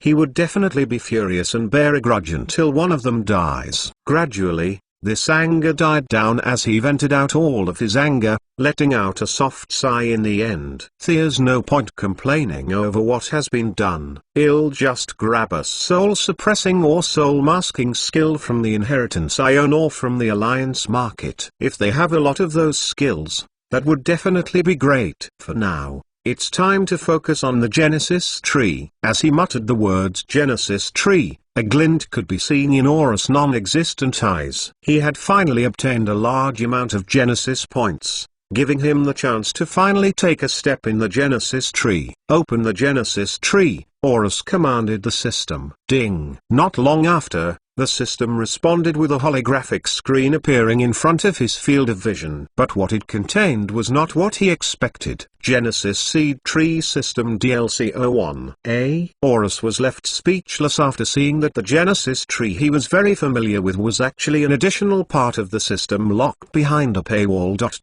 Just like other parts of the system. I remember the Genesis tree very well, but there's the word seed beside it. Horus muttered to himself as gears turned in his mind, creating a possible hypothesis as to what he saw. Does that mean I have to nurture a Genesis seed first before it becomes a Genesis tree? Horus had a feeling that this was going to use up a lot of his Genesis points. Nonetheless, it was something he had been yearning for all this time, so he commanded the system, buy the Genesis Seed DLC. Give me a prompt before truly buying though. Ding! And as requested, a prompt screen appeared in front of his field of vision, asking the question. The Genesis Seed DLC costs 50 Genesis points to unlock. Would the user like to unlock the DLC? Seeing that it only costed 50 Genesis points, Horus hastily calculated the remaining Genesis points, which came to an amount that neared 200 points. With that in mind, he did not hesitate to buy the Genesis Seed DLC. Ding! 50 Genesis points have been deducted. The Genesis Seed DLC has been bought. The Genesis Seed system has been opened to the user. Skimming through the notification log, Horus looked for the words where the transaction was successful, finding it not long after. After seeing it with his own eyes, Horus then opened the Genesis Seed system without hesitation. Ding! Underscore. Genesis Seed System. Genesis Points, 197. Horus Genesis Seed. Type, Neutral. Grade, Inferior. Maturity Level, 0100. Underscore. In an instant, two screens were opened in front of Horus' field of vision. On one of the screens, the information regarding his Genesis Seed could be seen. He skimmed through it and felt that the system was quite new to him, just like the soul enchantment system. He did have a feeling that with his high soul power, he would definitely get the hang of this system in no time. On the other screen, it explained the parts of the newly obtained system to him. As the new user of the Genesis Seed system, you shall be given an overview of the system. The user shall always take three things into consideration: type, grade, and maturity level. These three things shall become a huge factor as to how the Genesis tree shall become, and how useful it will become to the user. The type of the Genesis Seed pertains to the element it is inclined towards. It could be one of the basic elements, a rare element, or it could even be a combination of multiple elements. It is recommended that the user picks a Genesis Seed type that has high affinity with the user. As for the grade, this is the quality of the Genesis Seed. The greater the quality,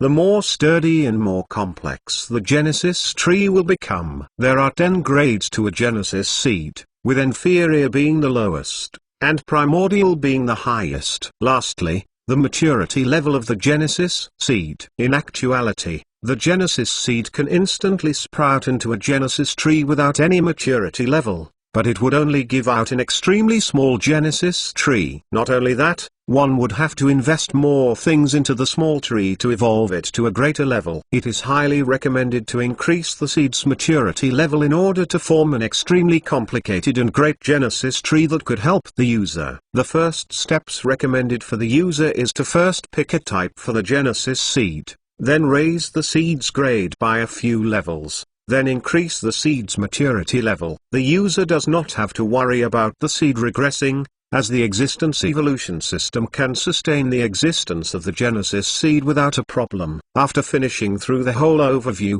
Horus now had an idea as to how he was going to nurture his Genesis seed. Of course, he would increase the seed's grade and maturity level to its maximum. But one thing was still bothering him. What type of seed do I want to create? To Horus, he could focus on 3 types. He could focus on a wind-type seed as it would resonate very well with his species, as well as his skills. It would possibly give him enhanced movement speed as well. He could also focus on an energy-type seed as he was a mage that relied on SP. If he had an energy-type seed, he could possibly have a larger energy pool, as well as the ability to cast multiple spells at the same time and even fuse them as one. Lastly, he could focus on a space-type seed. Now, at first glance, it was weird for Horus to focus on a space-type seed. But with a space-type seed, he could possibly increase his movement and attack speed by multiple degrees, as well as gain the ability to teleport, and even seal space. He did not know if it was possible though. What should I pick? Should I just pick one? Or should I combine 2? Maybe I'll combine all 3 of them at once. Horus was at a crossroads on what to do. He had a feeling that if he did combine all 3 at once, it would eat up a lot of Genesis points, more than what he had currently at hand. In the end, Horus could only sigh and put the matter at the back of his head. I'll just focus on the grade and maturity level for now. The type can come later. And with that, Horus started investing his Genesis points as time ticked away before the start of the 3rd trial. Within the Seraph Kingdom, there existed a manor where a being of great authority lived. He was known as a man that could dictate life or death. A man who could dictate the future stability of the kingdom. A man who could change the fortune of a person in an instant. He was also the person who gave an inheritance to an inanimate without any other person knowing. This person was none other than Kevin, Great Sage Kevin. He currently sat down on his chair, sipping a bit of tea from his cup every once in a while, taking in every bit of information from his surroundings. While doing so, Kevin felt a great tugging feeling in his mind all of a sudden, surprising him to the point he stood up from his chair. Kevin could not believe it. The inanimate he chose to control over the inheritance he made in the Tempest Cliff actually experienced such a leap in terms of soul strength. This strength is already enough to rival those animates at rank 3 or even higher. After accurately calculating Horus' soul strength, a serious expression crept up on his face. I've already warned him that he was going to be in danger in the future, but this is definitely going to hasten his untimely transformation into a weapon. Of course, Kevin was not foreign to the idea of using inanimates with strong souls as catalysts. He did not know why, but he had a feeling that the inanimate he chose would eventually go on and do things. After sorting out the things in his mind, he let out a sigh and sat down one more time, sipping on his tea. It'll help him for now and suppress his soul power from other entities. I'll also talk to him later about the clone thing. I wonder if he made one already. I hope he hasn't been caught yet. Chapter 123 Hard-hitting within the Seraph Kingdom. Kevin's manner. A serious expression crept up Kevin's face as he took a few breaths to recall the spell he would use to suppress Horus' soul strength from other entities. As he did this, he extended both of his palms outward while subconsciously channeling his mana, letting it naturally release through the tips of his fingers. Swish, swish, swish, swish, as the mana naturally ...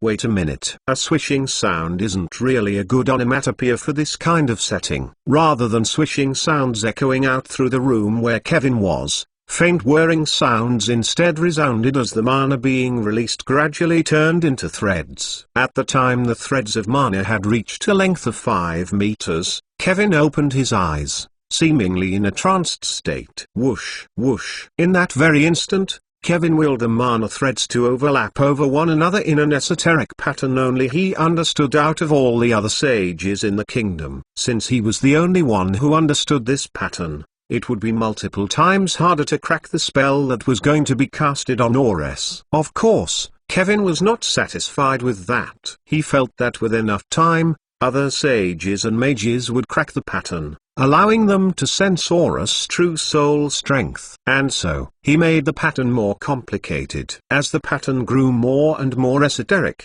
he continued to produce more threads of mana from the tips of his fingers, adding more layers to the pattern as it gradually a three-dimensional structure of condensed mana. Thinking that this was enough, Kevin stopped producing threads and instead focused on creating a mana ball to act as the energy source of the esoteric structure he had made. Whoosh! It only took an instant for Kevin to accumulate and condense a great amount of mana into an energy source that would last the structure for over a week or so. As to how Kevin came up with that figure, as a great sage, a class of the 7th rank, he had divination and prediction powers that could be only described with the words overwhelmingly accurate. Click. Contrary to normally heard sounds, rather than making a womb sound or some sort of futuristic sound that would fit the situation more, the ball of mana clicked into the middle of the esoteric structure, instantly making the esoteric structure radiate a faint yet powerful blue light that had the power to restrict a certain thing. Indeed, this esoteric structure did not have a specific thing to restrict, rather, it was up to the caster as to what it was going to restrict. Looking at the mana structure he had made, Kevin felt proud at the fact that he had not lost his touch after all these years. Not long after, Kevin snapped his fingers, causing a rift in the space in front of him to open. Fusion magic. 6th circle. 3rd Sage Circle. Animus Miniaturis Regulatii. Soul Suppression Pagoda, Kevin version. Whoosh! Without hesitation, the esoteric structure he had made entered the space rift and headed towards the place he wanted it to end up. With Ores. Swoosh! And not even a second later, the tugging feeling Kevin felt had lessened by a great margin, becoming unrecognizable from its previous strength. With that, Kevin let out a sigh of relief as he pointed one of his fingers upward, creating a smaller ball of condensed mana in an instant. With that out of the way, let's try and contact Ores. I should really tell him to make his clone faster. That thing doesn't really make a clone in an instant. Whoosh! Rather than the mana ball exploding and connecting with Ores' soul, it instead fizzed out into nothingness, casting a peculiar expression on Kevin's face. That's weird. I'm pretty sure this thing will connect anywhere, unless. The gears in his mind started to turn as he came to a possible conclusion as to why he can't speak to Ores. He's in another space as a whole, and only inheritances fall under that portion for his current abilities. He'll try again once he's done with his inheritance, I guess. Outside the Seraph Kingdom was a forest that was termed as the Forest of Cruelty due to the sheer amount of strong beasts that roamed the territory. Surprisingly, a person was able to make a territory inside the forest for himself, becoming known as the Devourer of Chaos. Of course, this person did not really do it for fame or fortune, but rather, this person wanted to stay away from people while being as close to it as possible. Not only that, this person did it in order to prove their strength. This person was already at a rank 5 class, enough to be considered as one of the elites within Seraph Kingdom. Not only that, the person could also open a school of thought or an academy based around their own class. But this person didn't. Why? This person wanted to grow even stronger. Rustle, rustle. As the bushes rustled with the breeze flowing through the forest, a modest-looking cabin made out of the wood from the forest could be seen near the middle of the forest. Creak. At an unknown time later, the door to this cabin was opened, revealing an average-looking man, except for the fact that his eyes glistened like rare rubies. This was none other than the person known as the Devourer of Chaos by the masses, a rank 5 class wielder, specifically the class Primal Hellbringer. From the name of the class alone, One would think that this person was some sort of buff and short-tempered guy that would probably fight against the main character of a novel and end up defeated. That was not the case here. He took in a breath of the fresh air around him and grabbed the axe he had made from the bones of the beasts here and started cutting down some of the trees near the vicinity of his cabin. Chop, chop, chop. With every hack he made in chopping trees, he would exert his full strength into it, chopping off the trunk in one swing. This was something he would do every day as there was no source of heat inside his cabin other than the fire he would create from the trunks he cut. It's getting chillier these past few days. I should cut a few more trees so I don't have to step out on the snow when it falls, he muttered to himself as he continued cutting trees. Whoosh! As if it was like a gust of wind, a strong feeling instantly spread throughout his body, prompting him to stop cutting as his instincts shouted that if he missed the opportunity, he would probably regret it. With the instinct taking over his rationality, he swung the axe he was holding hard onto a trunk before running like a madman throughout the forest, trying to find the opportunity. Where is it? Where is my treasure? Of course, from the name alone, there were some side effects to obtaining the class, one of which was becoming berserk when instinct took over logic. Thankfully, this incident did not last long, with the foreboding feeling fading away around 10 seconds later, forcing his rationality to kick back into high gear. As he noticed that he was quite a distance away from his cabin, he could not help but look at his surroundings with shock. How did I get here? He tried to recall what had happened before he got the place he currently was, only for him to fail. In the end, he let out a sigh and started to walk back to the cabin, remembering to grab the axe he vaguely remembered he had stuck onto a trunk. I wonder what took over me. Oh well, it's not like it would help me or something. Within the Area 52 inheritance, the 30 minutes of preparation time is now up. Without caring for what Horus was doing, the monotonous voice started to resonate throughout the large stone room he was in. The third trial, the trial of soul strength, shall now start. Hearing these words come out of the inheritance, Horus could not help but let out a sigh of relief as he muttered to himself, "I'm glad I was able to finish tinkering with the system somewhat." Of course, the system he was pertaining to was the Genesis seed system. He had used all of his Genesis points in order to boost his seed's grade by 5 grades, and his seed's maturity level by 30 points. As for the type of seed he was going to nurture, he was still undecided. I still have around 50 Genesis points to spare, Horus said to himself. He'll think about the seed type after this trial. And as if the inheritance waited for Horus to finish talking to himself, the monotonous voice of the inheritance started talking only after Horus was finished. The third trial, the trial of soul strength, shall focus on the rigidity and the power of the inheritor's soul. In other words, it is a trial in order to find if the inheritor's soul strength is enough to obtain the lowest ranked key of the inheritance or a higher ranked key of the inheritance. Hearing the word key being mentioned, Horus' sense of hearing perked up as he gradually became excited for the third trial. I wonder if a soul power of 188 is enough to clear the third trial. Whoosh! While mumbling to himself, a part of the stone room started to expand upwards, turning into a tower of sorts as it divided itself into levels that was replaced with dim lights not long after. The borders that differentiated between the levels gradually grew more and more intricate as a huge part of the bottom of the stone tower extended outwards towards Horus' direction, turning into a stone plate that seemed to serve a purpose. While looking at the tower that was transforming in front of his very own sense of vision, Horus could not make a heads or tails as to what the thing in front of him was. But as he heard the instructions from the inheritance, he instantly knew what it was. The mechanics of the third trial is simple. The inheritor must manifest their soul strength into a tangible object and use it to hit the stone plate as hard as possible. With that, the soul strength of the inheritor shall be measured. A soul strength value of 10 is enough to pass,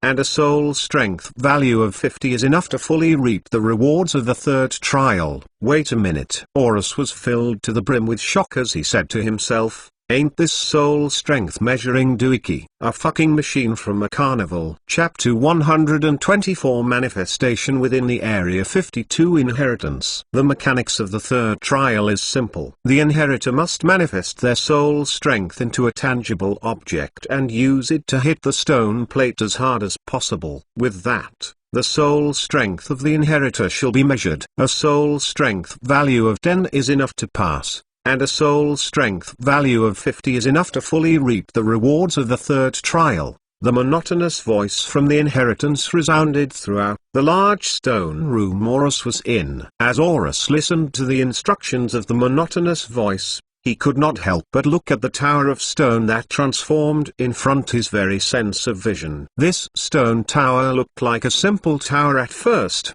but its base extended towards where Horus was, creating a thin plate out of stone. As for the main portion of the tower, modestly sized cavities started to form along the bottom up to the top of the tower, being filled with a dim sort of light instead. Once he got a clear look at the finished tower, as well as cross-reference it with the instructions given by the monotonous voice, Horus finally knew what it looked like. How did a machine from the fucking carnival get here? Horus could not help but curse as he let out a sigh, coming closer to the stone plate. Of course, he was not unfamiliar with the mechanics of these types of machines. In his previous life, these things were strength measuring machines in a way as it measured how much force you can output. Normally, the ones in charge of the machine would make sure you would deal the least amount of force as possible in order to earn a buck, but in this world, there was no such thing it seemed. So I have to manifest my soul strength and use it to hit the stone plate. Horus muttered to himself and pondered for a bit. He thought about thinking very hard of an object that dealt a lot of force,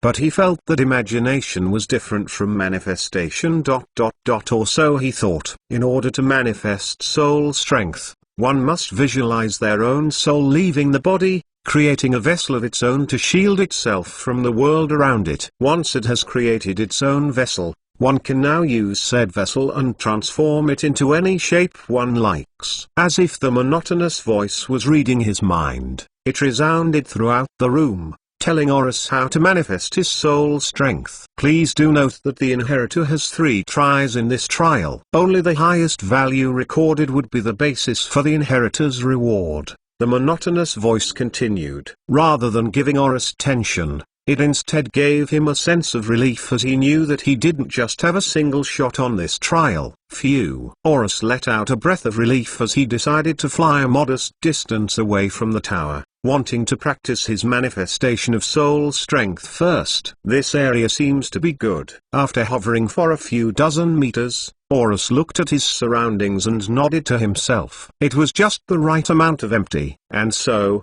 let us start manifesting. At the very next instant, Horus closed his sense of vision, trying to connect with his soul.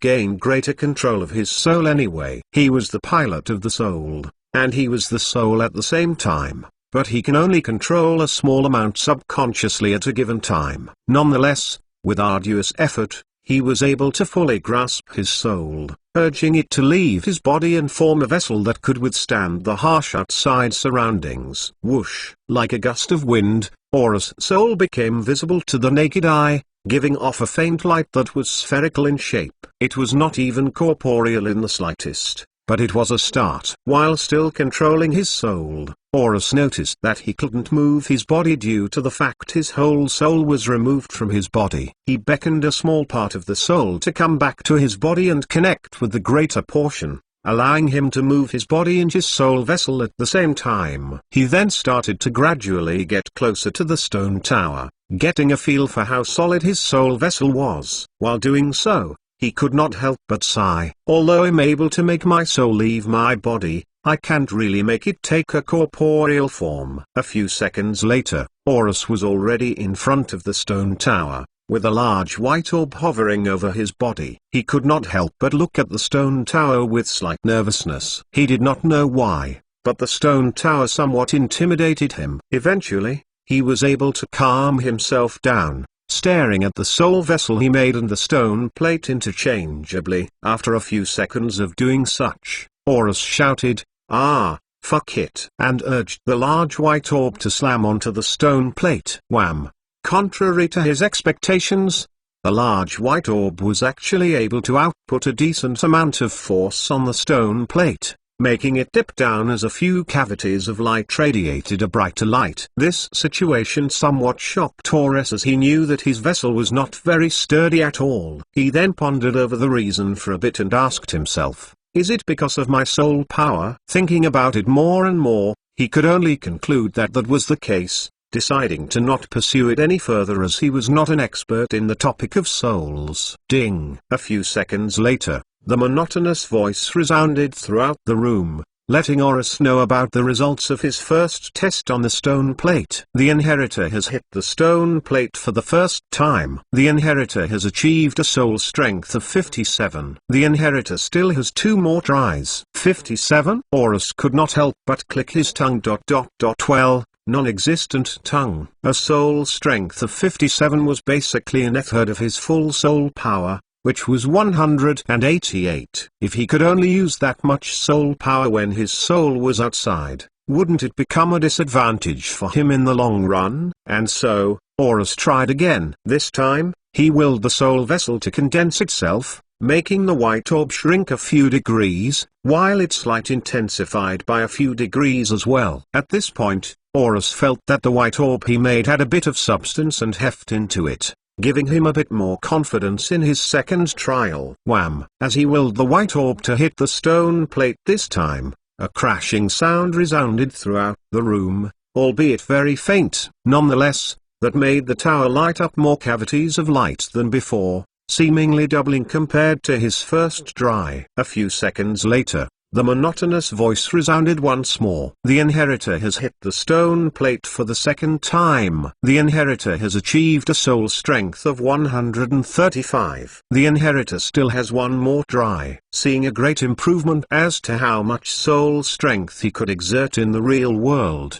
Horus was somewhat excited. He looked at the shape of the soul vessel for a bit and thought that a ball hitting a flat surface like a stone plate would be detrimental to his final score. Hence, with the feeling he got as he condensed the white orb into a denser white orb, he willed the soul vessel to change its shape, turning from an orb into a white pillar of sorts. To be honest, it could be described as a glistening white pestle rather than a white pillar. Nonetheless, it would allow Horus' soul strength to come out more in hitting the stone plate. Raising the white pestle up high with his command, he urged the pestle to slam on the stone plate very hard, causing a rumble to occur. Rumble. Crash. As that happened, the stone plate started to crack a bit, but was able to withstand the force hidden behind the white pestle, making almost every cavity of light intensify in its radiance afterwards. Of course, without missing a beat, the monotonous voice of the inheritance resounded once more, revealing Horus' final result. The inheritor has hit the stone plate for the 3rd time. The inheritor has achieved a soul strength of 211. The inheritor has cleared the 3rd trial without any hiccups. 211. After hearing this number come from the monotonous voice, Horus felt intense shock course through his body as he thought up of a possible conclusion as to why the value exceeded his current soul power. That's impossible. Perhaps 2 points of soul strength is equal to 1 point of soul power. Horus tried to calm himself down as he thought of this conclusion. Although he was very excited for the reward, the shock of achieving a number greater than his current soul power somewhat befuddled his mind. Around 30 seconds later, he was back to his rational and calm self, sighing as he muttered, "If that were the case, I have only exerted over 100 points of soul power. Then again, that's enough to clear the trial." But at this moment in time, Horus had ideas of using his soul as a supportive attack, or even a main attack that could allow him to fight while conjuring his spells. With this thought in mind, he decided that he would make soul attacks a low priority for now. He still had to level up his skills, raise his level to max level, raise his allies to max level, as well as work on the 3 other systems he had. Oh wait, he was already max level after all the killing he had done. I'll just devise a plan regarding my methods of getting stronger after I leave the inheritance. Horus said to himself as the monotonous voice resounded for the very last time. The inheritor has cleared the third trial. The trial of soul strength, with flying colors, exceeding the amount needed to fully reap the rewards by a few times.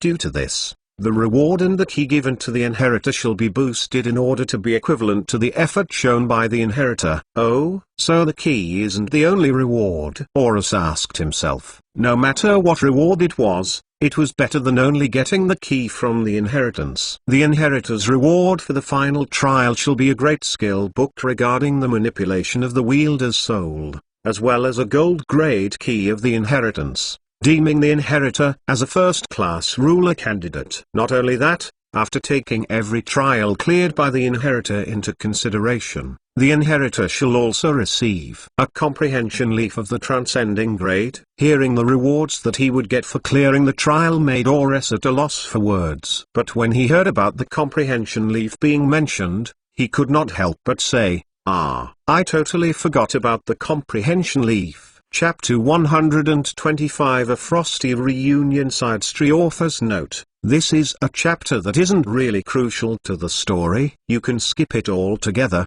or read it all the same. Anyways, take it as a gift from me to you this Christmas, as well as an apology from me to you. After finishing the inheritance, Horus was greatly ecstatic with what he had received, especially the gold key as well as the transcending grade comprehension leaf. He was greatly sure that he would use the comprehension leaf in an instant, while he would grind the heck out of his skills and other systems to become eligible for the ruler position. Whoosh! In an instant, Horus was transported out of the inheritance, bringing him back to the front of the grey magic circle. With this sight covering his surroundings, Horus knew that he had successfully finished the inheritance, leaving the inheritance multiple degrees stronger than before. Just as he was about to hover off back to the Alliance space, Horus could not help but notice a magic circle that seemed to scream out, "Horus, come and check me out," at him. Horus thought about the reason as to why a magic circle was here other than the grey magic circle. It took him a few seconds to conclude that Herelia had left the inheritance before him, heading back to the Alliance first. It was understandable as she was the leader. Since that was the conclusion he came to, Horus did not hesitate onto infusing a bit of his SP into the magic circle. He had a hunch that it was a magic circle that had Herelia's message stored in it. Once he felt an influx of information entering his mind, he knew for sure that he was right. "Hey Horus, congratulations on exiting the inheritance." Herelia's voice could be heard resounding throughout his mind. "I wonder what rewards you've gotten from the inheritance?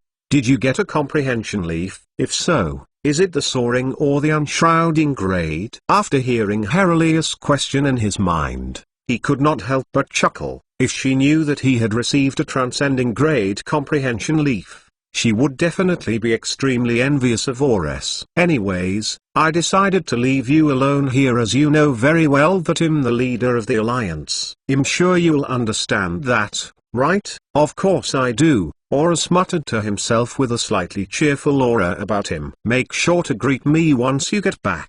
I got something in store for you. Have a safe trip back." With these last few statements, Herelia's message was over, allowing Horus to finally leave the abandoned mine shaft as he morphed into a small and inconspicuous pebble, which allowed him to exit the town. Not long after, he morphed back into his wooden sculpture self, using all of his movement buffs and skill in order to get back to the Alliance as fast as possible. Whoosh, whoosh, whoosh. As he zoomed his way back to the Alliance, he noticed small motes of white particles slowly falling down from the sky. It was not much of a hindrance, but looking at the white particles awakened a memory in Horus' mind. Snow? Horus could not help but ask himself. To him, what else could it be? Snow was something he was very familiar with, especially in his previous life. As he looked at the white particles fall down, Horus could not help but reminisce the good memories he had in his previous life. Memories of him opening gifts as he and his family listened to festive music and ate food together. Similar types of memories started to gush out, filling him with a special feeling. A feeling of emptiness. Now that I think about it, I haven't really celebrated Christmas with them these past few years. As this thought surfaced his mind, he could not help but sigh. For 9 years of his life, Horus had a mother and a father that loved him oh so much. The reason as to why they got a divorce on his 10th birthday was vague to him. But that meant that his Christmas was no longer happy like before. He lived with his mother, who was always at work, barely having enough time to even show concern for him. As for his father, he married another woman, rarely sending greetings or gifts to him. As he continued to reminisce, this feeling of emptiness turned into a stronger feeling, a feeling of longing. He longed for the warmth and happiness of his previous life in his early years, a happiness he could no longer seek for he had already reincarnated into another life. With this thought, he had a great urge to cry, but no tears flowed down his face as he was after all, a wooden sculpture. Nonetheless, intense feelings of sadness consumed his mind as he made it back to the Alliance an hour after he left the inheritance. Celestial plane, Kurohana's plane. Ain't this a bad thing? If he's always glum, then won't he become a worse catalyst than any other material I could have used for my weapon? Within the big ass cube of white, Kurohana looked through the orb and noticed Horus' emotions, making her slightly frown. Of course, as a greater goddess, how could she not have the ability to perceive a being's emotions? Although she had split most of her power off to help Nyx fight against the demons, she could still do a basic thing like this. Let me see the reason for his depression. Deciding to remove Horus' depression, Kurohana shot out a thread of divine energy from her finger towards Horus, retrieving it an instant later. She easily looked through the information imbued in the divine energy she shot, making her lightly smile. Oh, so that's what it was. No problem. Kurohana could not help but lightly chuckle after seeing that it was a simple problem to solve. Nonetheless, her power was lacking to fully solve the problem Horus had, hence she called for Shirahana through her mind. Hey Shirahana. Yes, Master? Why did you call me? I'm currently traversing through the celestial plane, heading to where Hinari and Hodazuku are. Could you let me borrow around 15% of my power? I'm going to need for a bit. I don't mind, Master, but where are you going to use it? With a smile planted on her face, she replied, me. You know what I'm doing. Tempest Cliff, Tempest Branch Alliance. Whoosh. Horus landed in the center of the large hall that served as the entrance to the Alliance base. What he expected was the hall being devoid of other members due to them doing their own stuff. Well some snow as well because the mouth of the entrance is large. Contrary to his expectations, what greeted him was all of the Alliance members inside the large hall, conversing and having fun with one another. What? As he looked at his surroundings, Horus became speechless as he did not experience such an event like this before other than his induction as an executive-level member. Oh, Horus is here. While Horus was still dumbfounded as to what was happening, a member of the Alliance could not help but him and shout out, alerting the others of Horus' presence. Horus is actually here? I thought he wouldn't be back until after the event. Horus is here. Alright.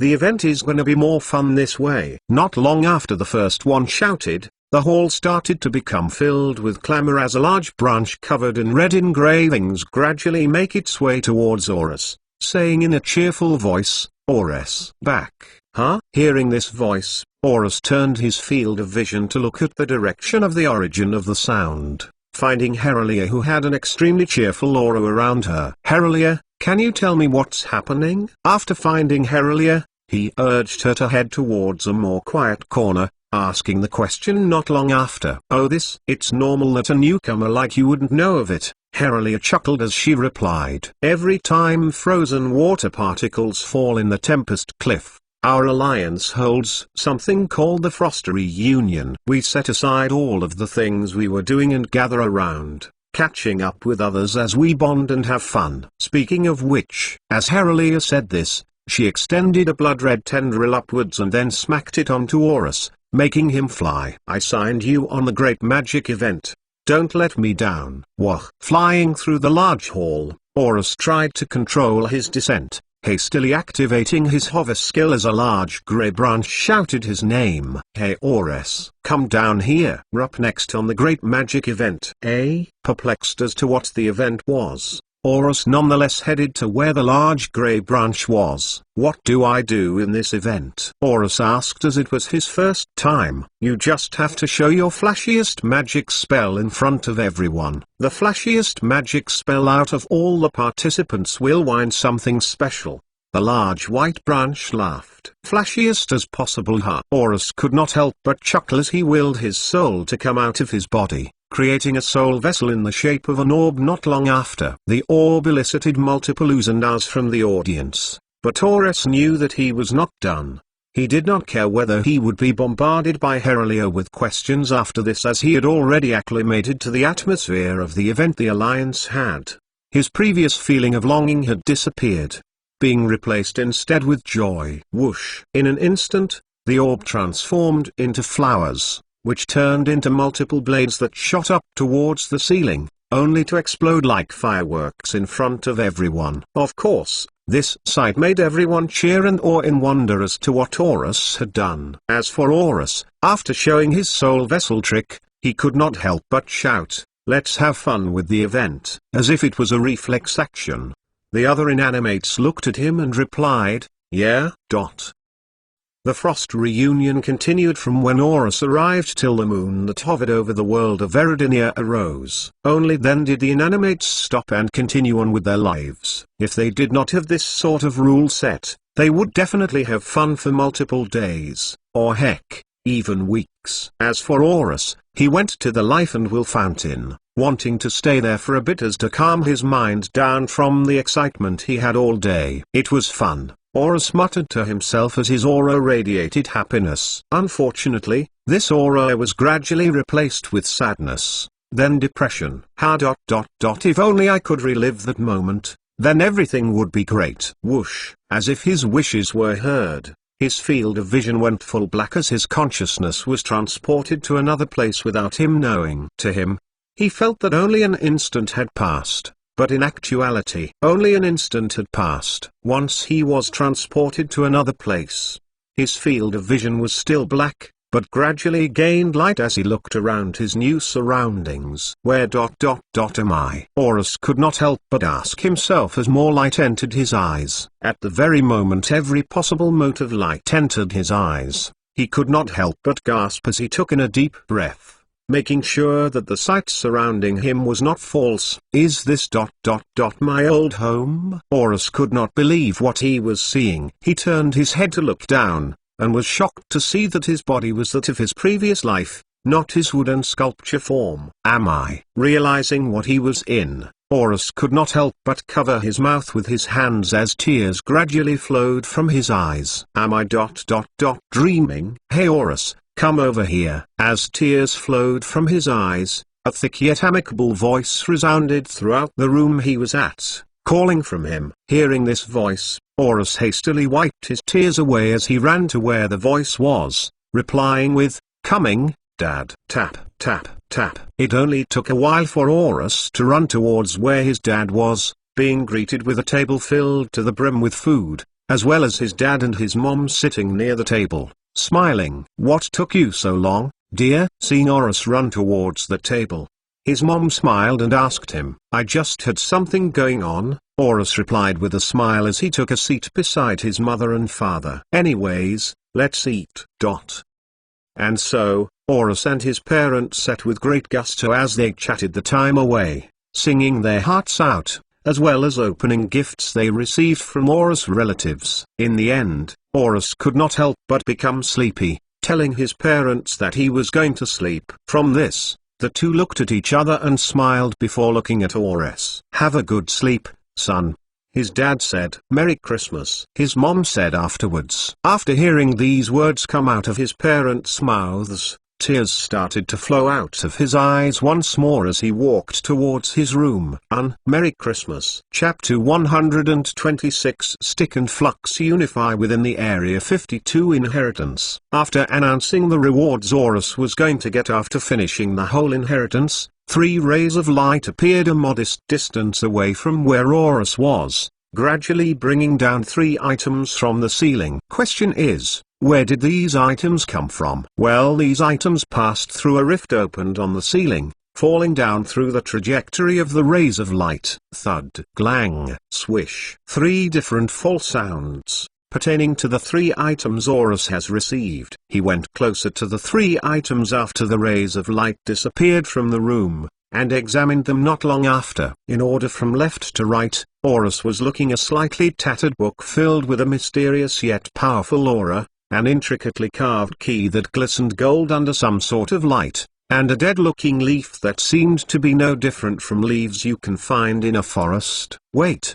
that doesn't sound right. Nonetheless, Horus looked at these 3 times with expectation and glee, waiting to see what possibilities would unfold with these items. He used his SP to create a tendril out of energy as it extended towards the dead-looking leaf on the right. He held it up high to get a better look at it, saying, "This looks no different from a normal leaf, to be honest." Bang! As he said this, an explosion sound occurred near where the leaf was all of a sudden. To be more exact, the explosion sound originated from the leaf. As if it was awakened by Horus SP, the leaf gradually disintegrated into ash that coursed through the tendril of SP Horus created, before circulating throughout his body not long after. Whoosh! At the very instant the leaf ash circulated through his body, he felt like he was brought tens of thousands of meters up into the sky, allowing him to look at the whole world from a perspective he couldn't before. He could also see the moons and planets orbiting the world he originated from,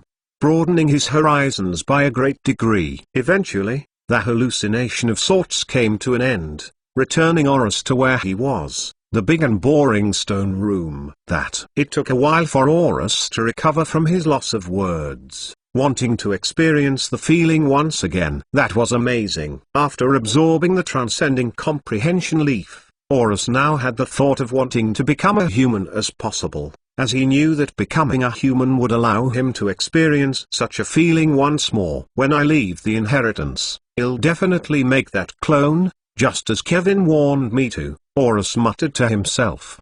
He did not know why he always forgot to make a clone of himself, but he was going to make sure that this time, he would never forget to make it. Ding! Oh! Just as he was about to move towards the skill book, an notification sound resounded from the system, piquing his interest. As he opened his notification screen and looked at the last notification that popped up, he could not help but squeal in excitement for a bit before muttering to himself, "Now what skill should I pick?" The user has absorbed a transcending grade comprehension leaf, increasing the user's skill experience acquisition rate by 14 times. Current skill experience acquisition rate, 15x. Due to the special energy hidden within the comprehension leaf, the user can now choose any skill he wishes to max out in an instant. For a bit, he thought about maxing his spell core or his spirit sword skill, as both skills were his main sources of damage towards the enemies he fought. But as he thought about it even more, he decided to not choose them, as he already a level of attack power that could rival X-grade inanimates. Sure, he could max his offensive skills out and give him the power to fight against animates, but when would he have a chance to? He also had the thought of maxing out his movement skills, but he was already moving incredibly fast in inanimate terms. He decided to not max them out as well. If offensive skills and movement skills are out of the question, what should I max out? Horus was at a crossroads. I could go and use the energy to max out my defensive skill, but it's just at grade, a big waste of energy. Where should I put it? And that's when it hit him. Since I want to experience that feeling again, system, use the energy to max out Transcendent Vitality Anima Creation. Ding! The special energy has been allocated to Transcendent Vitality Anima Creation. Transcendent Vitality Anima Creation has reached the max level. Transcendent Vitality Anima Creation has met the necessary requirements and is ready to evolve. The skill has also met special requirements needed to evolve to a greater level. Looking at the notifications that popped up on his notification screen, Horus could not help but smile from within and say, "That was easier than I thought." As for the reason why Horus allocated the energy to his anima creation skill, he had already stated so a few sentences ago. He wanted to experience the feeling of seeing everything one more time. Well, that and the warning given to him by Kevin, but the feeling was first priority to him. For some reason, he read the notifications one more time and noticed that something was added to the previous line. Special requirements have been met. I wonder what it could be. Evolve Transcendent Vitality Anima Creation. Without hesitation, Horus commanded the system to evolve his anima creation skill. His skill that gave him the tons of SP he could use at any time. Ding, _ Please select the skill that Transcendent Vitality Anima Creation will evolve into. Miraculous Wheel of Life. Myriad Anima Formation. Incessant Sphere of Spirit. Stick Flux Unification Special, _ Horus looked at the names alone, and noticed that only one path had the word flux on it. Wait a second. Does that mean that the requirement for this special evolution is unlocking flux? Ain't that a very stringent requirement? Horus muttered to himself. Nonetheless, he was able to achieve such a requirement. He skimmed through the first 3 skills and noticed that they did not really give anything special, except for their shape. The first skill allowed him to make a wheel of SP behind him, the second skill allowed him to make a miniature soldier formation out of SP, and the third skill allowed him to make a big-ass sphere out of SP. Mind you, these were all improvements from his current situation, where multiple motes of anima extended out of his body. Now, let's see what the 4th skill can give, Horus said to himself. He had a hunch that he was going to pick this evolution path, no matter what. Ding, _ Stick Flux Unification Special Grade Transcendent. Stick Points SP. The unit of energy used by multiple stick species to do the impossible. Flux, the unit of energy used by those who could perceive the particles connecting their bodies to create equipment and also do the impossible. Through an esoteric method, the two can be fused together, allowing the user to use flux as SP, and SP as flux. This in turn would allow the user to create great equipment as well as use great abilities that were normally impossible for the user to cast. Flux and SP shall be united as one energy. Flux points FP. As flux exists all over the user's body is the vessel for flux points. Flux and SP is unified, increasing performance of crafted equipment by 20%. Flux and SP is unified, increasing performance of active skills by 20%.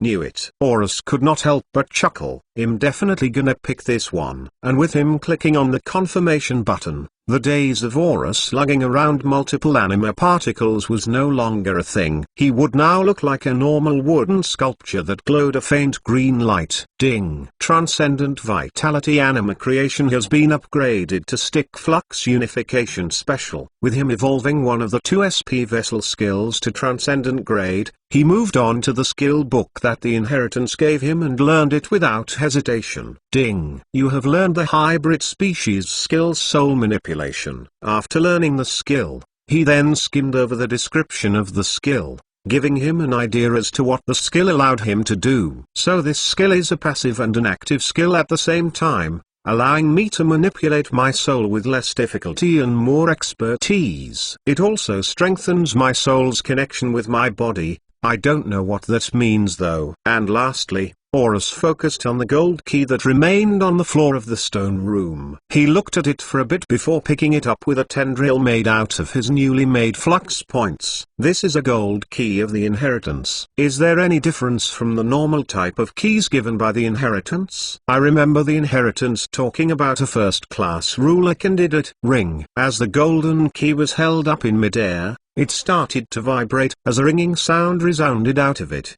A loud ringing sound at that. The ringing sound somewhat caught Horus off guard, as well as made him slightly deaf due to the loudness of the sound. But Horus endured it, wondering what was going to happen next. The ringing sound lasted for a few minutes, gradually quieting down as a voice filled with the majesty and grace of an emperor reverberated throughout the room Horus was in. Nothing to fear, candidate. This is just the key recognizing your soul for the first time, the majestic voice said to Horus, only to make Horus become startled for a bit. It took Horus a short while to calm down, focusing on the words said by the majestic voice. The key that you're holding up will allow you to traverse a special path of power, only if you ascend from the status of candidacy. Now what kind of candidacy, you might ask? Well, it could only be the candidacy of a ruler. There are different levels as to how close you are to becoming a bona fide ruler, with a normal ruler candidate being the lowest level, and a first-class ruler candidate being the highest level. A first-class ruler candidate. And now, choose what path you shall take, and become more ruler in that path. With that, the majestic voice stopped talking, allowing Horus to process what the voice had said. After a while, Horus asked himself, ruler measuring stick _ Anne, hey there, ever wanted to read a novel made by me that's not about a stick? Then go and read my new novel Who Said a Mosquito Can't Cultivate. I made this novel for WPC number 96. Please help me win. Chapter 127 Rank 3. While Horus was trying to figure out the special purpose of the gold key and what being a ruler entailed, another incident was taking place within a place named the Great Tempest Cliff. The incident wherein a rank 2 being was fighting against a rank 4 being. Bang! At the sound of this collision, a man wielding an exquisitely crafted blade of green color blocked the attack from a beast that seemed to be tens of times far larger than the man was. This man was none other than Vanadier.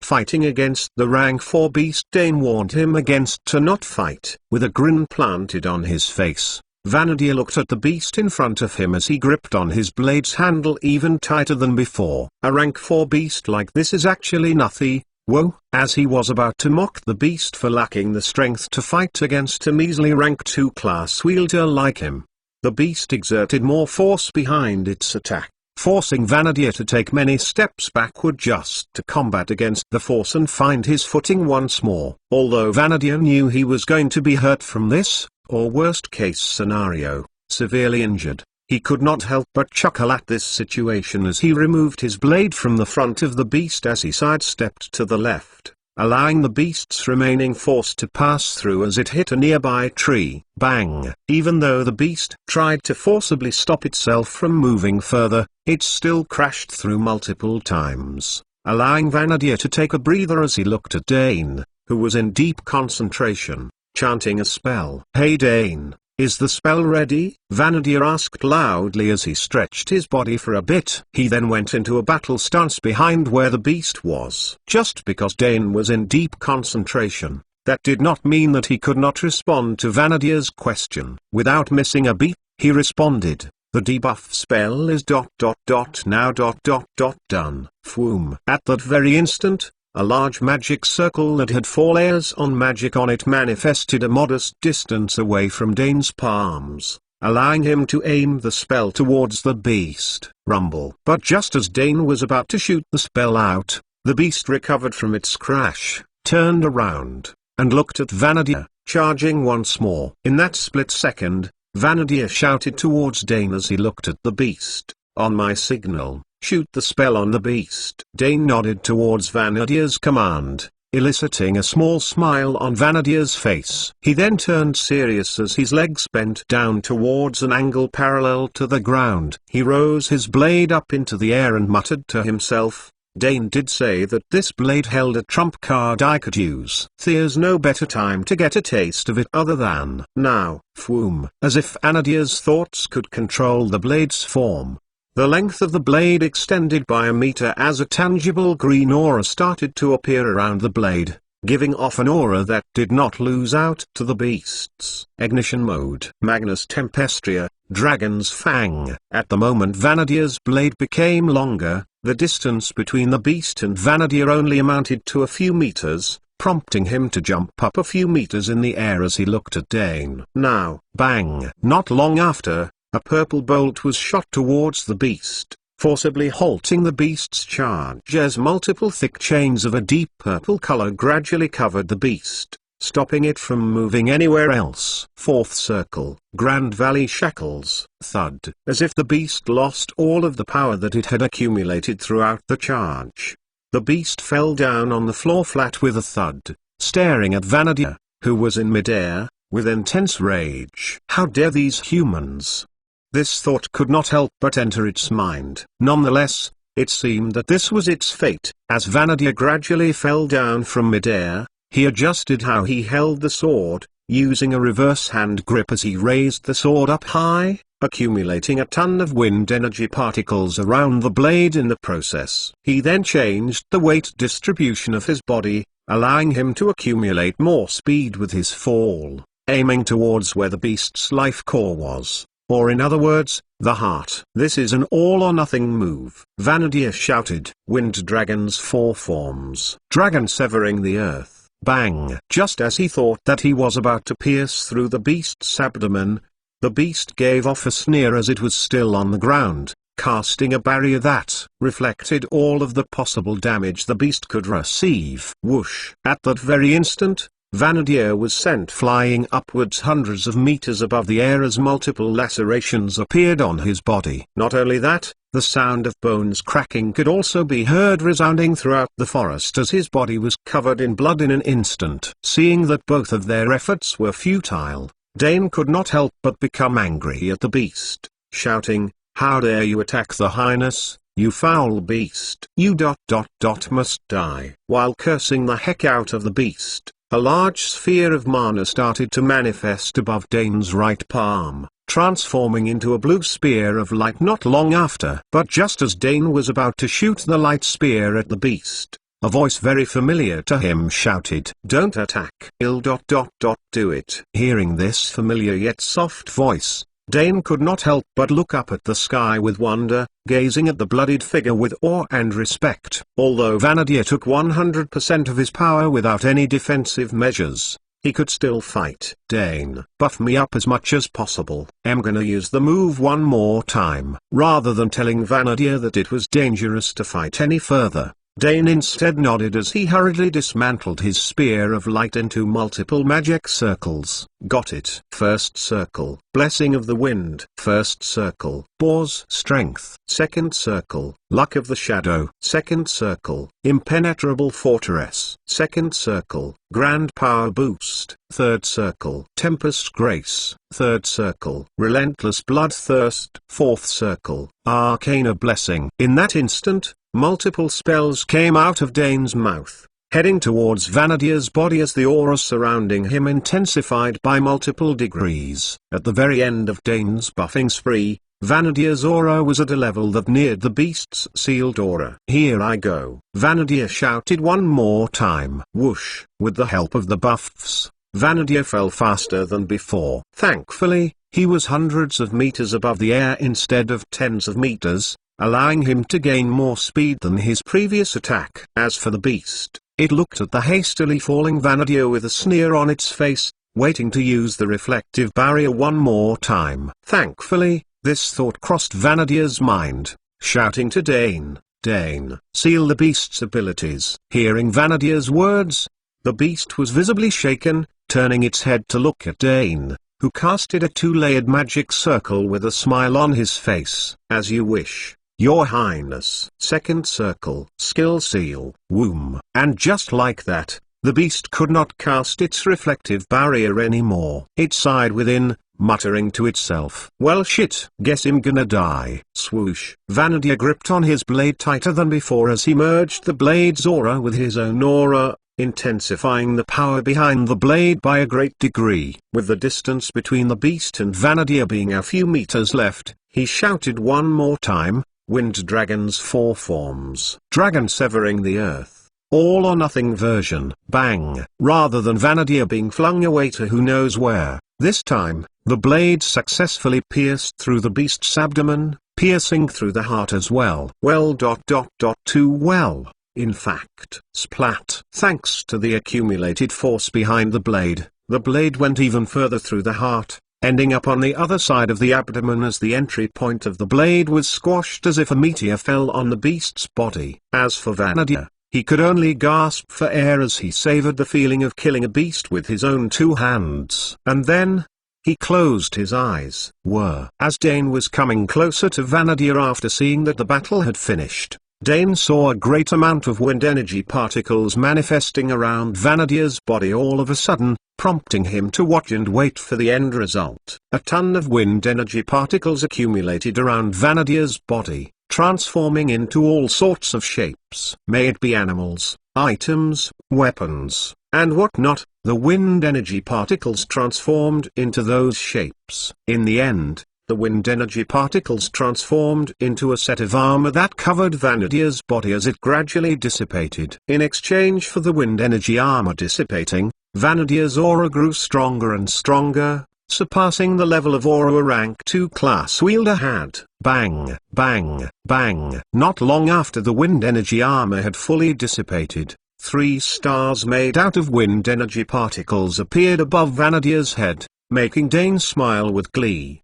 The 3-star sign of royalty. He has done it, the Highness has finally done it, Dane could not help but say. Eventually, the 3 stars disappeared above Vanadia's head just as he opened his eyes. Vanadia looked at his surroundings for a bit and noticed that everything felt the same while not feeling the same as well. It felt that he could see and peer far deeper than when he was a rank 2 class wielder. He retrieved his blade from the abdomen of the beast and shook off the blood on it before sheathing it. He then stood up and took in a breath of fresh air. While taking in a breath, he could hear Dane say, "Congratulations, Your Highness, for transitioning into a rank 3 class." As for Vanadia, he could only look at Dane with a smile and scratch his head, replying with, "It's not worthy of a congratulations. I just transitioned into a rank 3 adept windwalker, that's all." Nevertheless, Vanadia looked far beyond the horizon, muttering to himself, "I can finally fight for the throne properly." Chapter 128. The Void. While Vanadia was savoring the feeling of finally transitioning into a rank 3 class,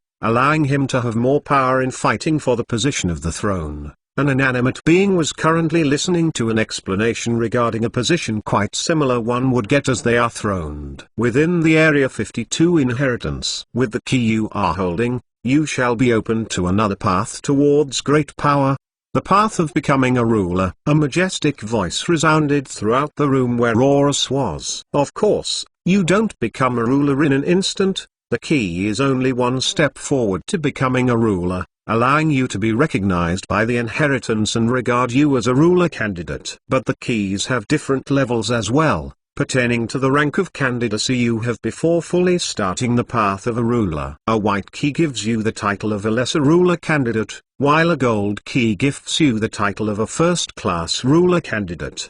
Trust me on this, inheritor. Once you become a ruler, you won't regret the choice. After the majestic voice was finished with its monologue, Horus fell into silence, absorbing all of the information given by the voice, as well as organizing them in a way where he could understand what obtaining the gold key entailed in a clear manner. So this key I'm holding with my energy tendril is a key that would allow me to access a path towards ultimate power called a ruler, Horus said to himself as he continued to process the information. Ruler ...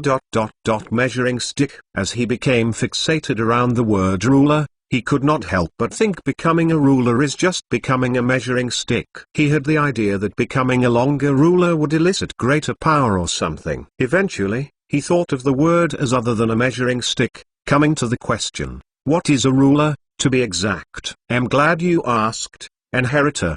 The majestic voice surprisingly responded to Horus' question. Holy fuck. The inheritance answered. Horus was visibly startled. If standing still in place was the act of being startled, there's nothing wrong with asking questions about this, inheritor.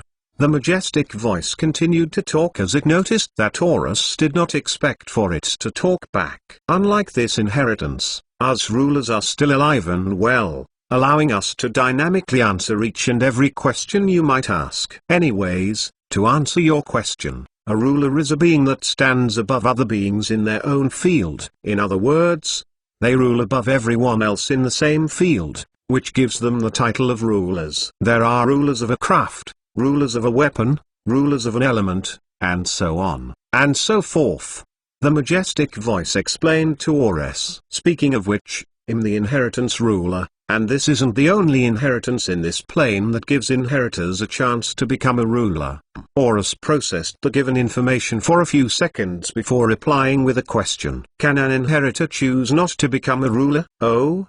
The majestic voice could not help but chuckle. The first one to ask such a question. But yes, if the inheritor does not really want to become a ruler, perhaps for reasons such as finding a better title of power like a dominator or overseer, then one can reject. But they do not know that becoming a ruler first would allow them to become a dominator or overseer far faster than not accepting the title. As the inheritance ruler answered Horus' question, a hint of killing intent could be felt coming from the voice, making Horus feel pressured. Nonetheless, with a soul power of 188, Horus was able to endure such pressure, asking another question. Does having a higher ranked key mean anything? I have a golden key right here and I have a feeling that it won't really do much if it only gives you a chance to become a ruler. A golden key, eh? The inheritance ruler chuckled, replying with, for key holders of a lower rank, say iron and bronze key holders,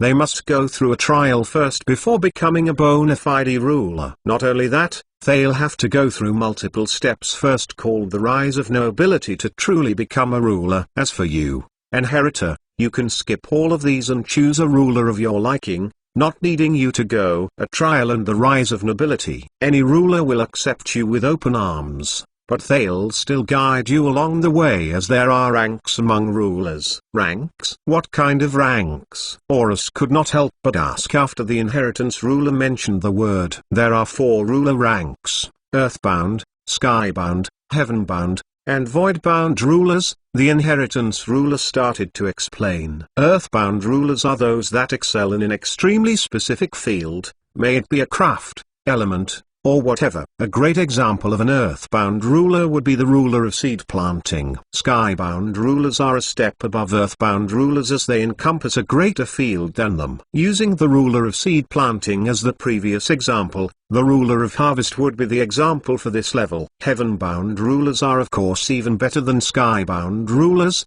encompassing an extremely vast field that could even encroach over multiple skybound fields. Not only that, becoming a heaven-bound ruler is equivalent to becoming a junior dominator, which makes it easier for one to transition. Following the agricultural examples, the ruler of agriculture is the example for this one. And lastly, void-bound rulers. This is the strongest position one can achieve as a ruler, being equivalent to a dominator and an underworld overseer in terms of rank. These rulers encompass over multiple heaven-bound fields at once, which means they excel in many things. In this case, the ruler of botany would be our example. Does that make everything clearer to you? Also, am a skybound ruler, just so you know. After explaining the ranks, the inheritance ruler asked Horus to see if he understood.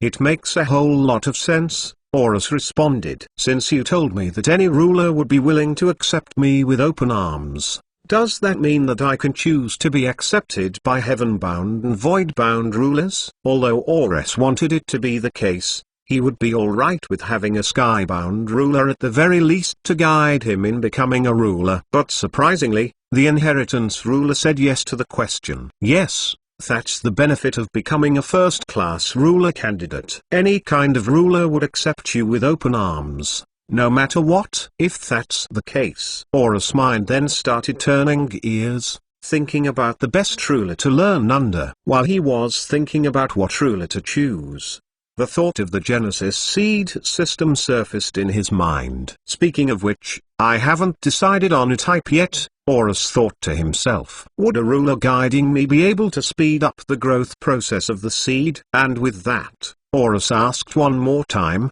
just to make sure, I can choose any ruler I want, right? Yes, the inheritance ruler replied. Even if the ruler I choose to be doesn't really suit my current self? Well then, that makes things easier. Horus chuckled as he followed up with another question. What ruler rank does the ruler of space have? Let's see. The inheritance ruler took a few seconds to ponder over its answer, responding not long after with, heaven-bound. Then what ruler is higher than the ruler of space? Surprised that the ruler of space wasn't the highest rank, Horus asked. Ruler of the void? The inheritance ruler succinctly answered. Then I choose to learn under the guidance of the ruler of the void, Horus replied afterwards. Rather than refuting Horus' decision, the inheritance ruler just accepted it. Alright then, it'll take a few seconds for your position as a substitute ruler of the void to be official, so please wait.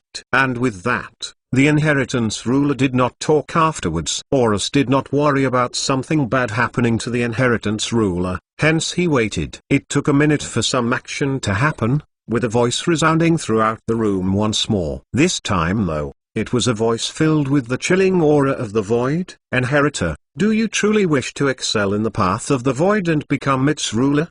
The chilling voice asked. Without hesitation, Horus answered, yeah. Got any problem with that? No, not really. Rather than being surprised by Horus' answer, the chilling voice just brushed it off. With the power vested in me, you, the inheritor, shall now be deemed as a substitute ruler of the void. In order to raise your standing in becoming a ruler of the void, you must first comprehend and expound to at least peak mortal level the skills I'm about to give you. Ding, ding, ding. Hearing the multiple notification sounds resounding, Horus opened his notification screen. You have received the title Substitute Ruler of the Void. This title shall be applied on the user permanently until it is replaced by a greater title, or if the user wishes to not apply the title. You have received the Passive Ruler skill, Void's Grace. You have received the Hybrid Ruler skill, Movement of the Void. You have received the Hybrid Ruler skill,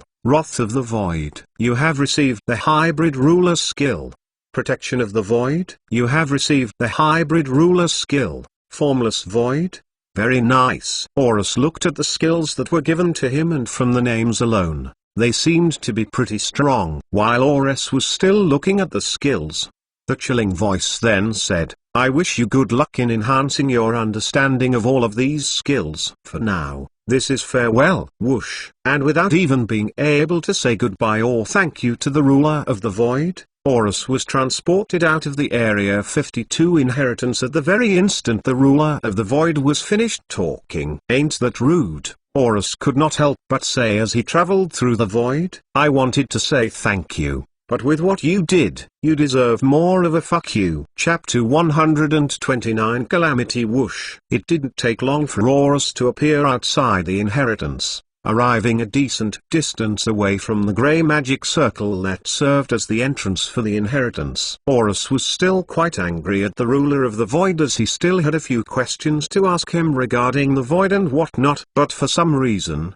the ruler of the void thought it was already good for him to obtain the lowest rank possible and the skills that came with it. Nevertheless, with him outside the inheritance, he had no choice but to just accept what he had and go back to the Alliance. Weng. Weng. Just as he was about to prepare to head back to the Alliance, a sound that was nearing the level of being incredibly annoying resounded throughout where he was, grabbing his attention in an instant.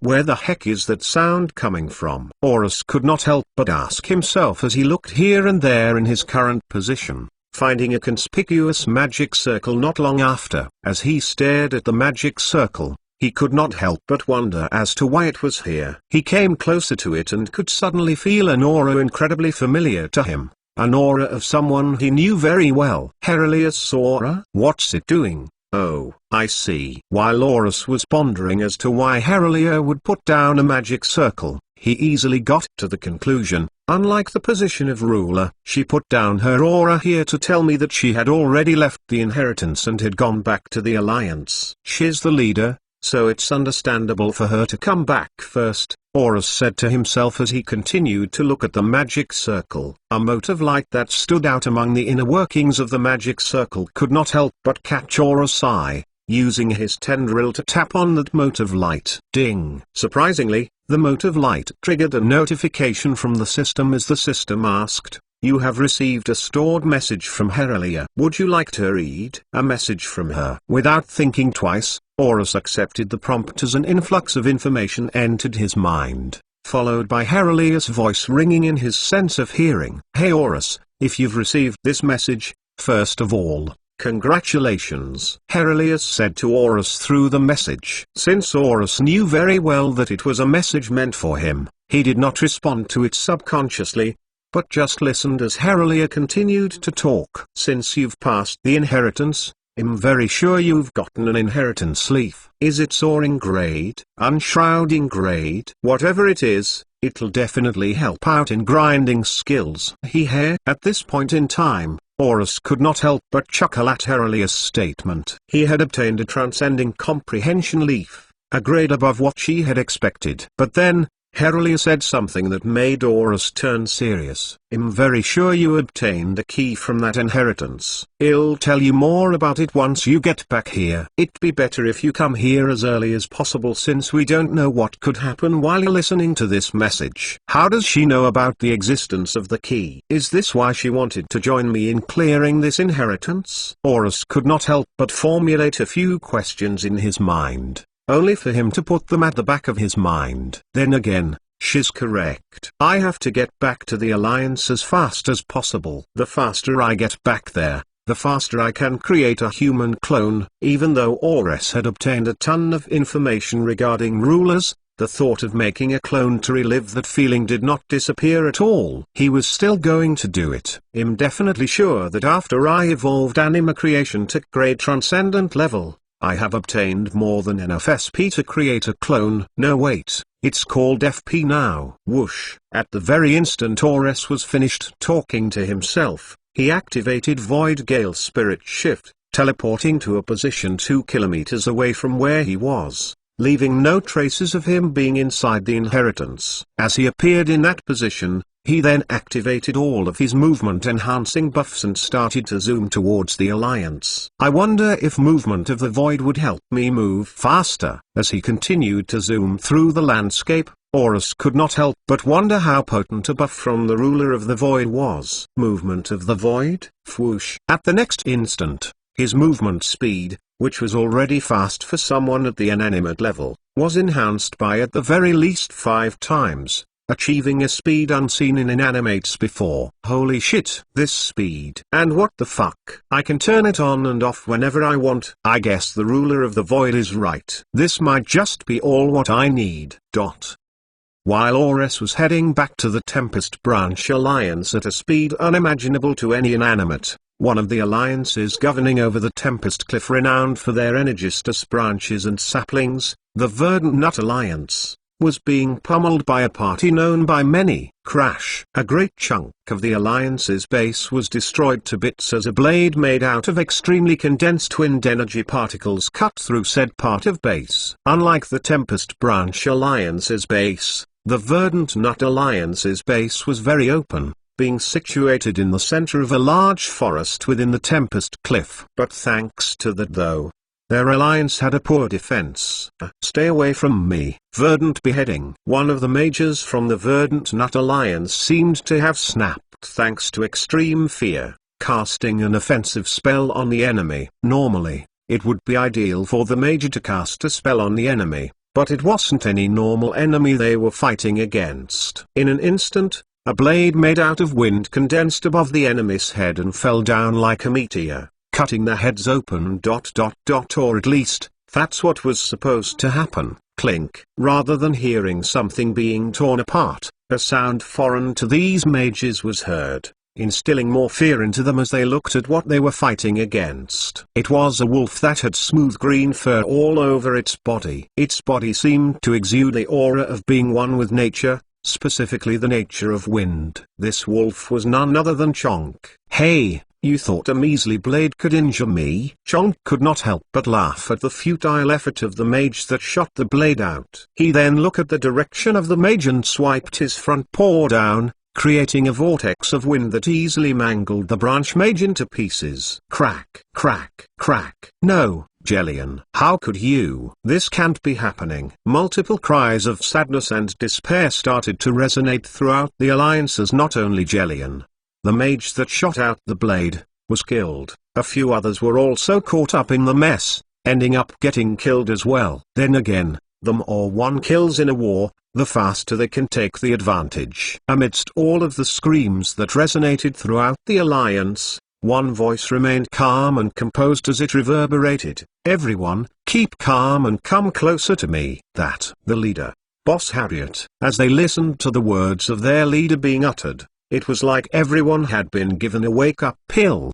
bringing back themselves from the grips of death and despair as they followed Harriet's words to a T. It did not take long for the remaining members of the Verdant Nut Alliance to group up with their leader, forming a triangular formation of mages that faced against Chonk.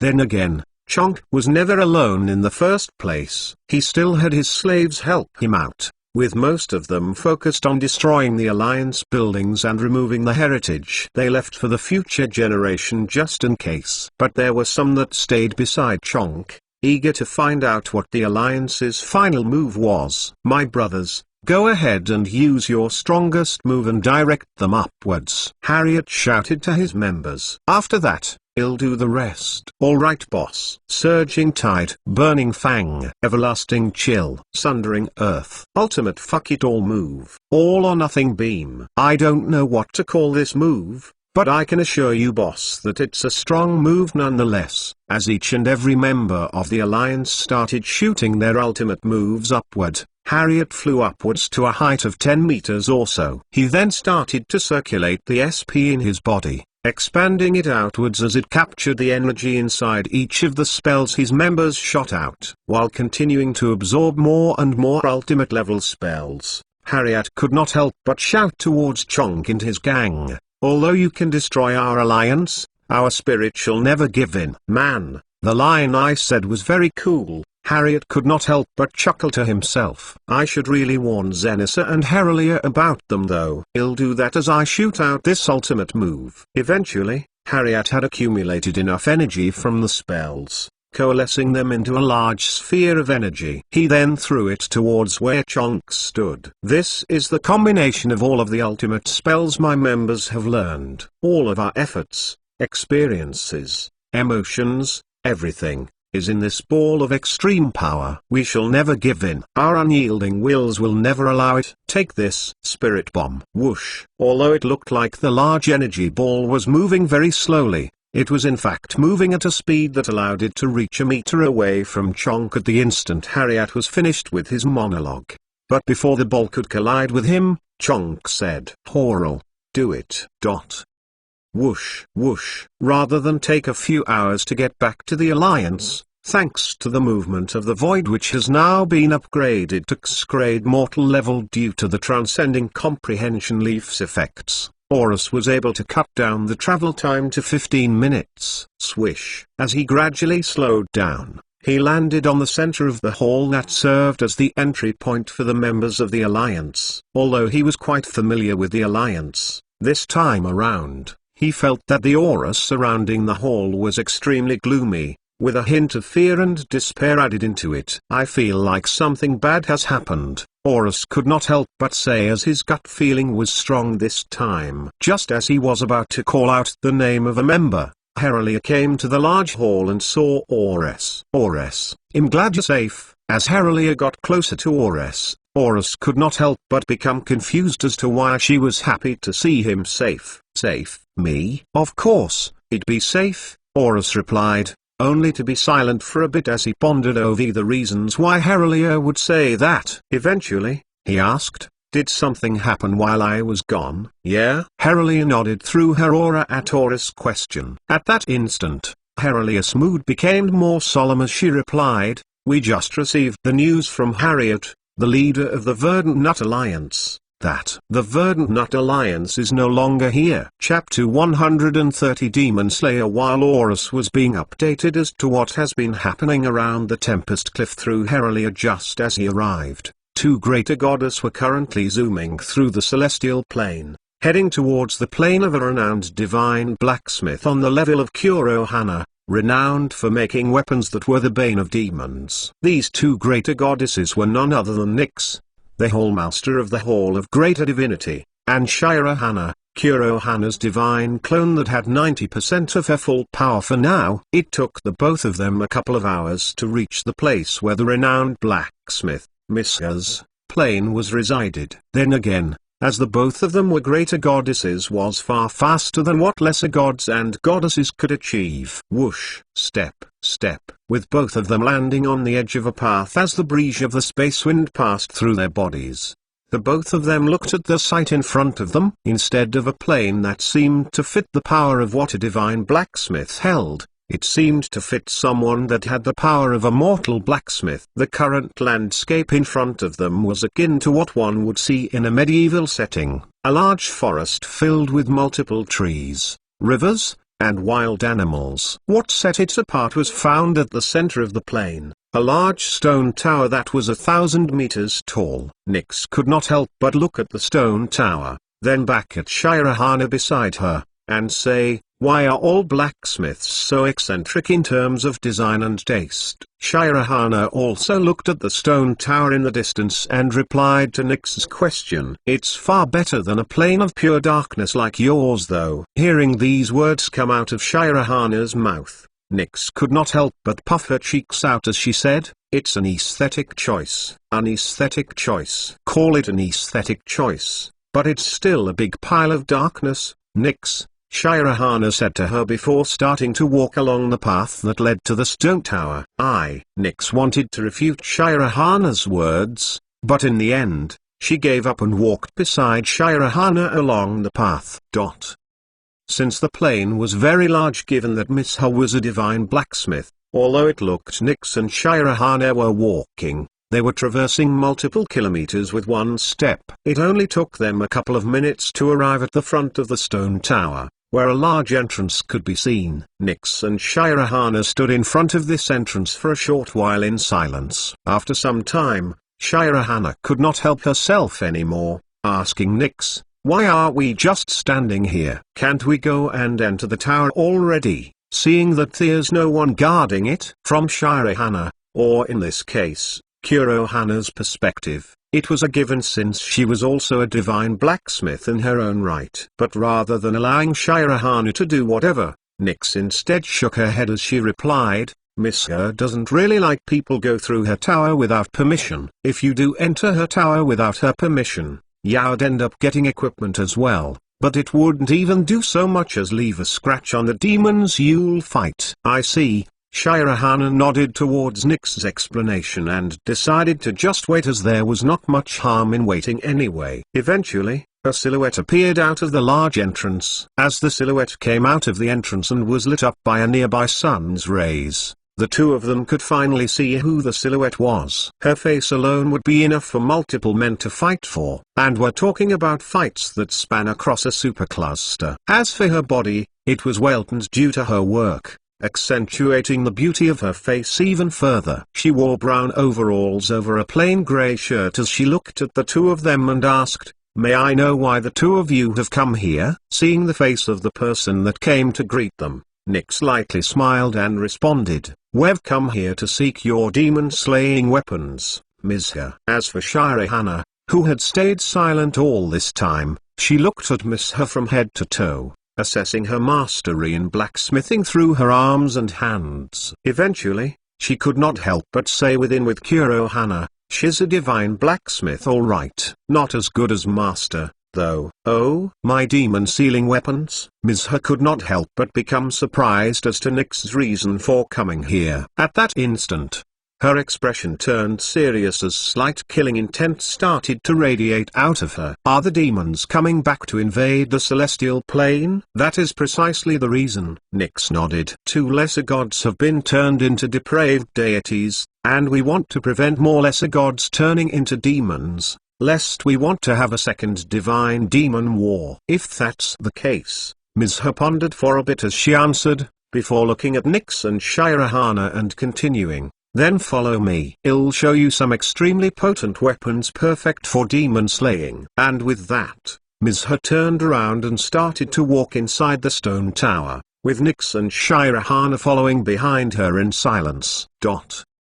After 10 minutes or so of walking through the insides of the stone tower, they had eventually reached the halfway point of the stone tower, where an aura of extreme purity and cleanliness could be felt emanating from the floor itself. Nyx and Shirahana could not help but tense up after feeling this aura. To them, it felt like they were being suffocated by the intense aura of purity. "I almost forgot to tell you about this, Shirahana," Nyx said to Shirahana as they stood at the center of the floor. "Misha is the greater goddess of purity, allowing her to specialize in creating demon-slaying and sealing weapons, especially her throne-level weapons. They are the 7th and highest series of demon-slaying weapons she has crafted, and man are they extremely effective." "You make me blush," Nix. Ms. Ha could not help but chuckle as she waved her hands in the air, multiple tangible threads manifesting from her hands before spreading throughout the floor. Then again, I've drastically improved the performance of my demon-slaying weapons from the Divine Demon War. At most, my strongest weapons back then can be considered Virtua level,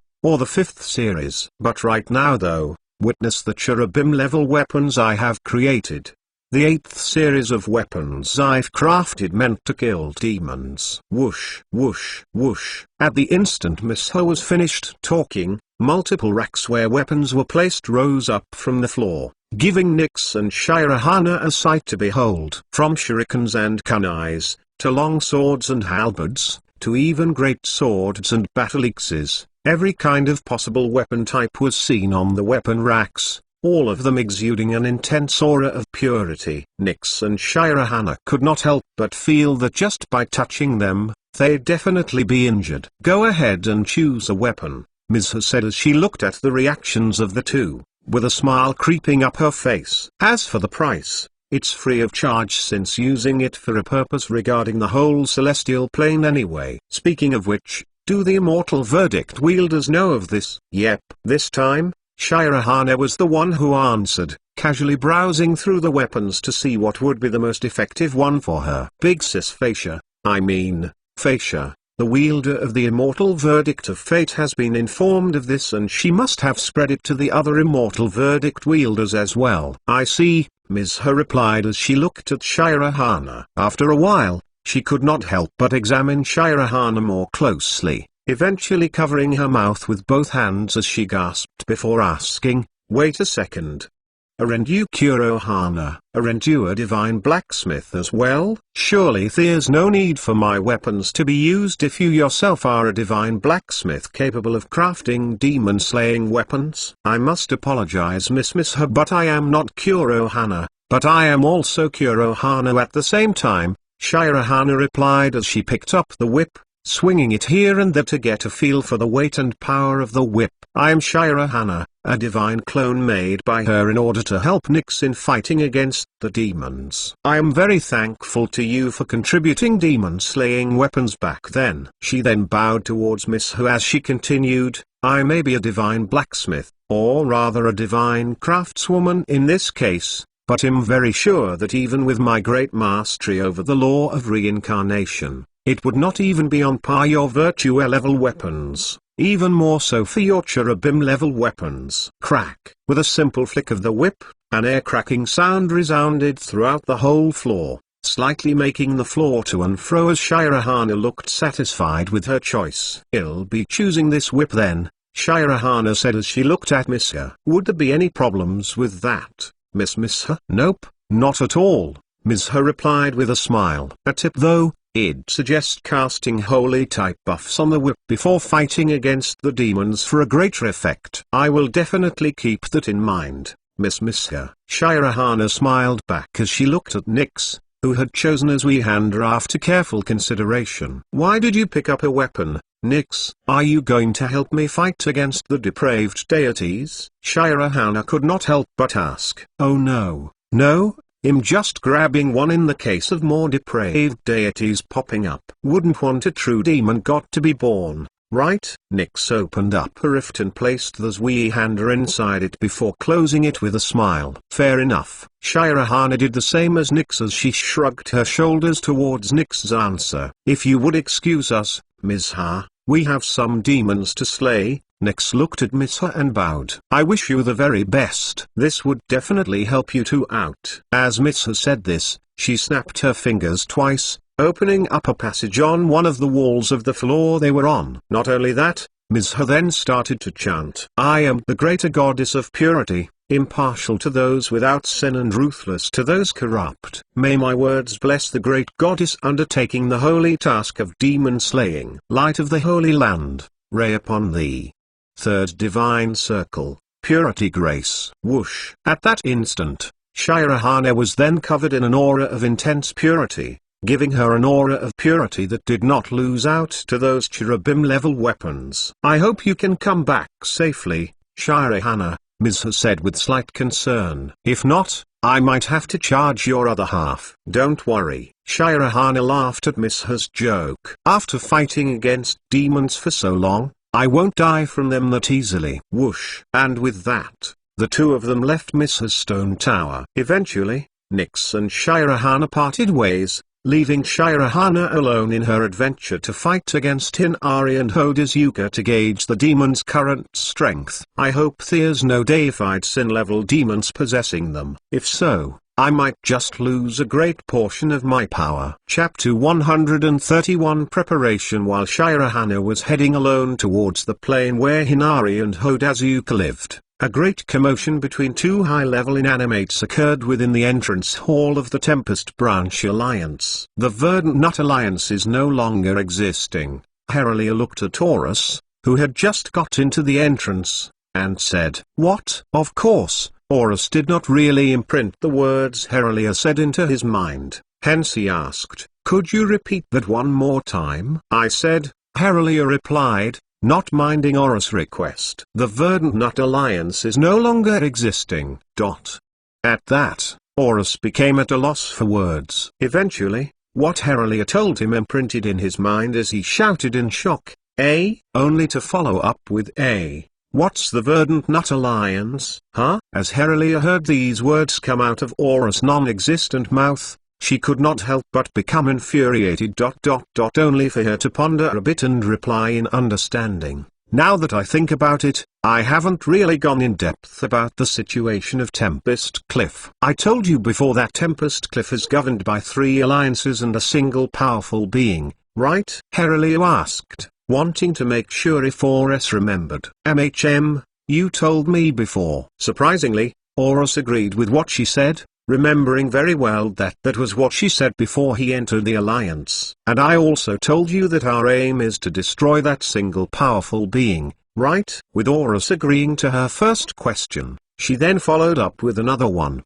Horus tried to rummage through his memories for a bit before agreeing. "Yeah, I kinda remember you saying that back then. You told me that that was the reason you accepted me even though I was a grade back then." "Okay, good." Seeing that Horus remembered up to that point, she let out a sigh of relief internally before starting to explain the entities that governed over Tempest Cliff. "So, as I've said before, there are 3 alliances within the Tempest Cliff. Namely, these 3 alliances are the Verdant Nut Alliance, Blossom Breeze Alliance, and our Tempest Branch Alliance. The Verdant Nut Alliance specializes in spells and magic-based stuff. The Blossom Breeze Alliance specializes in illusions and souls, while our alliance doesn't really specialize in everything, but we're not bad at everything as well. Anyways, that single powerful being who I've surely mentioned before is Chonk, an inanimate-turned-animate wolf-turned-hater of alliances." After saying this,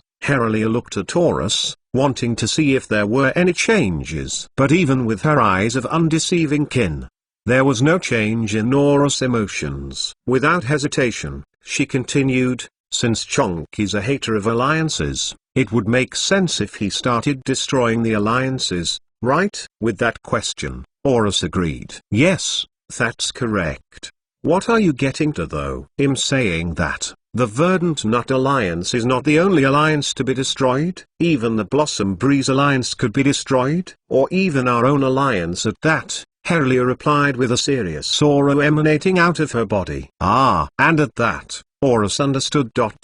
Only to scream out in shock. "Then doesn't that mean ...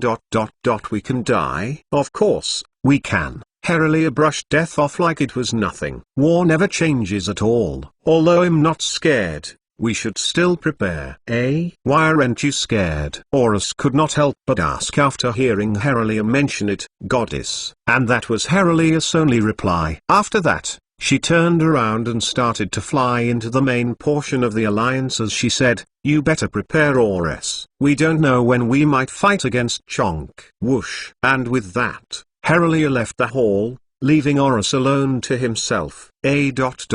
Goddess? Horus pondered over this word for a bit and eventually got down to what she was trying to imply. He could not help but agree to that as he muttered to himself, she ain't wrong. Kurohana would definitely protect me. Oh wait, I forgot to ask her about soul sealing skills. Just as he finished thinking about Kurohana, his previous train of thought related to his soul and the clone went back to the track, making him scream in annoyance. An annoyance at himself. He continued to scream for a bit more before returning to his previous self, composing himself as he tried to formulate a plan regarding to what he wanted to do and what Herelia wanted him to do. Okay, so I have to prepare for a future attack, Horus said to himself as he decided to fly out of the hall, heading towards a place that held importance to him as it pretty much changed his path for the better. But before that, I'll go to the Tempest Cliff Inheritance first. I might just find a soul sealing skill and then I could rest easy afterwards,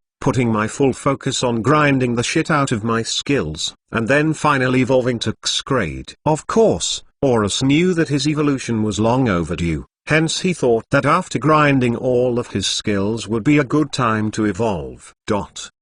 Whoosh. It only took an instant for Horus to enter the Tempest Cliff Inheritance as he was the owner of the inheritance, only needing to be on the green magic circle that served as the entrance for a short bit. As the sight of the green jade hall entered his eyes, he could not help but feel nostalgic for a short bit. Not long after, he started to hover once more, commanding the system that controlled the inheritance to open the pathway that led to the room that was filled to the brim with skill books. It only took Horus a few seconds to arrive at the room thanks to his newly heightened speed, hastily looking for the soul-searching skill he wanted to get after increasing his soul power to 188. Will he increase his soul power after this? Probably not. Not this ...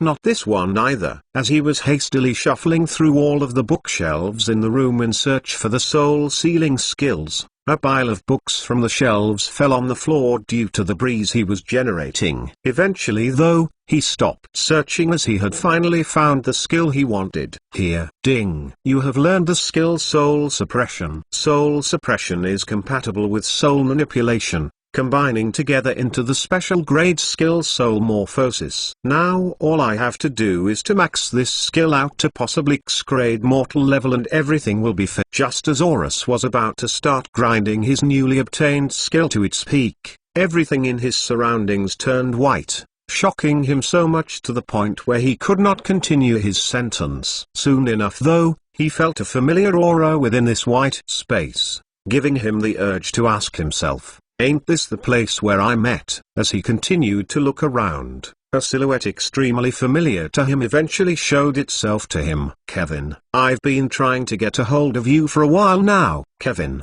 who was standing at the moment in the white space, could not help but be angry as he looked at Horus. Well, I'm sorry then. I entered an inheritance and became a ruler and well. After hearing Kevin berate him after meeting after a very long time, Horus could not help but reason his way out. As Kevin continued to listen to Horus' reasons, he could not help but perk his ears up after hearing a specific word. Hey Horus, did you just say you became a ruler? At first, Horus was surprised to hear such a question out of Kevin's mouth. Nonetheless, he answered it, saying, yeah, ruler of the void? Lowest level though. To think that you can become a ruler at your level. Kevin was at a loss for words after looking at Horus. He could not help but strengthen his belief at the idea that this stick ...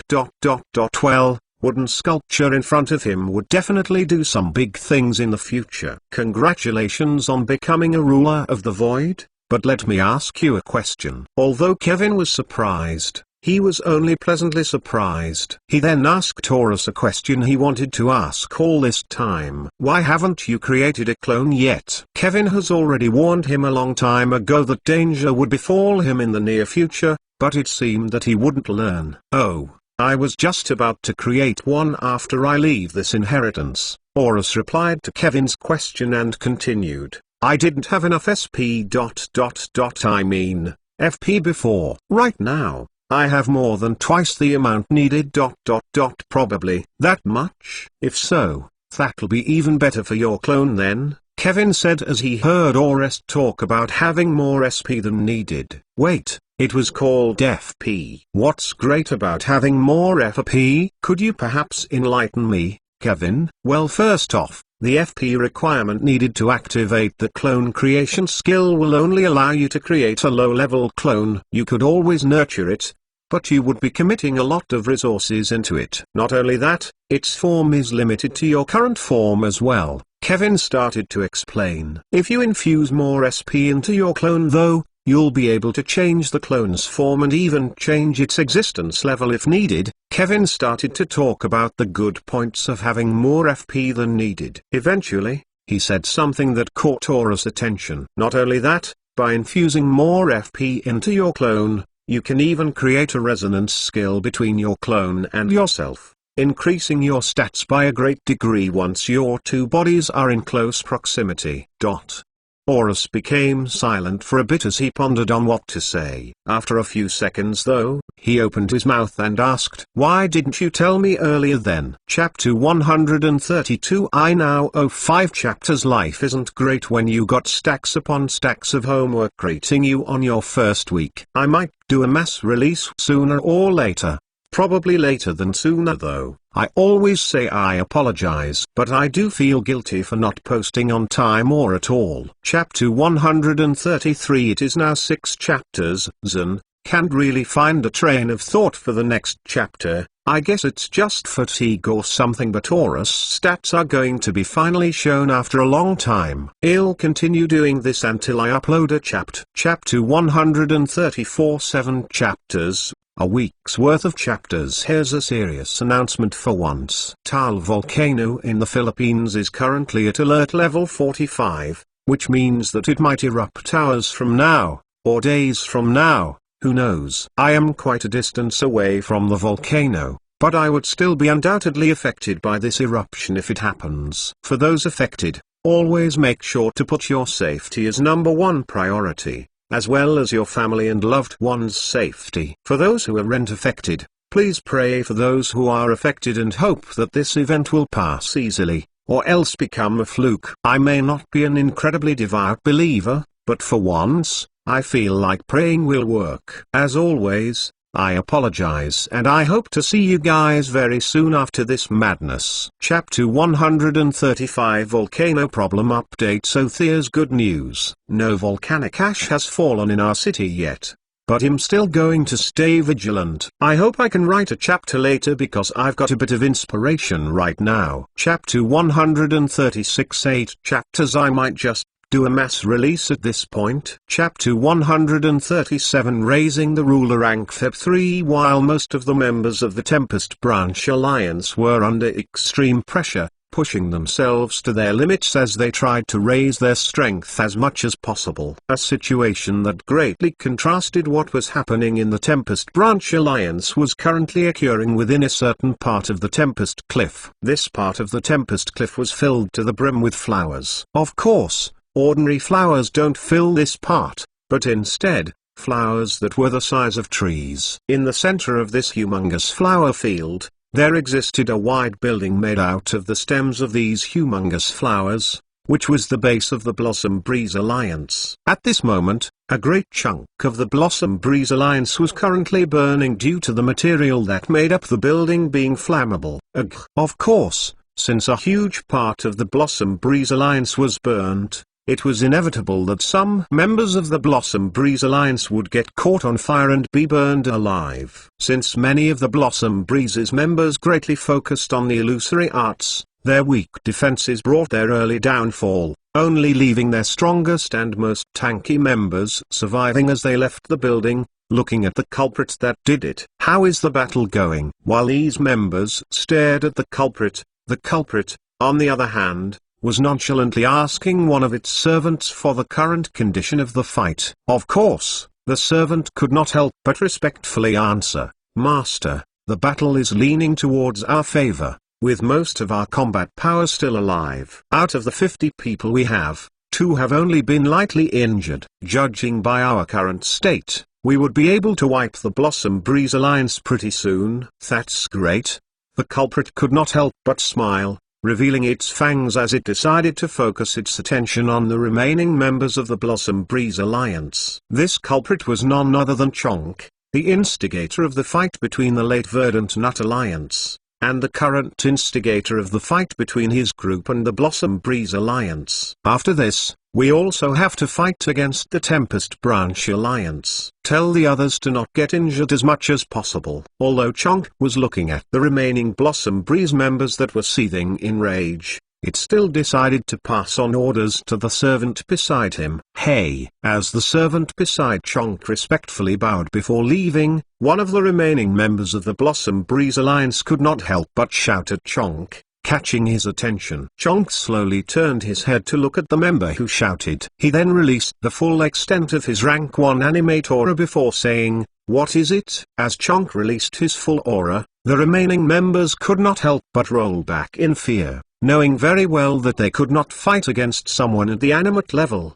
let alone an animate that has transitioned to a rank 1 class. So, with only their pride holding them, that same member asked Chonk in a loud voice, "Why are you doing this? What did the Blossom Breeze Alliance do to you? Why am I doing this?" Chonk repeated the question softly before laughing. "What a stupid question, but he'll entertain you." Whoosh! In an instant, Chonk dashed towards that member at a speed that the member could not perceive, appearing behind it as he said, "Well, the 3 alliances are a hindrance to my path towards controlling the whole Tempest Cliff." "Is that a sufficient answer?" Chonk asked the member, who was deeply rooted in place from fear while the other remaining members ran away, all for the safety of their lives. Unfortunately, they were killed by Chonk's people, leaving the member that asked the question alive. Swish! As the member still stood there, Chonk raised his right paw as multiple particles of wind energy coalesced around it before swiping down on the member, effectively cutting the soul member into multiple parts. And with that, "How about you die for my path?"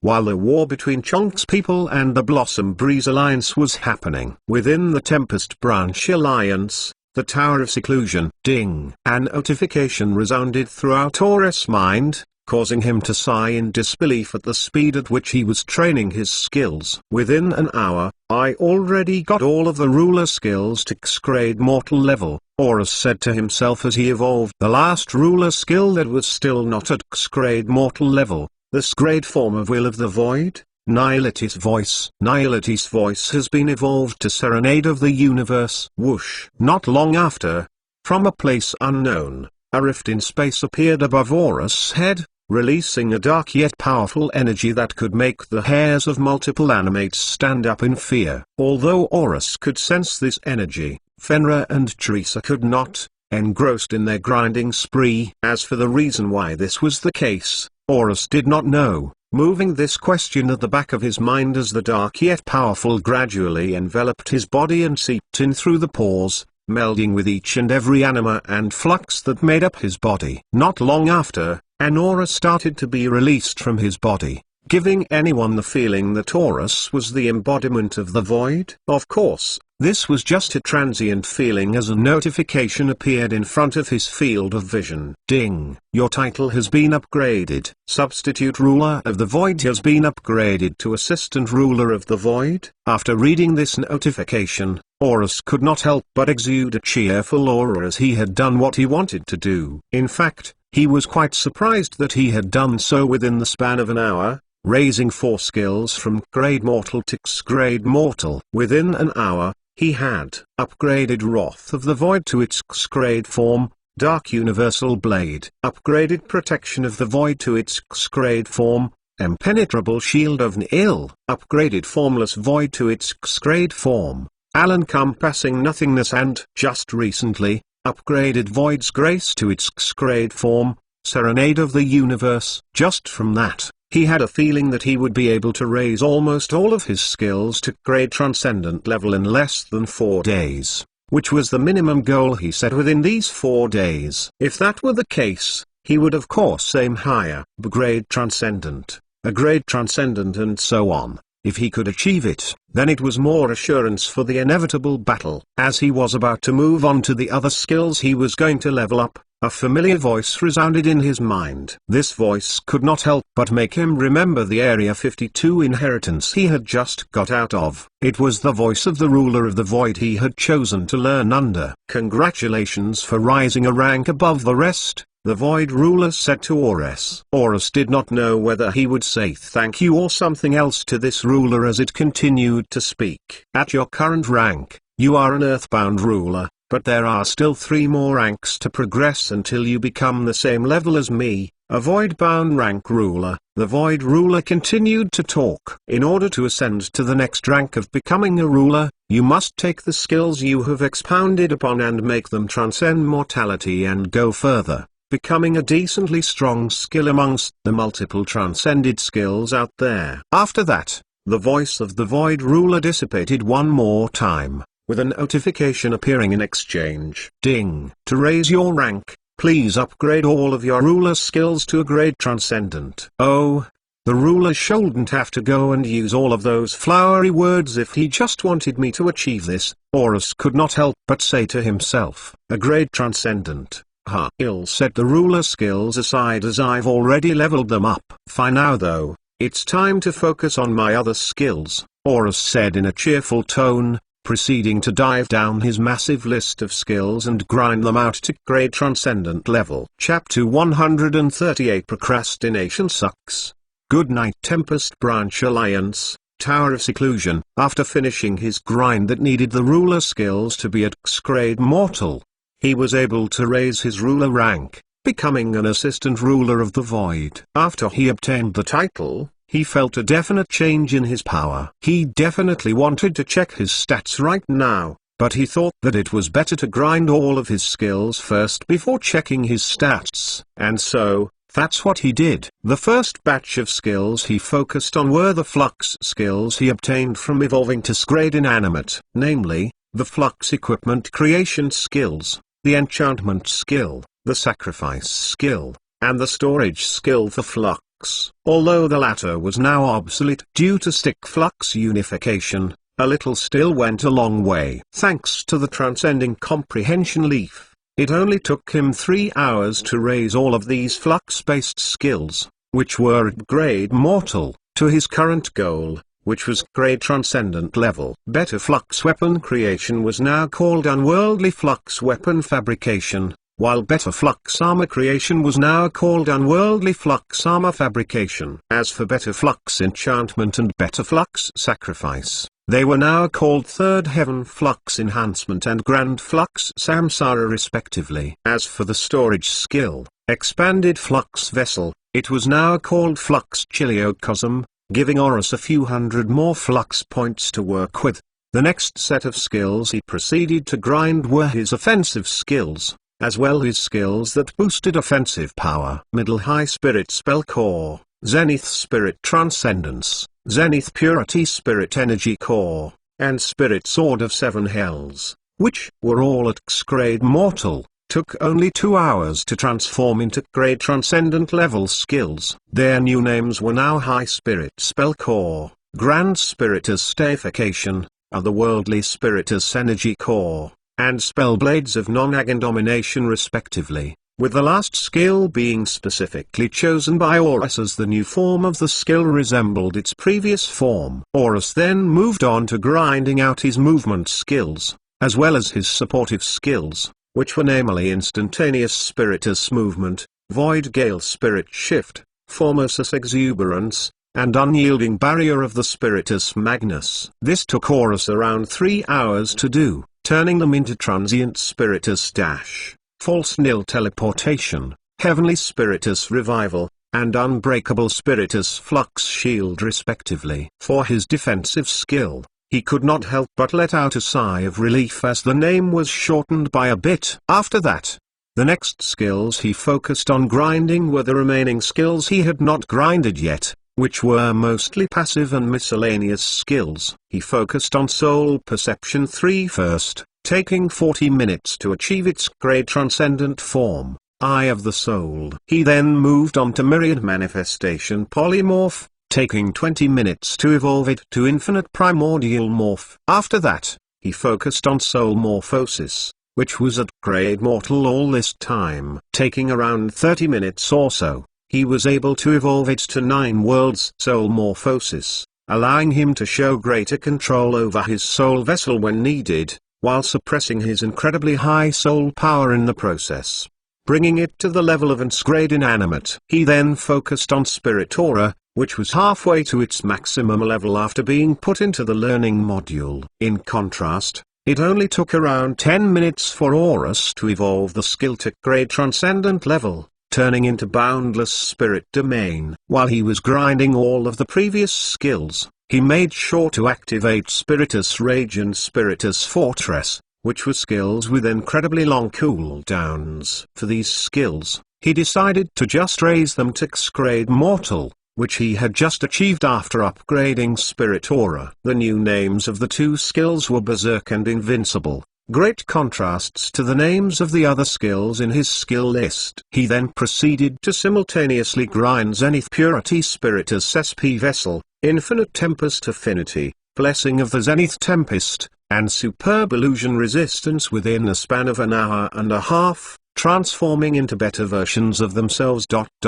Which shall not be said due to their long name. And last but not the least, he grinded his life and will skills, which had not shown great purpose throughout fights and such, but showed great purpose when choosing his next evolution path. The 2 passive life and will skills, Seeker of 2 Destinies and Grand Vessel of Higher Sentience, turned into 2 worlds Overseer and 100 Sentience World. As for the 3 active life and will skills, Blooming Vitality++, Indomitable Will++, and Sentience++, rather than changing names once they evolved to grade transcendent form, the system just decided to add more plus signs onto the end of the skills, turning into Blooming Vitality+, Indomitable Will+, and Sentience+.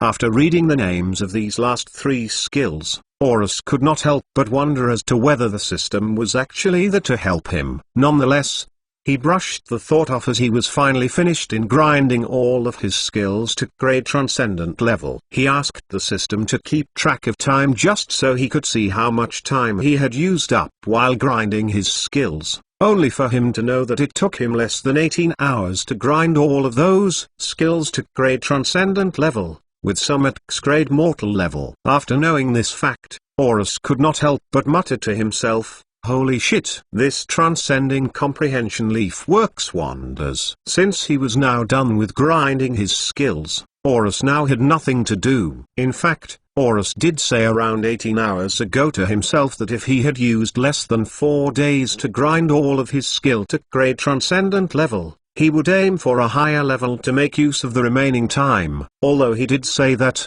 he was deciding to not uphold that promise to himself, as it was a bore for him to just repetitively use his skills over and over again. After this experience, he could not help but remember the 10 days of seclusion he did before evolving to a grade. Right. With that thought in mind, Horus could not help but look at Fenrir and Teresa, who were still grinding their skills all this time. Unlike their master, they had to grind the hard way, which was basically how normal inanimates did it if they haven't consumed comprehension leaves. But as Horus looked at the 2, he could not help but think about ascending the 2 to the X-grade inanimate level. By ascending the 2 to the peak of the inanimate existence level, they would be able to offer more help to the Alliance, as well as help to him. Of course, it's not just help in terms of commanding them and such, but help in terms of ally skills as well. He was quite eager to see the effects of the X-grade versions of their skills. But unfortunately, in the end, he decided to postpone this decision as he did not want to interrupt the 2 from grinding their skills. Sure, he could interrupt the 2 as they would follow his every command, but he would definitely bad after doing that. He was pretty sure that the 2 would not like it either, and so, he was stuck in a situation where he had no idea what to do. Well, not really a situation where he had nothing to do,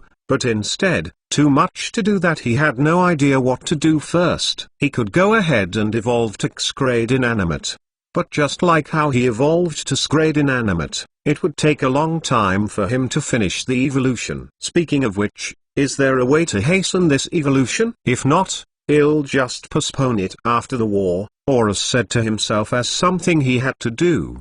He would ask Herelia about this later if she knew any methods to do so. Speaking of Herelia, he could also go to where Herelia was and tell her about his clone, his plans, and other topics that would possibly benefit the Alliance one way or another. But he had a feeling that Herelia was also preparing in her own way as well through grinding skills, so he decided in the end to postpone that later as well. As he continued to think about what to do, a thought embedded deep in his mind started to surface up, giving Horus a sort of eureka moment as he started to talk a moment. So that's why I felt like I forgot something. It's because I forgot about giving the Genesis seed a type. I should really do that. Chapter 139, a big decision. Hey, True Dawn here. I know announcements suck and all that, but this is a very big decision I'm making, and I'm pretty sure I'm gonna do it soon. I'm going to rewrite the whole novel from scratch. I'll be fixing up many of the mistakes and plot holes I've made throughout the chapters,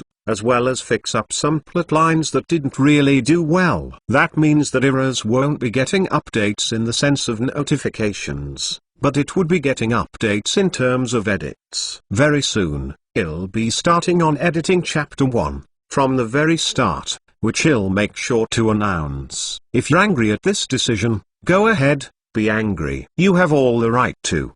But I'm making a decision that would impact the future plotline of eras as a whole. That means, less skills that are not used, more thorough system features, and the most drastic thing I will do, removing the monologue from that heavenly body from chapter 1 to 4, becoming a true third-person perspective novel from the get-go. I apologize, and at the same time, I hope you stick with me through this. Chapter 140 additional info. If you think this version of eras will be gone, don't worry. It'll still be archived and stuff, like the other novels I've rewritten along the way. Also, I won't delete chapters and stuff, just to remind you a second time. Once I update the chapter, I'll add revamped to the end of it and possibly change the chapter name as well. Once a whole volume's worth of chapters are revamped, they lose the revamped part at the end. Man, I just woke up and writing this kinda sucks. Speaking of suck,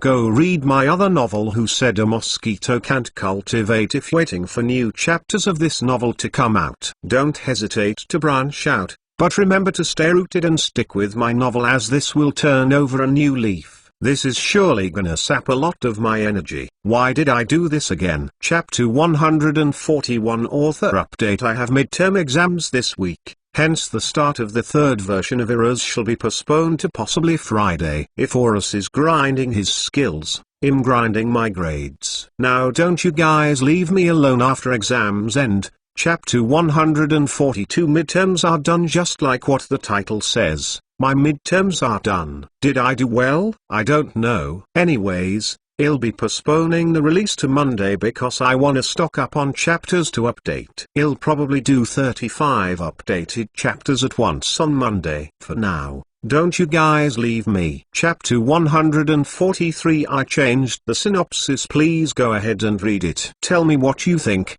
and tell me your guesses as to how the story will progress this time. Sometimes rewriting is fun. Chapter 144 Decluttering. Ding. You have successfully upgraded the Existence Evolution Systems OS to its limits. Would you like to upgrade the Systems OS to greater heights? This was the first sound that came out of Horus after looking at the notification that appeared in front of his field of vision. To be honest, he was not expecting for the system to have a notification like this, as he thought that after maxing all of the abilities of the OS, it would all be done with. Thanks to this notification he received, Horus could not help but think, are there more things this system is hiding from me, which reduces my methods of becoming stronger? With that, he decided to go over the memories from his past life, recalling all of the features within eyes aside from the features he had already received that would allow him to become stronger than before. Unfortunately,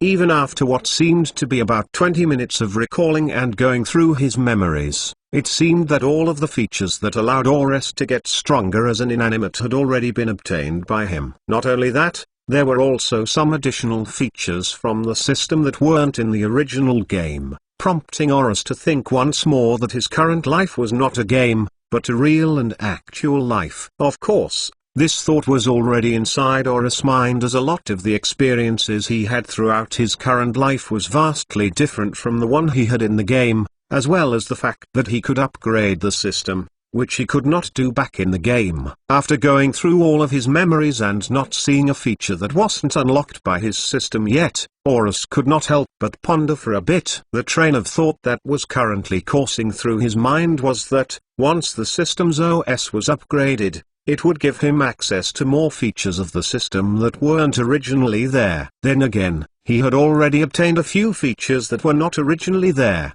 Speaking from the standpoint that all of the features came from Eyes. The soul enchantment system he obtained was not part of Eyes in his previous life, nor was the first part of the Genesis tree system, the Genesis seed system. There were also a few bits of the features he obtained from the system which came from the game that had a few deviations from the original features. For example, the ally system, which normally boosted his stats and allowed him to create an ultimate attack with 5 beings, was even more than that in this current life of his. In the end, he decided to ask the system, what would upgrading the system's OS do? Would it unlock something or upgrade something that's currently a part of the system? A few seconds of silence ensued from that question, the system only replying half a minute later from that question as a monotonous voice resonated within Horus' mind. Unfortunately, this system cannot divulge that information. Obtaining a disappointing answer from the system,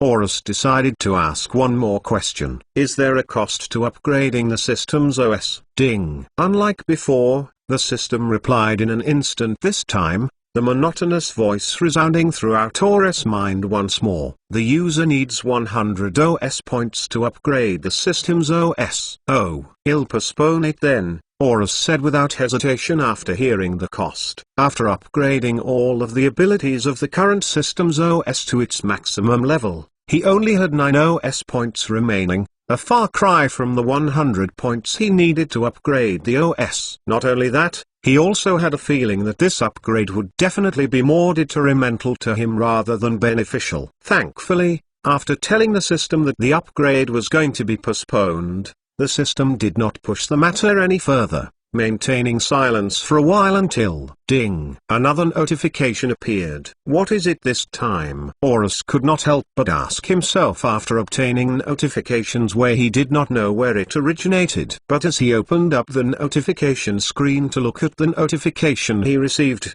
he could not help but mutter to himself in shock. How the heck did I get this chance? Transcending Comprehension Leaf has been fully absorbed. You have obtained 9 chances to max out your skills, no matter what grade it is. Of course, what caught Horus' attention first was the fact that he could upgrade 9 skills of his to the maximum level, no matter what grade it was, which resulted in the question he asked himself. Fortunately, he continued to read through the notifications, finally understanding where his chances came from as a slightly hazy memory surfaced from his mind, with the voice of Herelia faintly resounding throughout the insides of his mind. There are 3 grades to comprehension leaves. Those are, in order from weakest effect to strongest effect, soaring, fleeting, and transcending. I'm sure there's a few more grades of comprehension leaves that's stronger in effect, but I haven't absorbed them yet, so I won't tell you those for now. Transcending comprehension leaves have the greatest effect as they allow to increase the experience you obtain for your skills by 14 times,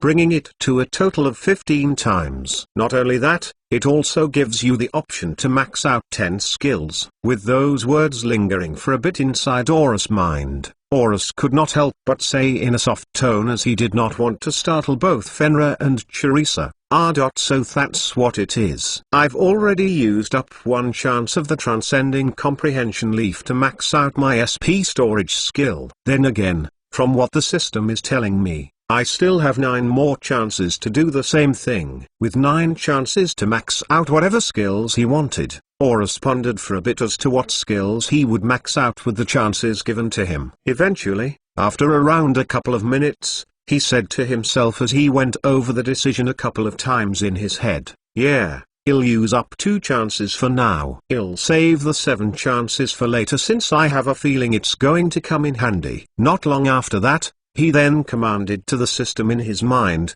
"System, use up 2 of my chances to max out spell Blades of Non-Agon Domination and 9th Purity Heaven Binding Essence Transformation." Ding. 2 chances have been used, leaving the user with 7 chances remaining. Spellblades of Non-Agon Domination and 9th Purity Heaven Binding Essence Transformation have both reached the max level. Spellblades of Non-Agon Domination and 9th Purity Heaven Binding Essence Transformation have met the necessary requirements and are ready to evolve. Looking at the notifications he received from the system, as well as the feeling he felt after maxing out both skills to the max level, which was akin to obtaining super strength in an instant, Horus could not help but reinforce the idea that the decision he made was worth it. As to why Horus decided to max out the 2 of these skills to the max level for now was because of their importance to his combat power. Although Horus had a spell core, he was more reliant on this spellblade skill of his, which originated from a simple nutshot. A great contrast to its origin,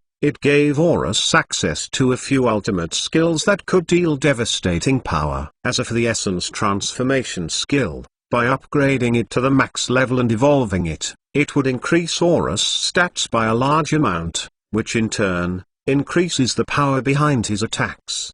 The downside to it was the fact that his soul power would grow stronger by a few notches, which was thankfully alleviated by the fact that he had a strengthened soul sealing skill already. Evolve both skills to the next grade, Horus commanded the system without hesitation, as unlike a lot of mortal skills that had a lot of choices to choose from in terms of skill evolution paths, transcendent skills had a linear path of evolution, which gave them more power in what they did best. Ding, ding. Spellblades of Non-Agon Domination Rare has evolved to 9 Damnation Spells Ords of Ruination Rare. 9th Purity Heaven Binding Essence Transformation Special has evolved to Heaven's Zenith Essence Ascension Rare. Whoosh, whoosh. After evolving the 2 skills to their next grades, the feeling that Horus felt a while ago coursed throughout his body once more, this time with more force behind it, giving him the feeling that he could kill thousands of foes with a single attack. Of course,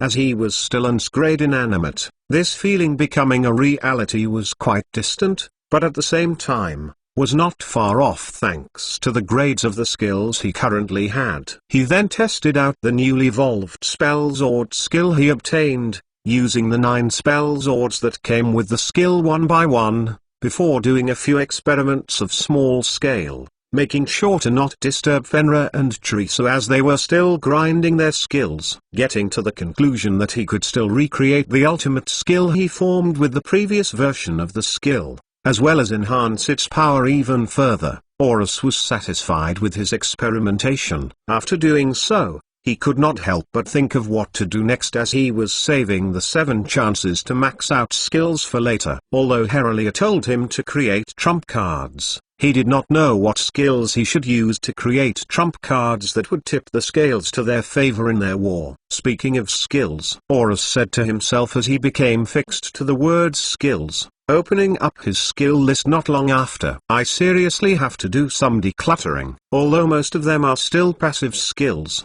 there are still a lot of active skills I don't use that often. As to why Horus was doing this right now instead of back then, the reason behind it was because the method to removing skills from his skill list was locked behind the memories that were recently unsealed. If Horus had those memories unsealed even earlier, he would definitely have his skill list organized by now. Anyways, if I could remember correctly, back in the game, there were a few specific places in the game's world where I could remove skills, exchanging them for a permanent boost to my stats. I wonder if the system could do that. I guess it's worth a shot, Horus said to himself as a stray thought screamed out at the back of his head, telling him that it isn't possible as the system wasn't upgraded. Unfortunately for the stray thought, most of his mind was telling him to try it out at the very least. System, can I remove skills from my skill list? Horus asked the system inside his mind. At first,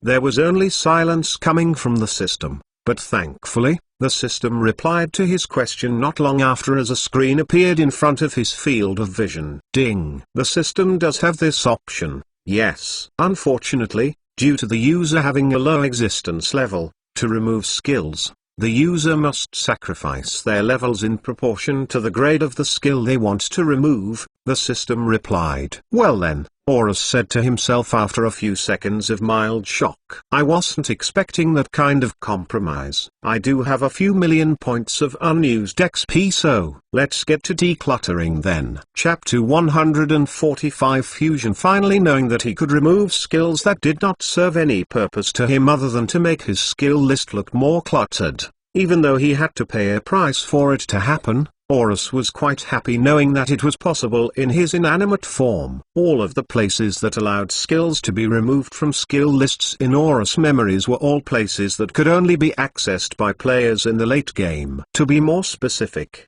only those that at least have an existence level of Transcendent would be able to access such a place. Now that I think about it, Horus started to ponder over the words the system said as it confirmed the ability of skill removal. What does it mean by removing levels proportionate to the grade of the skill I'm removing? If I'm getting this correctly, a grade mortal skill would cost a level to be removed, while an X-grade mortal skill would cost 5. Presuming that my calculations are correct. Although there was nothing wrong with asking the system about these things, Horus decided to not ask the system, lest it actually had a conscience of its own and it grew annoyed from Horus' consistent questioning. Well, if my calculations are seriously correct, Horus muttered to himself not long after, then there's no problem for me to use up some of my unused experience. If not, even the few million points of experience that I have is definitely not going to be enough. System, open up a list of active and hybrid skills that I have,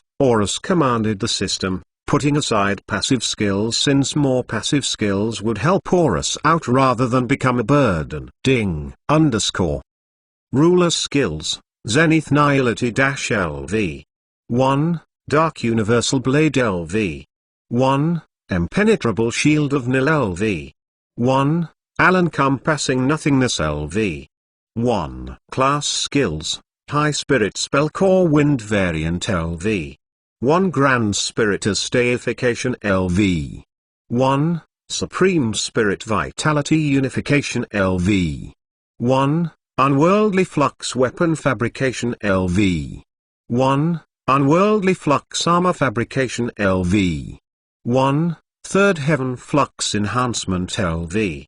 1. Grand Flux Samsara LV. 1. Species Skills, Transient Spiritus Special LV. 1. 9 Damnation Spells Ords of Ruination Rare LV. 1. Infinite Primordial Morph LV. 1. Berserk LV. 1. Invincible LV. 1. Heavenly Spiritus Revival LV. 1. False Nil Teleportation LV. 1. Spirit Clone LV.1. Boundless Spirit Domain Rare LV. 1. Alliance Call, Judgment, Unbreakable Spiritus Flux Shield Special LV. 1. Soul Transcendence, Wisdom Transfer LV. 1. 9 Worlds Soul Morphosis LV. 1. Life and Will Skills, Blooming Vitality Plus LV. 1. Indomitable Will Plus LV. 1. Sentience Plus LV. 1.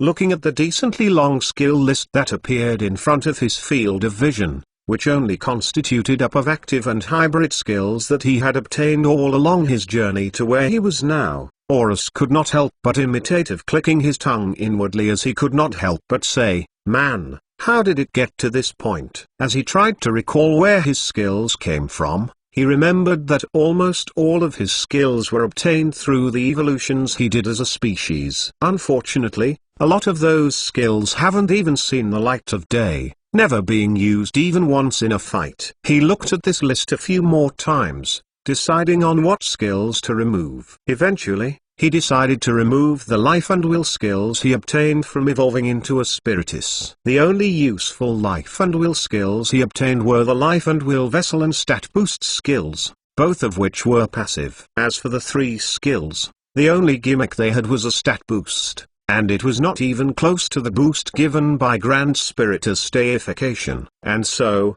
with his choice set in stone, Horus commanded the system, remove Blooming Vitality Plus, Indomitable Will Plus, and Sentience Plus. Not long after saying it, he could not help but add, "Goddamn, these skill names are a mouthful." Not only that, it feels like him trying to persuade a cat to come closer.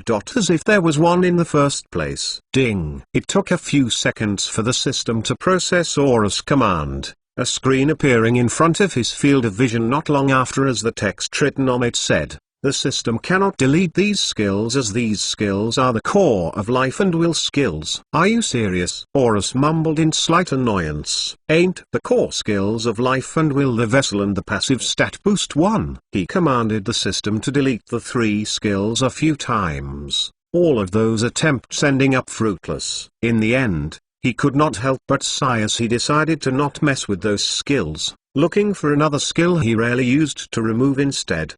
After obtaining a great amount of FP, plus an incredibly good FP regeneration rate, "I think this skill can go now," Horus said to himself after looking at a specific skill categorized under class skills. He tried to remember the last time he used that skill, which ended up becoming fruitless as he could not remember it anymore. System, remove Supreme Spirit Vitality Unification, Horus commanded not long after, obtaining a screen which showed him good news this time. "This skill isn't a grade mortal skill. Would you like to sacrifice 4 of your levels to remove this skill?" Finally, a skill I can remove. Wait a second. My calculations were correct as well. Horus was slightly ecstatic to remove this skill, as well as finding out that he was correct, confirming without hesitation as a notification appeared not long after, informing him of his level dropping down to level 16. Ding! Supreme Spirit Vitality Unification has been removed. Whoosh! And just like that,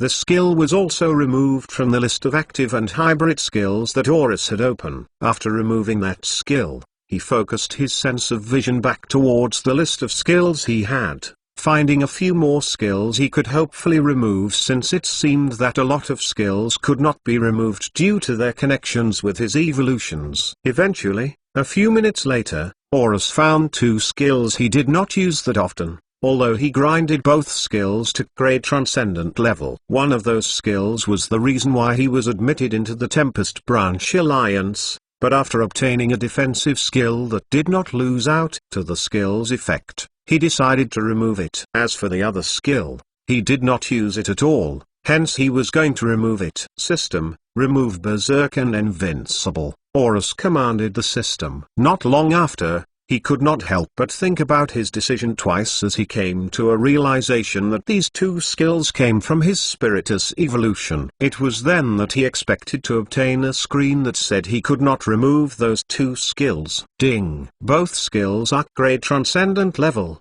costing 6 levels each to remove. Would you like to use 12 of your levels to remove both skills? Horus was not expecting for the system to actually allow him to remove these 2 skills. Are these 2 skills not an important part of becoming a Spiritus? He thought about it a few times, but then decided that it was useless to think about it any further, accepting the prompt as a notification appeared not long after, informing him of his level dropping down to level 4. Ding! Berserk and Invincible has been removed. Whoosh! And just like that, 2 more skills Horus did not use that often had disappeared from the list of skills in front of his field of vision. Just as he was about to continue finding skills that he could remove. Ding! An notification sound out of nowhere resounded throughout Horus' mind, prompting him to open up the notification screen as only good things came from the notifications of the system. And as he continued to read through the notification he received, that idea was fortified even further. Due to the user removing 3 skills out of their own volition, the skill fusion ability of the system has been unlocked, allowing the user to fuse 2 or more skills into one, at the cost of their levels, as the user has not yet reached a high enough existence level. What the? At first, Horus could not believe the fact that he had unlocked such a late game skill, as he could remember quite vividly that although there were only a few places where skills could be removed in exchange for permanent stat boosts, places where one could fuse skills together were extremely rare. In fact, Horus only knew of one place where he could do so. "Are you serious?" With this question in mind, he nervously commanded the system to open up skill fusion, with the system responding not long after with a screen that appeared in front of his field of vision, asking about the skills he wanted to fuse together. At that moment, Horus finally believed that he had unlocked skill fusion, causing to cry out in happiness, "To the heavens that look over me, thank you for giving me this opportunity. Kurohana, thank you for giving me this opportunity of being reincarnated as a stick." Of course, he could not cry out that loudly, lest he startled Fenrir and Teresa while they were grinding their skills. It took a while to calm down his excitement, but he was still slightly excited nonetheless. As he looked at the skill fusion screen, he could not help but say, "Although I did not get permanent stat boosts from removing skills, allowing me to fuse up skills are always a better trade-off." He then decided to test out the skill fusion ability first, remembering to max out his level as the skill fusion ability used up his levels as well. After maxing out his level, he then looked at the list of active and hybrid skills that hovered beside the skill fusion screen. He pondered over his first choice for a bit before muttering, "Since all three of them are useless, why don't they be the first fusion skill I obtain from this ability?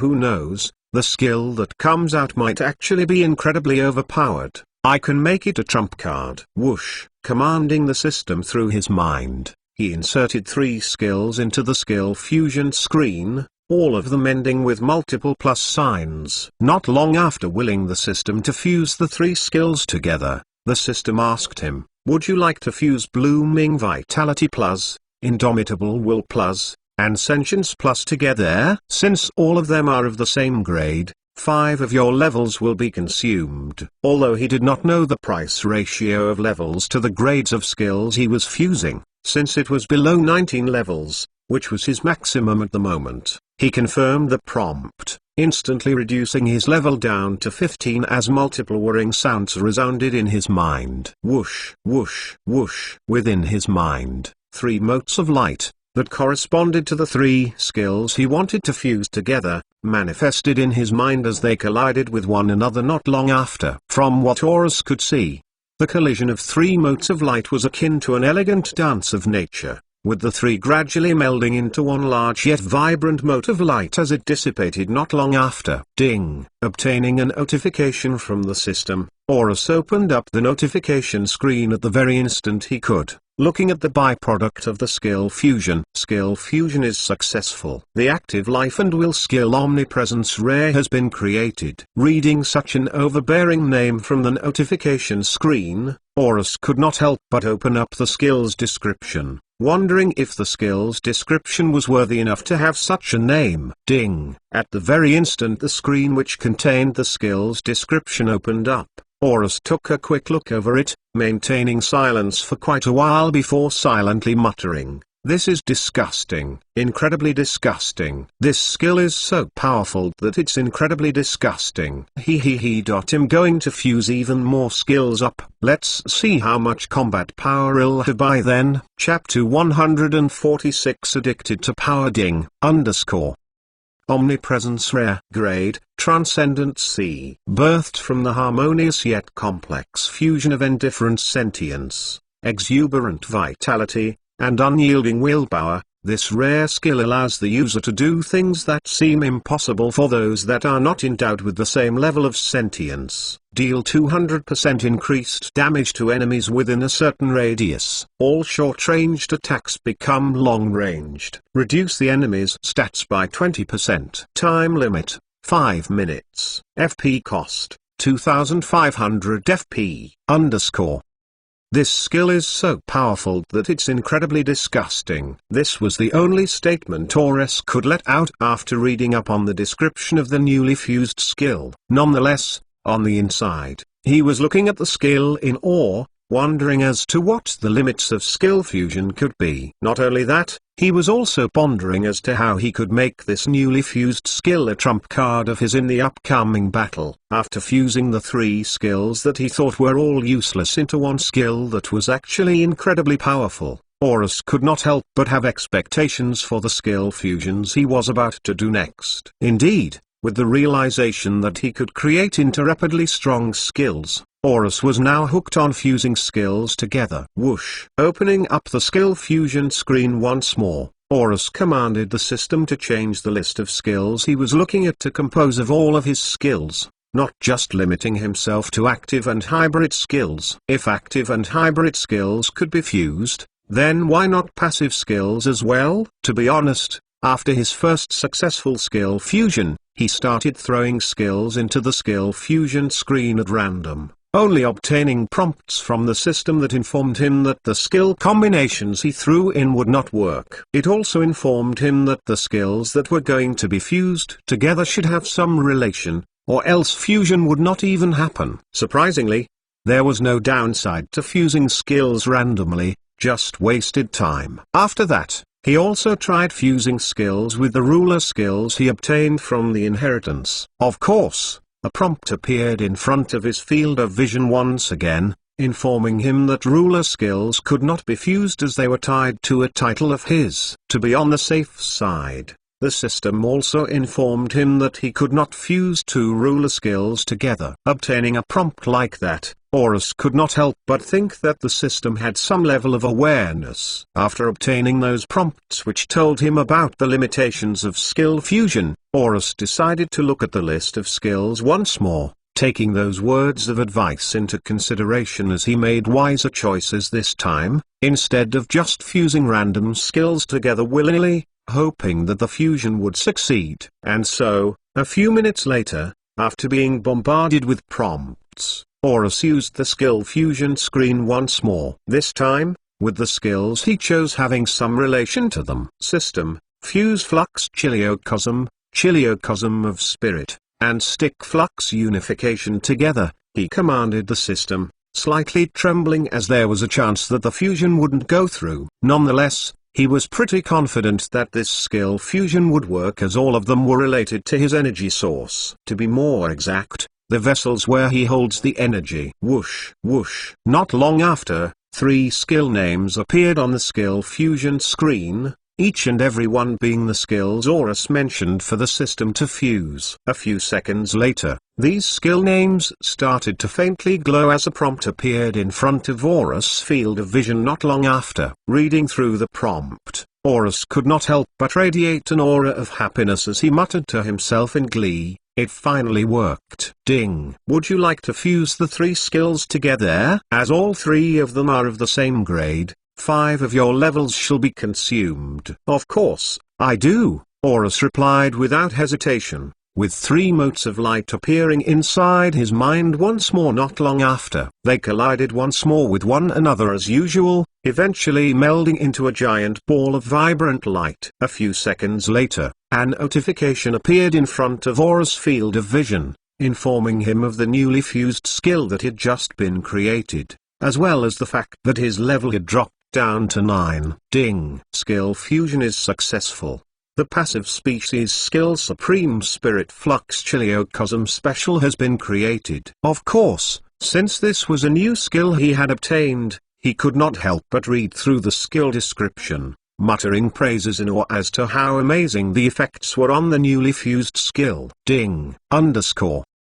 Supreme Spirit Flux Fabrication Special. Grade, Transcendent C. Birthed from the fusion of 3 skills which served the purpose of containing a strong yet plentiful energy, this skill expands the limit of how much energy being flux points, this skill could hold. As a resonance has formed between the 3 skills, a superbly great amount of FP can be held at once, as well as the fact that a great amount of energy can be regenerated at once. Not only that, the effect of the energy is also enhanced, allowing the user to exert more power into their abilities. Increases efficacy of based skills by 30%. Reduces cost of based skills by 30%. All that come close to the user gain of 15% increased energy regeneration rate buff, FP capacity. 20,000 FP regeneration rate, 500 FP per 10 seconds, _ DSSSS. Horus could not help but imitate the sound of sucking air between the teeth,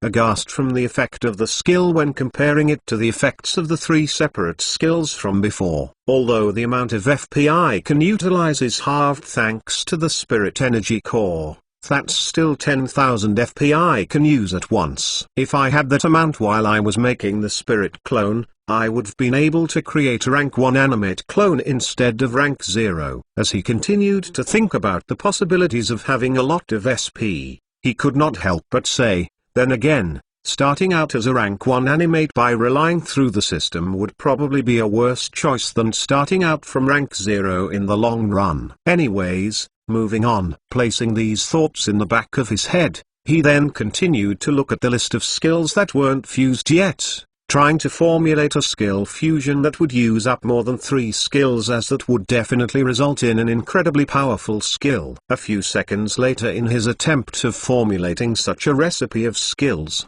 he could not help but notice 4 class skills that were around the same line of thought, being around the manipulation of flux for greater power. Well, at the very least, that's how Horus interpreted it. Looking at the skill fusion screen once more, Horus commanded the system, fuse all of the active skills regarding flux. Whoosh, whoosh, whoosh, whoosh. At that moment, 4 intangible threads of light, that came out of Horus' body, made their way towards the skill fusion screen, filling up 4 spaces as the 4 of them glowed with vibrant light not long after, a decent contrast to that from the skill fusion before. Horus could not help but notice it as well, asking himself, is the amount of light emitted by the skills in the resonance proportional to the possible power of the skill? He tried to recall the amount of light that was released by the first skill fusion he did, slightly surprised that it emitted a bit more light compared to the fusion of energy storage skills. Ding. Would you like to fuse unworldly flux weapon fabrication,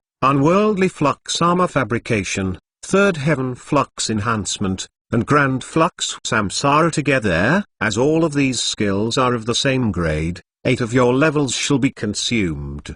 8 of my levels shall be consumed. Since a fusion of 3 skills cost 5 of my levels, then a fusion of only 2 skills would cost around 2 or 3 levels. I'll have to find that out later, Horus muttered for a bit after reading up on the cost of the fusion. Nonetheless, he accepted the prompt, dropping his level down to 2 afterwards. Of course, he used up a portion of his unused experience once more, getting back to max level in an instant as 4 motes of light appeared in his mind. Unexpectedly, while the 4 motes of light collided with one another in an elegant yet vibrant dance of sorts, Horus could not help but hear a dragon's roar resound from the collisions. With it becoming more frequent, the closer the 4 were going to fuse as one. Eventually, the 4 had fused into one entity of light, illuminating Horus' mind in a vibrant light as multiple dragon roars resounded not long after. Ding, which was followed up by a notification sound. Skill fusion is successful. The active species skill ancient modular flux equipment fabrication epic has been created. As Horus read up on the notification he had received, he could not help but gasp in surprise, forcing himself to stay silent as he did not want to startle Fenrir and Charissa, shouting inwardly in extreme glee instead. An epic skill. I can't believe it. I actually obtained an epic skill. As special skills were stronger variants of normal skills, rare skills being stronger variants of special skills, epic skills were on a higher level compared to them. Once a skill had reached the epic level, even if it was a mortal skill, it would still output power equivalent to that of a transcendent level skill, or better yet, a divine level skill. Although Horus had obtained a lot of epic skills back in Eyes, legendary skills even, this was the first time Horus had obtained an epic skill in his current life, which was based on Eyes. Of course, since it was his first epic skill, he was quite excited to read the skill's description, bringing it up not long after. Ding, _ Ancient Modular Flux Equipment Fabrication Epic Grade, Transcendent C. Birthed from the fusion of 4 skills that specialized in the usage of flux for greater power, a skill that could surpass the power of a lot of skills had been made, allowing the user to forge equipment out of the user's flux. Not only that, the skill also allows the user to create modifications to the equipments made in terms of effects, even allowing the equipment to be given out to other users. Grade range of crafted equipment, Grand to Mythic. Attachable effects to crafted equipment, Enchantment, Party Resonance. Attachable set effects to crafted equipment, Rejuvenation, Arcana, Damnation, Fortress, Vitality. Types of craftable equipment, Physical, Magic, Ignition. FP cost, 500 FP. If Horus had eyes, those eyes of his would definitely twinkle like a million shooting stars due to the sheer amount of awe and reverence he had for this skill. Not only that, multiple ideas for trump cards started to pop out of Horus' mind due to the great amount of modularity Horus could do to the equipment. At the very end of his thinking session, Horus could not help but mutter, "If this is what skill fusion can give me, why don't I fuse up even more skills?" And so that's what he did. While Horus was basking in the feeling of obtaining a lot of ideas, as well as greater combat power due to the fusions he was doing, something different was happening within a certain portion of the celestial plane. Celestial plane, Kurohana's plane. Success. Kurohana could not help but lightly chuckle as she looked through the white orb in front of her, looking at Horus, who was currently fusing up his skills together. While looking at Horus, she raised both of her hands into the air, manifesting a few threads of green light that went towards the orb not long after. These threads were infused with the law of natural flow, which Kurohana had asked for permission to manipulate as she did not want to be berated by Fascia again. As she looked at the green threads slowly meld with the orb, displaying Horus' surroundings, a light smile appeared on her face as she said in a slightly proud manner, "Finally, I removed that invincibility skill from his skill set." With him not having that skill, there would be greater chance for him to lose in the upcoming war that's going to happen, forcing him to recuperate. While he's recuperating, with the help of the threads I infused, that will make someone find him and use him as a weapon. A genius, a true genius. Kurohana could not help but laugh after going over through her plans. Not long after though, she continued to look at her orb, letting out a sigh as she muttered, "To be honest, I would have definitely waited for a year since that would allow Horus to mature even more, increasing the nurturing speed of the weapon. But due to the plane's current circumstances, I have no choices but to do this." As she said this, she could not help but recall the war that happened back then in the celestial plane, which killed off a lot of lesser gods, but allowed a decent number of lesser gods to become greater gods in the process. Nonetheless, the memories of the divine demon war to Kurohana was something she did not want for others to experience, which forced her to hasten Horus' fate of becoming a weapon. "Unfortunately, I wasn't able to stop him from forming a spirit clone." Kurohana sighed as she panned towards another section of Eridinia, the orb displaying an old yet wise-looking man drinking a bit of tea. She could not help but slightly frown as she continued to talk. If he did not craft a spirit clone, then the strength of his soul would boost the nurturing speed of the weapon even further. "Unfortunately, it seems that someone in my world has become aware of my actions." She let out a sigh not long after, muttering, "If I had the time to do so, I would definitely eliminate this fellow, but I have to focus all of my efforts to getting Horus crafted into a weapon as fast as possible. The weapons I've crafted, although having a high grade, don't have enough power and affinity to fight against the demons. Only with a soul like Horus' soul would I be able to create my true masterwork weapon, a weapon that can cut through anything and everything. By then I would also be able to fight against those that plotted against me. Just you wait." Chapter 147 Double Betrayal Eridinia, XXXX Continent, Tempest Cliff, Tempest Branch Alliance, Tower of Seclusion. Since Horus was able to fuse 4 skills together to craft up an epic skill that would serve as an incredibly superb trump card,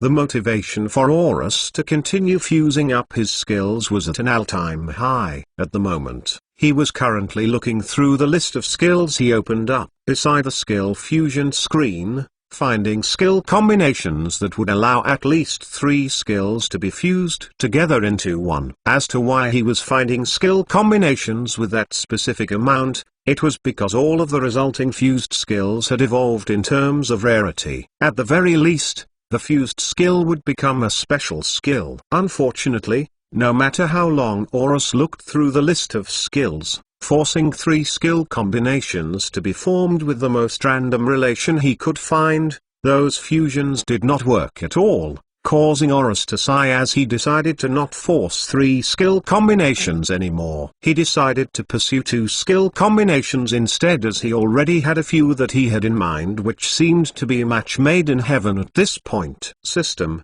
fuse Flux Weapon Mastery and Flux Armor Mastery together, Horus commanded, to which the system complied as the 2 names were brought together to the skill fusion screen, radiating an amount of light that did not lose out to the weakest 3 skill combination. Would you like to fuse these 2 skills together? As both of them are of the same grade, 3 of your levels shall be consumed. Of course, Horus accepted the prompt without hesitation, seeing the amount of light that was radiated by the 2 skills when they were in the skill fusion screen. Not long after his confirmation, his level dropped down to 17, while 2 motes of light appeared within in his mind as they collided to form a decently sized mote of light a few seconds later. Ding! Skill fusion is successful. The passive class skill Greater Flux Equipment Mastery Special has been created. Whoosh! At the very instant the notification appeared on the system, Horus brought up the skills description. After reading through the skills description, he could not help but feel satisfied, as it would give the equipment he would craft in the future greater stats. Greater Flux Equipment Mastery Special. Grade: unknown. Birthed from 2 skills regarding the mastery of usage of flux, the user can now peer into the intricacies of flux and allow the equipment they make to show greater power. All crafted weapons gain a 50% boost to all of its stats, and an additional 20% boost to its attack stat. All crafted armors gain a 50% boost to all of its stats, and an additional 20% boost to its defense stat. All crafted equipment gain a 10% boost to all of its stats, stacking with other boosts.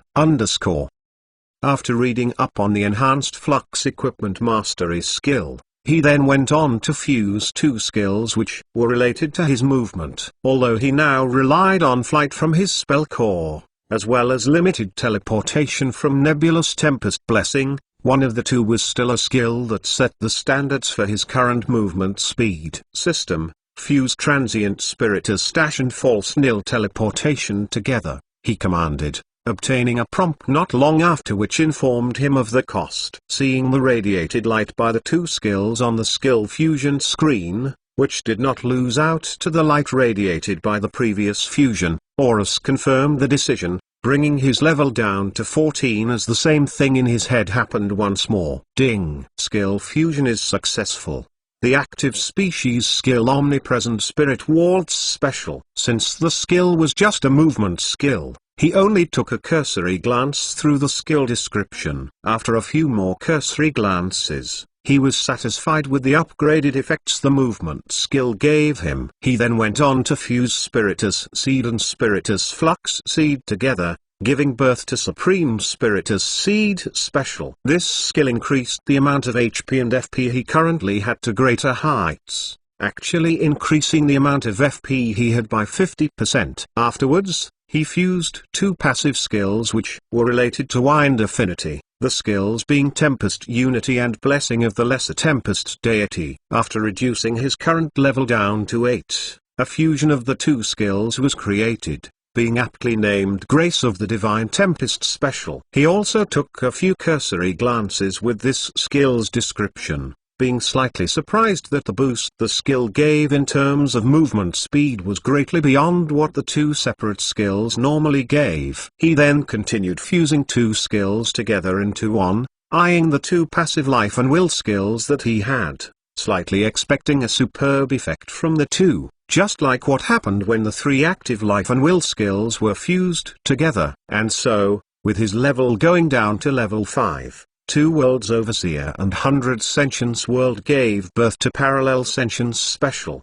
Combining the purpose of the two skills, the skill did not only increase the amount of life and will points he could store, it also increased his stats by a superb amount once he had both life and will bars filled to the brim. At this point in time, the list of skills Horus had at this point was condensed by a great amount, with all of the fused skills obtaining a great boost in power. Of course, with a lot of skills now being fused, only a scant few were left that could be fused. Not only that, some of the skills that were on his skill list that he had not fused yet could not even be fused. Nonetheless, Horus did not complain about it as he had already fused enough skills together. This is the last fusion he'll do for now.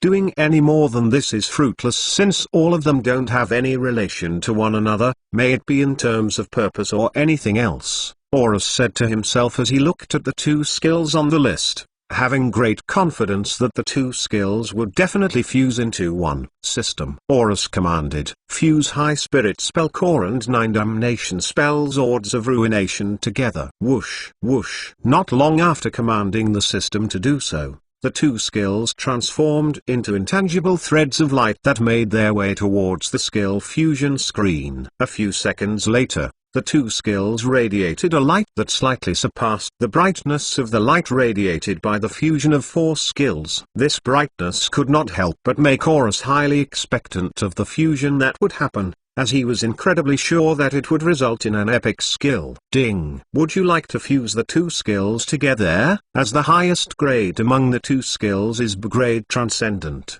5 of your levels shall be consumed, allowing the skill to take on the highest grade among the two skills. The system's voice resounded inside Horus' head. Just as he was about to accept the offer, the system's voice continued to speak. The user also has the choice of paying 3 of their levels for the fusion to happen. The downside to it is that the skill would take on the lowest grade among the two skills, the lowest being grade Transcendent. What would the user like to do? The system questioned Horus. Surprisingly, it did not take a long time for Horus to make a decision, using up his unused experience to max out his player level as he chose the option that costed 5 levels to use. Since I still have 7 chances to max out my skills, why not let my new main attacking skill be at a grade Transcendent? Horus said to himself with a slight chuckle as he imagined the destruction he would cause with the skill in the upcoming war. Whoosh, whoosh. With his level now at level 15, the two motes of light collided with one another. A dragon's roar resounding with every collision the two motes made. Eventually, the two of them melded with one another to form a mote of light that was at least thrice the size of the two motes individually. Not long after, a deafening dragon's roar resounded throughout Horus' mind as a dragon made out of the light started to coil itself around the large mote of light. At first, Horus was quite confused as to why there was a dragon surrounding the mote of light. But when he obtained the system notification, it was that he understood. Ding! Skill fusion is successful.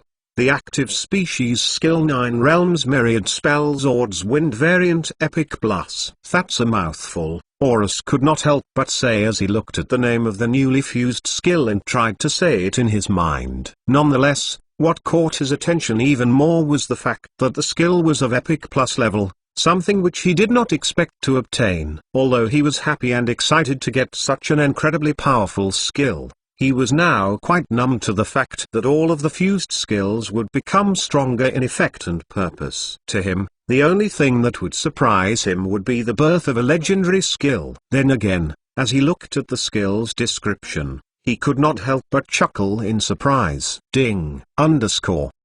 9 realms myriad spells Ords win variant epic blast grade Transcendent B. Birthed from 2 skills that seem to be on polar opposites of attacking methods. This skill allows the user to use and exert the great power that is created through the fusion of 2 distinct attacking methods into one, allowing the user to fight against those that surpass itself in power. Has access to all wind-based magic spells from level 0 to level high 2. Can form spells Ords based on the 9 circles of the underworld. with each circle bringing a different effect to the spell Zord. Can fuse wind-based magic with a circle of the underworld to form a Tempest Underworld spell Zord. Can fuse 2 or more Tempest Underworld spell Zords together. Obtain access to a lesser ultimate move, Lucifer's Claw of Eternal Damnation. Obtain access to a lesser ultimate move, 9 Realms Sealing Array. Obtain access to a level high 2 ultimate move,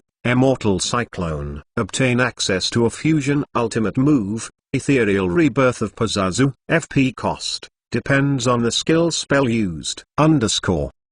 Just what you'd expect from an Epic Plus skill. The more Horus looked at the skill's description, the more ideas and inspiration Horus gets as a way to formulate more trump cards and ultimate moves in the war. Nonetheless, he was able to calm himself down from the awe he felt from looking at the final skill fusion he made, prompting himself to focus on making trump cards. Just like what Herelia said some time ago to him. He was about to craft his first batch of flux equipment that originated from the newly fused ancient modular flux equipment fabrication skill, until a voice resounded in his mind, with a tone that was slightly urgent. Horus, are you there? This voice was that of Herelius, who seemed to want Horus to reply as fast as possible. Yes, I'm here. And that's what he just did, reply as fast as possible, postponing the creation of flux equipment after taking care of Herelius' situation. What do you need me for? I need you to come to me as soon as possible.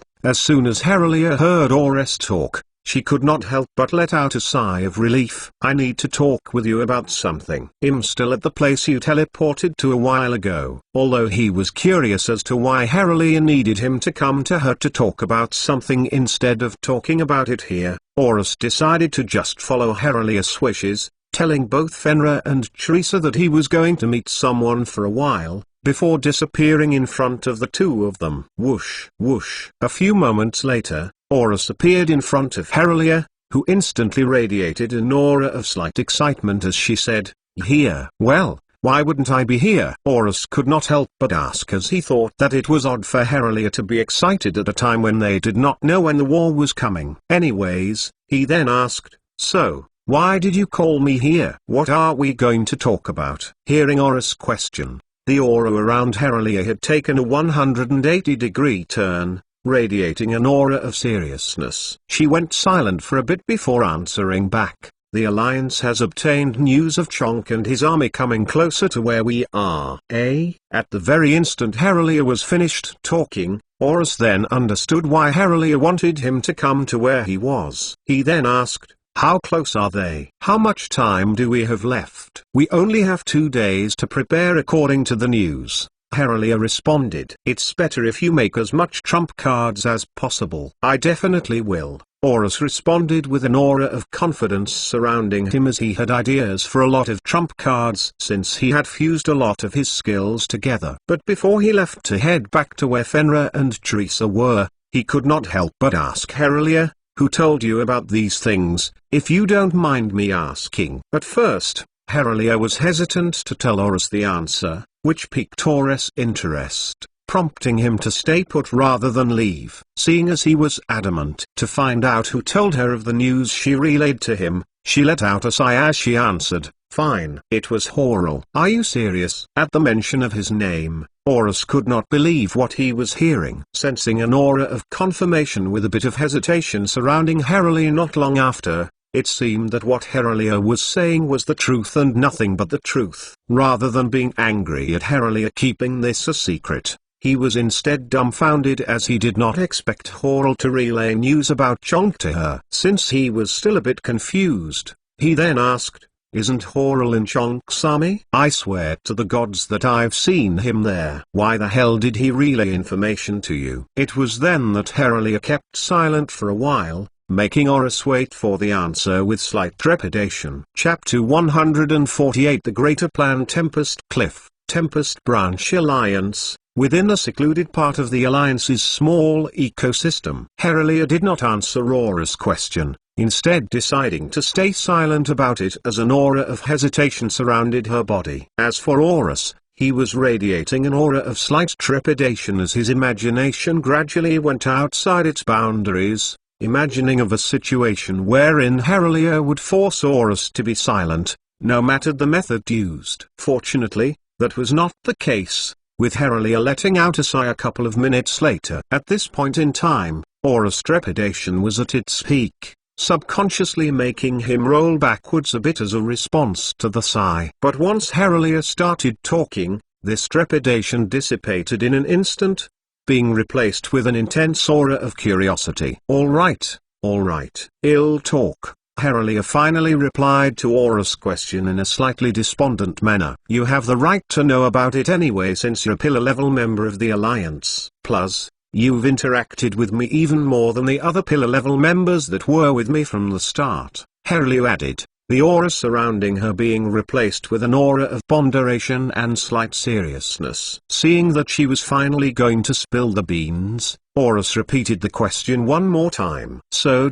let me ask you one more time. Why did Horul relay you information about Chunk's army? Isn't he one of our enemies?" "Technically, yes," Herlia answered back. She then added not long after, "but due to some things I've done back then, in actuality, that's a number. He's not our enemy at all, but instead, a great comrade that would help us out in the upcoming war." "How so?" Horus could not wrap his head around the answer Herlia gave to him, asking this question as a way to understand it better. Fortunately, Herlia was quite understanding, answering his question in a brief and concise manner. "Simple. Double agent." Hearing Herlia's answer, Horus finally put the puzzle pieces together in his mind, creating a map of connections. Not long after though, he could not help but think that there might be a chance that Horul would betray the Alliance, helping Chunk in the war instead. Just as he was about to ask this weighty to Herlia, it seemed that Herlia was one step ahead of him,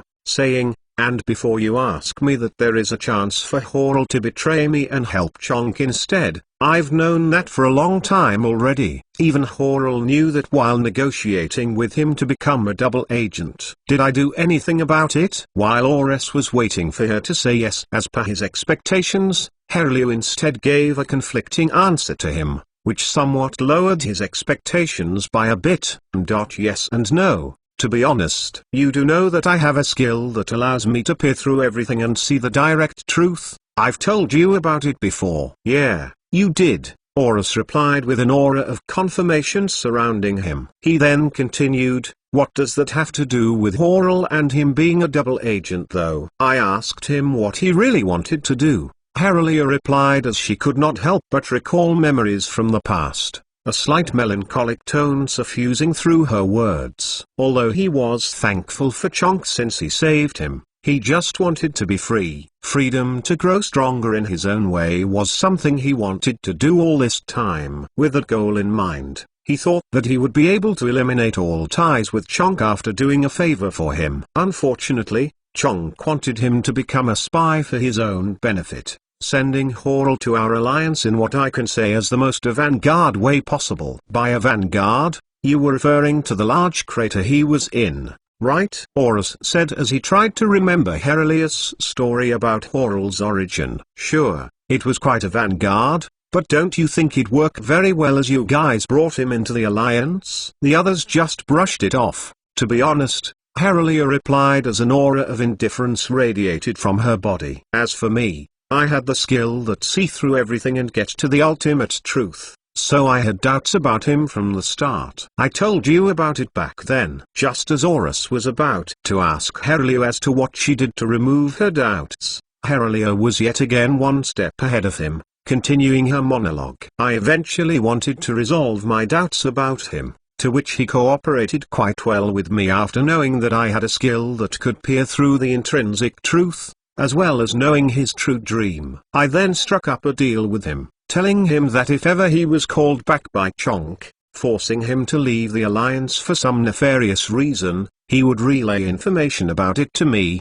so if ever the alliance gets affected, we would have time to prepare." She added, "I can't believe he stayed true to his word." Herlia could not help but chuckle a slight bit. "I didn't use any binding or contract skills on the both of us, so this was purely out of his own volition." Processing all of the things Herlia said to him, Horus went silent for a few minutes. It was then that something clicked in his head, prompting him to ask her, as a double agent, he surely wouldn't only send you the estimated time of arrival of Chonk's army. Did he send any other information? He did, actually, Herelia replied with an aura of calmness surrounding her. As for what it is, it's quite similar to what you sent, but less detailed. I see, Horus answered back as multiple questions popped up in his mind. Wait a minute. Since Horul is on Chonk's army, but is a double agent, does that mean he's going to help us fight against Chonk? Hopefully, that'll be a yes, Herelia said as a reply to Horus' question. She then continued after pondering for a bit, I do have a feeling that he'll attack us at the start though as a facade to fool Chonk. So I think it might be better if we had more defensive trump cards as a whole. So you want me to create some more defensive trump cards? Horus could not help but ask, feeling that the last sentence Herelia said was directed at him. And it seemed that he was right, Herelia radiating an aura of affirmation as she replied, exactly. Even if it's a defensive trump card that only applies to you, it'll still increase our chances of winning. Of course, making more offensive trump cards would also increase our chances as well. Well, you did say that earlier. Horus could not help but slightly chuckle. Anyways, is that all you have to say for now? Herelia went silent for a bit and pondered, replying not long after with, yeah, I guess that's all for now. I'm pretty sure Horul's going to update me every once in a while, but it's better if only I know of it. Horus did not take offense to Herelia's words as he knew what she was thinking, radiating an aura of affirmation as he said, alright then. I'll be whipping some trump cards that would help the alliance. I might come here a day or half a day before the war since I have a special trump card that I would like you to test out before the war starts. Is that okay with you? As long as it can help us, that's fine with me, Herelia replied, radiating an aura of slight happiness as she could not help but think Horus has contributed quite a large amount of help to the alliance's preparation. You have to hold up your part of the promise once the time comes, okay? Horus could not help but slightly laugh as he bid his farewell to Herelia, teleporting back to a room within the Tower of Seclusion where Fenrir and Teresa were. Whoosh! Not long after his departure from where Herelia was, Horus appeared in front of the two, who were still grinding their skills all this time. He told them to stop for a short bit as he had a few things they had to talk about. Fenrir and Teresa did not mind their interruption as the discussion the three had was quite fruitful, allowing Horus to put his mind at greater ease than before. He then told the two to return to their skill grinding as he headed towards another portion of the room, opening up his skill screen as a certain skill surfaced in his mind not long after browsing through it. System, activate ancient modular flux equipment fabrication. Horus commanded the system. Ding! Not long after, a small yet complex-looking holographic screen appeared in front of Horus' field of vision. On it were words that read out, what type of equipment would you like to craft? Unlike before where he had to tell the system what type he wanted to craft, there were choices below the question instead, allowing him to choose between a single piece of equipment, or an equipment set. As Horus had experience creating single pieces of equipment before, to be more exact, twice, he decided that the first experiment he would do with the newly fused skill was to create an equipment set. He selected the latter choice, with the text and choices on the screen changing not long after. What type of equipment set would you like to craft? This time, the choices were 3 instead of 2, being physical, magic, and ignition respectively. He already had a bit of knowledge regarding magic-based equipment. As for physical equipment, he did not bother about it for now as the first equipment set he was going to make was for himself. Is this ignition? The same type of ignition I know? Horus could not help but have his sense of vision fixate on this word as he could not help but recall the destructive effects a piece of ignition equipment could show. What about a set of ignition equipment? Wouldn't that allow him to show extremely destructive power? Betting on his chances that this ignition was the same type of ignition he knew, he selected the choice. As the question on the screen was changed once more. This time, the question on the screen was something he expected to pop up at the end of fabrication. But then, as he looked at the additional text after the question, he found out that there was more to equipment crafting than he thought. What kind of name would you like the equipment set to bear? Note that the name of the equipment set can affect the effects shown by the equipment. He pondered over the equipment set's name for a while, since the screen told him that the effects of the equipment would change based on the name he would give. Eventually, a name surfaced in his mind as he thought that it would be great to have two sets for two different purposes. One for magic purposes, and one for animate slaying purposes. He then decided in his mind to create the animate slaying equipment set first, as he then opened his mouth to say, "I would like this equipment set to bear the name Killer of the Sapient." Chapter 149 Tinkering. I would like this equipment to bear the name of Killer of the Sapient, Horus said as a response to the question displayed on the screen in front of his field of vision. Whoosh! Not long after Horus gave his answer, the text on the screen disappeared for a while,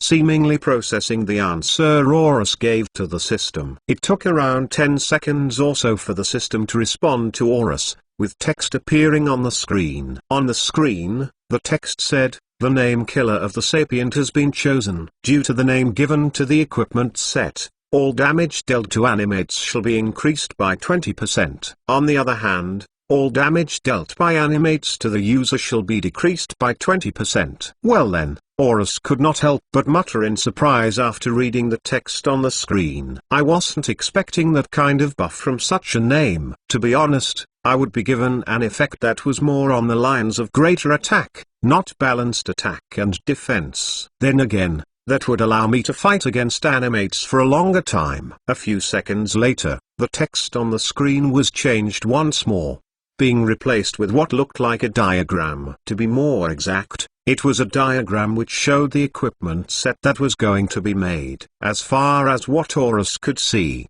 the equipment set on the diagram was made up of 5 parts, with 4 of them being armor, while the remaining one was the weapon. Horus did not find any faults in this, as this type of set was the most common case for mechs. Even Eyes was not exempt from this pattern. But then, when he thought that the system was just showing him the diagram to see the parts that would be made after he inputs his FP, a prompt appeared on top of the current screen he was looking at, with words being written on it that said, "The user can customize the appearance of the equipment set being shown on the diagram." Not only that, the user can also customize the type of weapon and armor that is being made. Not long after, the text on the screen changed once more as it said, "The type changes that can be made to these equipments are only either physical or magic." Changing the equipment's type to ignition cannot be made, as the ignition type stacks with physical or magic type. Although the words said by the system was quite confusing at first, Horus understood what the system was trying to imply. What the system was trying to say was that since he already chose an ignition type equipment set to be made,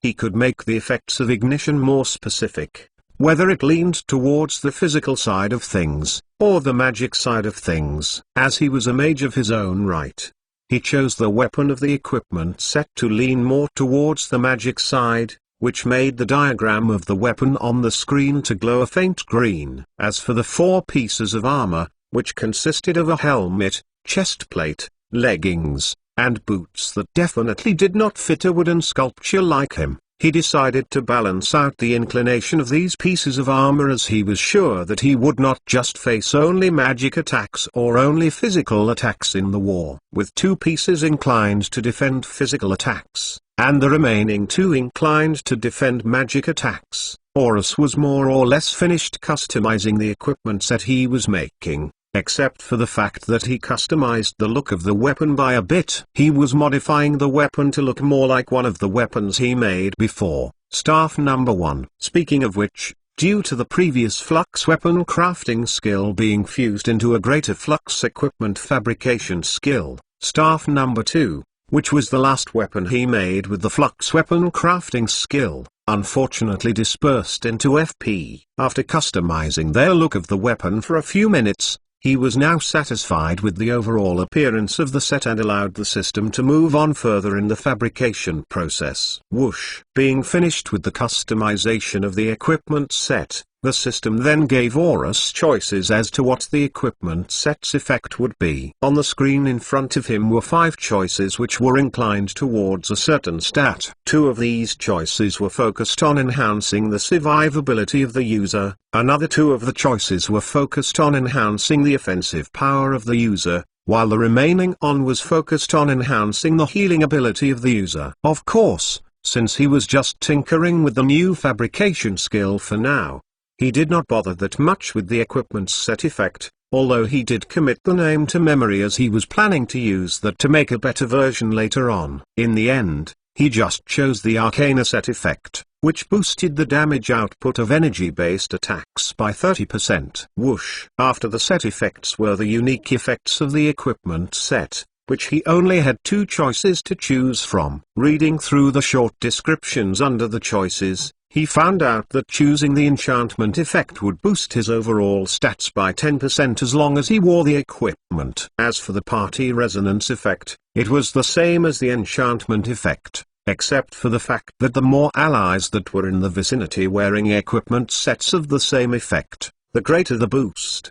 At that point, it was a given that he would choose the latter. But since he was just testing out the skill for now, he went with the enchantment effect for now. Whoosh! Ding! And so, the screen in front of his field of vision disappeared, with a monotonous voice resounding throughout his mind not long after. How much flux points would you like to invest into this equipment?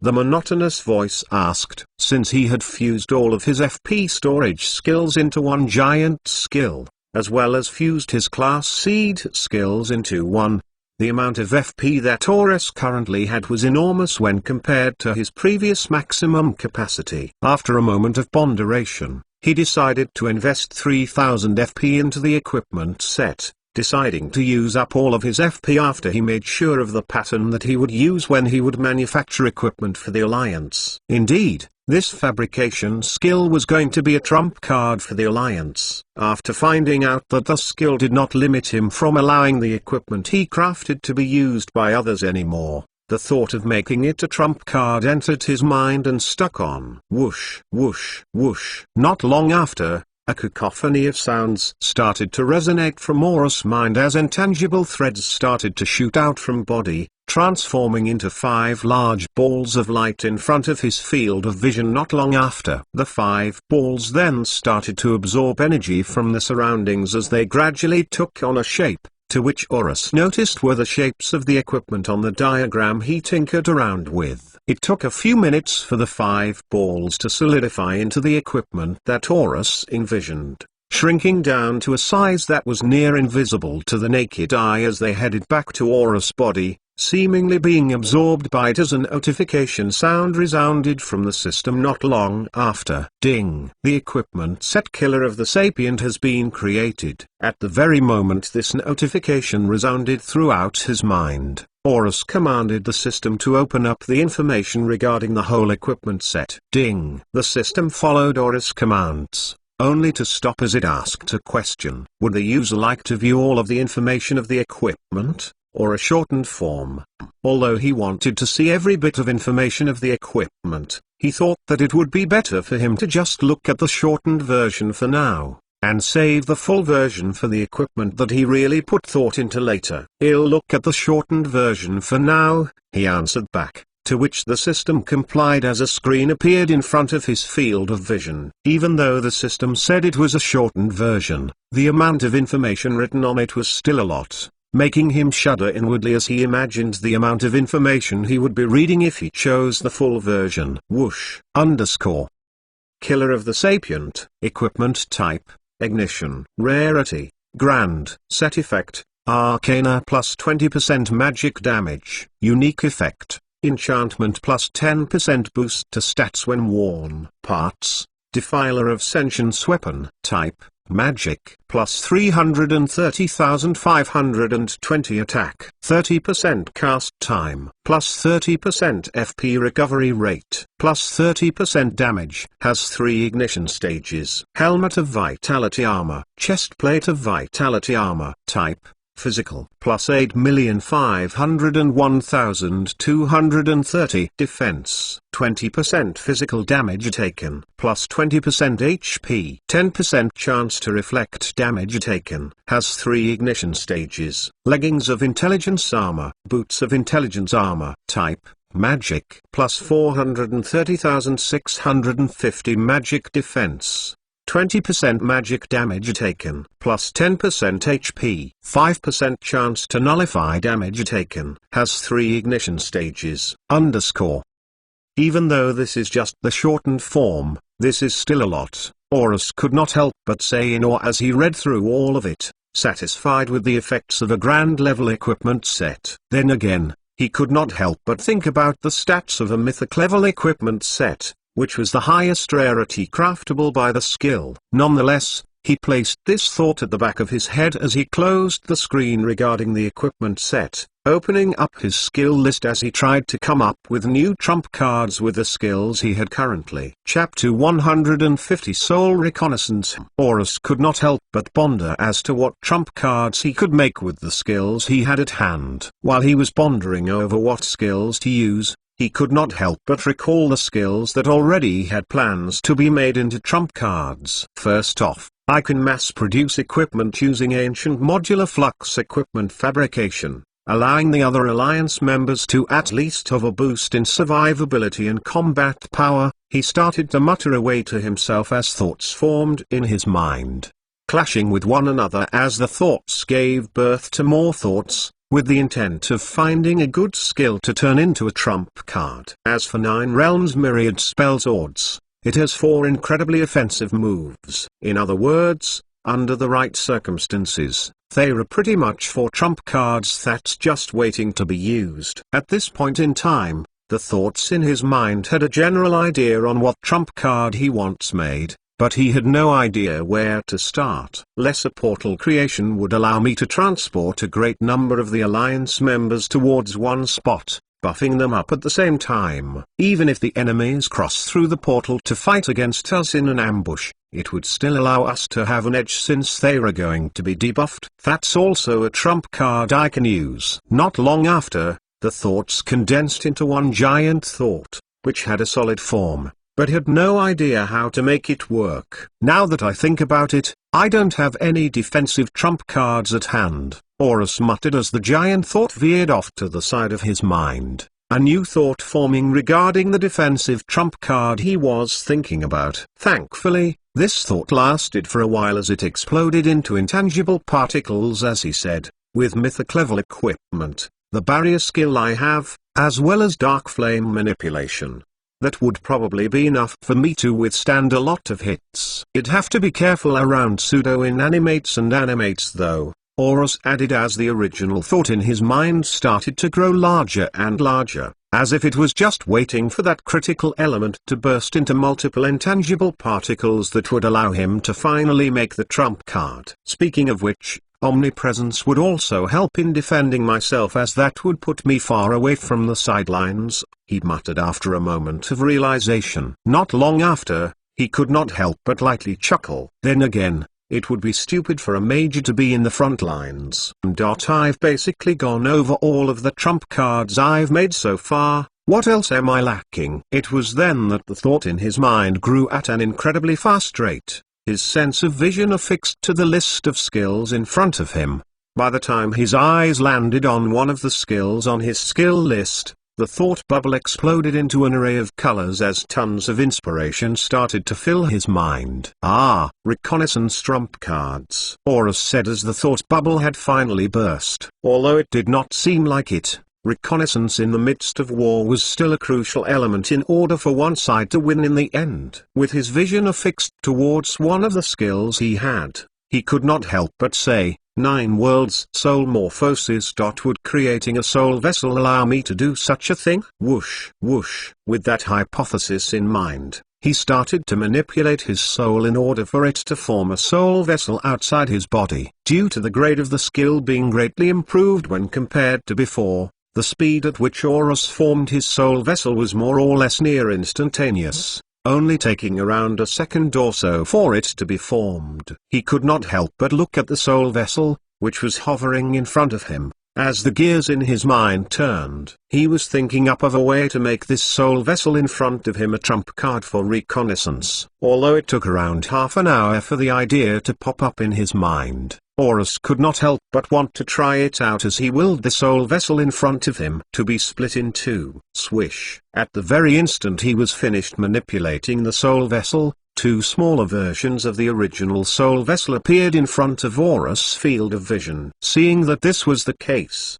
he tried to move the soul vessels according to his wishes. He noticed that he had no problem controlling the two soul vessels if they were moving at the same pattern, but felt a small burden on his mind when he willed the two soul vessels to move their own paths, allowing his soul vessels to cover more ground. Nonetheless, realizing that the burden on his mind was more or less negligible, he decided to split the soul vessels into two once more, giving him a total of 4 soul vessels. At this point, even when he was doing nothing, he felt the same level of burden he felt while controlling 2 soul vessels independently. Of course, that meant that the burden for controlling all 4 at once to move at various directions had increased by a few notches, slightly hampering his thinking process. Did he stop here? Surprisingly, he did not, as he thought that reconnaissance trump cards should cover a lot of ground at once if they wanted to obtain as much information as possible at once. Of course,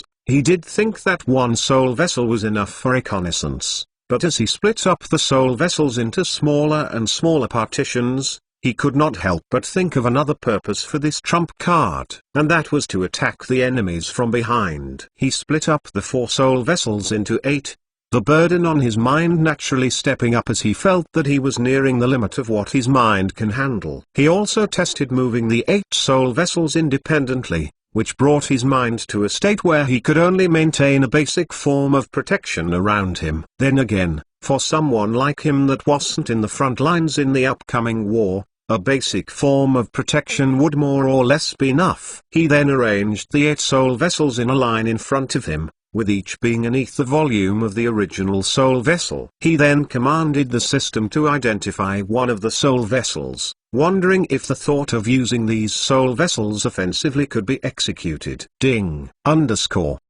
Horus soul vessel. Grade, unknown. Soul strength, 47. Underscore.